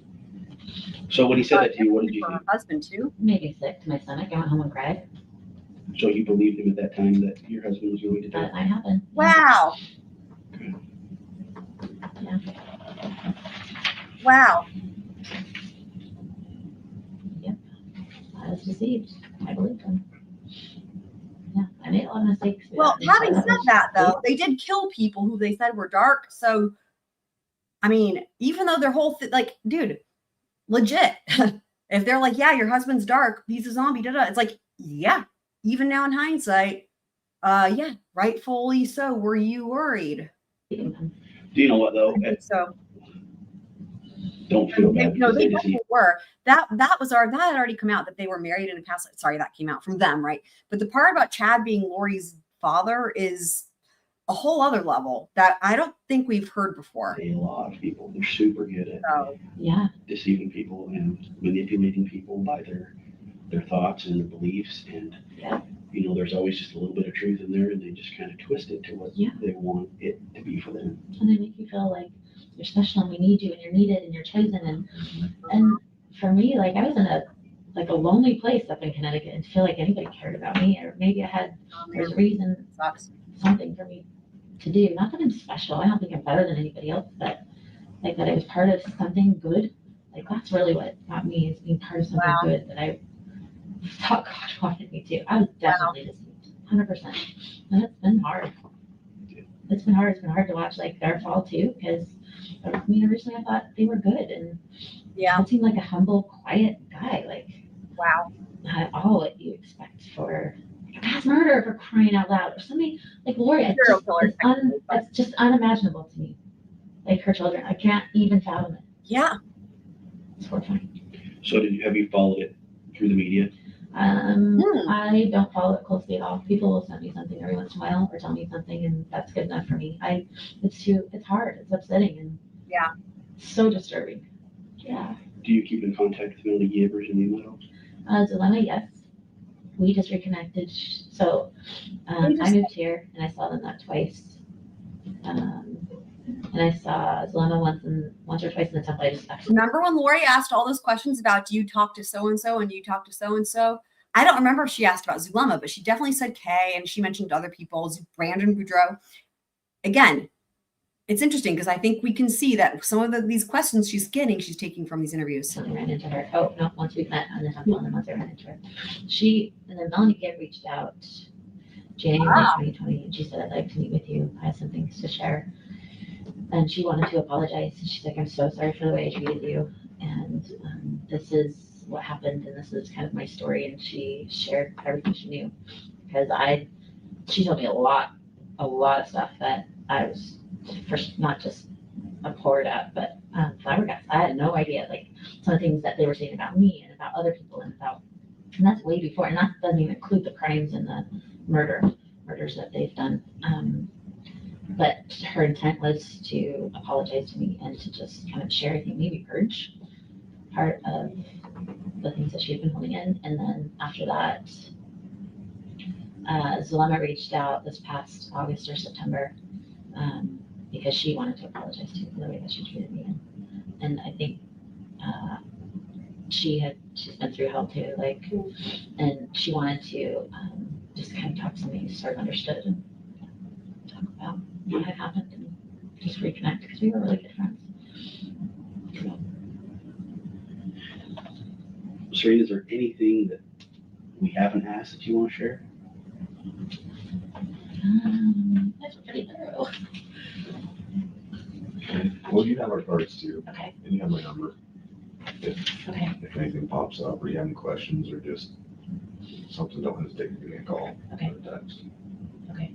And you guys, like, are you both in the same case or separate cases? Like. So I am doing the kid's case. Okay. Oh, gosh. And he's doing Chad's wife's case. Okay. I'm sorry for both of you. All Thank this you just for the kind of work mixes together. So with us. we're trying to figure it out. Thank you for the work you're doing. Judith needs to come out. There needs to be accountability. Agreed. And I think there's a whole lot of other people who aren't coming forward that were probably deceived too. Oh, yeah. And are just not coming forward because they're embarrassed. Yep. They want nothing to do with it. They want to close that chapter in their life. But they may have some things that we need to hear too that could help us. Yeah, because that's how I feel. It's embarrassing. I feel shamed for it and horrified and don't want to talk about it. Yeah. So if there's anybody else that you talk to that you may try to convince to talk to us, that would be helpful too. Okay. Well, I mean, I'm not like, again, I was kind of more peripheral to the whole thing because I wasn't here for too. So, well, I'm glad you got kicked out. me too. Thank you. Me too. So, no, we appreciate you coming in. We're just doing Yeah. follow up on Good. a couple other people and. Good. Can I ask where the case is, what the standing, is that okay to ask? Like, Right now, we're hoping. because they're in jail, I do know that, and there's Yeah. a big bond, $1 million or whatever it is, and that's all I kind of know, like. Yeah, so right now, we're hoping to get stuff going within the next 3 to 6 months. We're just trying to nail stuff down. Okay. It's a long process. We want to make sure we have all of our stuff right. We're not missing anything. Okay. Because we get one shot to do this right. And so right now they're in jail. No for pressure. concealment charges. I know, right? So They're in jail for what the charges? concealment of the kids, Okay. the bodies on the property. So they're in jail for that right now. So we're taking our time, making sure we get everything that we need to. So they haven't been charged with the murders yet, or? Not yet, no. Wow, okay, But we have all the time in the world because we're going nowhere. right, Trying to get all our stuff yeah, straight. and be thorough about it. Yep. So that they can't declare a mistrial for anything. Good, good, well, I'm glad you guys have this time to figure it out. So we appreciate your help. Yeah. And take your time to come talk to us. You're welcome. Let me know if there's any other questions you've got, but. Okay. Awesome. Well, dude, Yep. thank you. Sounds good, thank you. It was nice to meet you. Nice to meet you. Good luck. Wish you the best. Both of Appreciate you. it. Here they are. They're done. So that'll be it for this one, guys. I've got a lot more interviews that we can watch. We will watch on at other times. There's plenty more. Tonight, though, at 9:30 p.m. Eastern Time, we will be doing a quick little update on the Adelsons. We have a court filing as far as whether or not Wendy's book will be able to come in at trial. And then at 10 p.m. Eastern Time, we have our members only live stream for Never Have I Ever. It was an absolute blast last time. So those of you guys who are members, not going to want to miss it. And if you are not a member, you might consider joining. It'll be super fun. And then after that, we will have the after party. It's going to be movie night, and that will be in the Discord. And so we will just sort of like, whenever we finish Never Have I Ever, we'll just sort of start that. And that will be a lot of fun as well. We're going to watch my favorite B movie that I talk about a lot, but nobody has ever seen it in the Squall Crew. So that will be really super fun. And we're watching it on Discord because otherwise it would be a channel copyright strike situation. Badness would happen. So, excellent, Iowa. Wonderful encore. Well, we will have an encore, but you have to wait several hours. And I got the iPad working. I was having some issues with that last night. There's a lot of technology at play here, but I think I've got it all sorted out. So it should be even better than last time for the Never Have I Ever. And yeah, we're so glad you found us too, Donna. We'll love to have you. And by the way, for anyone who's new, I do really detailed timestamps, and I have playlists on my channel for all of the cases that I have covered and am covering, as well as there's different music playlists. Right now I'm covering, of course, obviously Lori's trial, but I'm also covering Idaho v. like in terms of current cases, right? Idaho v. Koberger, Karen Reed, Shanna Gardner, and then I'm also covering cases that have already happened, like Murdoch and Casey Anthony, and I'm probably forgetting some other ones too. Oh, Delphi. We just watched all of Richard Allen's interrogations the other night. So a lot going on. But the movie, I don't want to spoil it because I don't want you guys to look. I've talked about it. But I don't want to spoil it by you guys looking it up. So I'm not going to say it right now at this very moment, but it is my favorite B movie of all time. It has become like a cult classic. It is the best / worst / best B movie ever. And you guys are going to laugh a lot. It is amazing. And it is so quotable and so memeable. Yeah, Adelsons. I said Adelsons at 9:30. I said Adelsons. Silly. Adelsons is at 9:30. I'm not forgetting them. Oh, I forgot them just now when I was listing them. Thank you. Thank you. Yes, also the Adelsons. Thank you, Twiz. Yes, also the Adelsons. It's a lot of cases. Yes, also the Adelsons, again, who we're going to be covering tonight at 9:30. God. And we're still finding time for fun. And movie night, unrelated to trial. You're right, I didn't list it. As soon as you said it, then I figured it out. Yes, that happened. I'm sorry. I'm never forgetting the Adelsons. Look, Wendy is a legend. Donna, Charlie, even their attorney, disgraced attorney. I mean, complete legends here on this channel. You know. My friend Elizabeth is a mortician. She's the prettiest mortician I've ever met. You guys, Andy's friend, the fucking mortician. What is happening? There's more where that came from. We have so many of these. I love it, dude. Yeah, the Adelsons are definitely, we're all about the Adelsons too. Chad totally looking fat in that pic. Yeah. Yeah. That pic was after he was done with his Lori beach diet or whatever the fuck it was called. And that was the goat. Meg hates the goat. So, but yeah, so we will be back for more.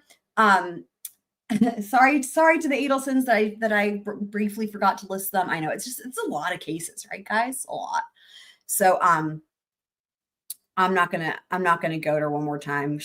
I'm sure there will be more goat in the very near future with Lori happening tomorrow and Karen Reed happening on Tuesday. So, but anyway, love you guys. Thanks for being here and being a squirrel. Y'all are the best. And I'll see you guys next time.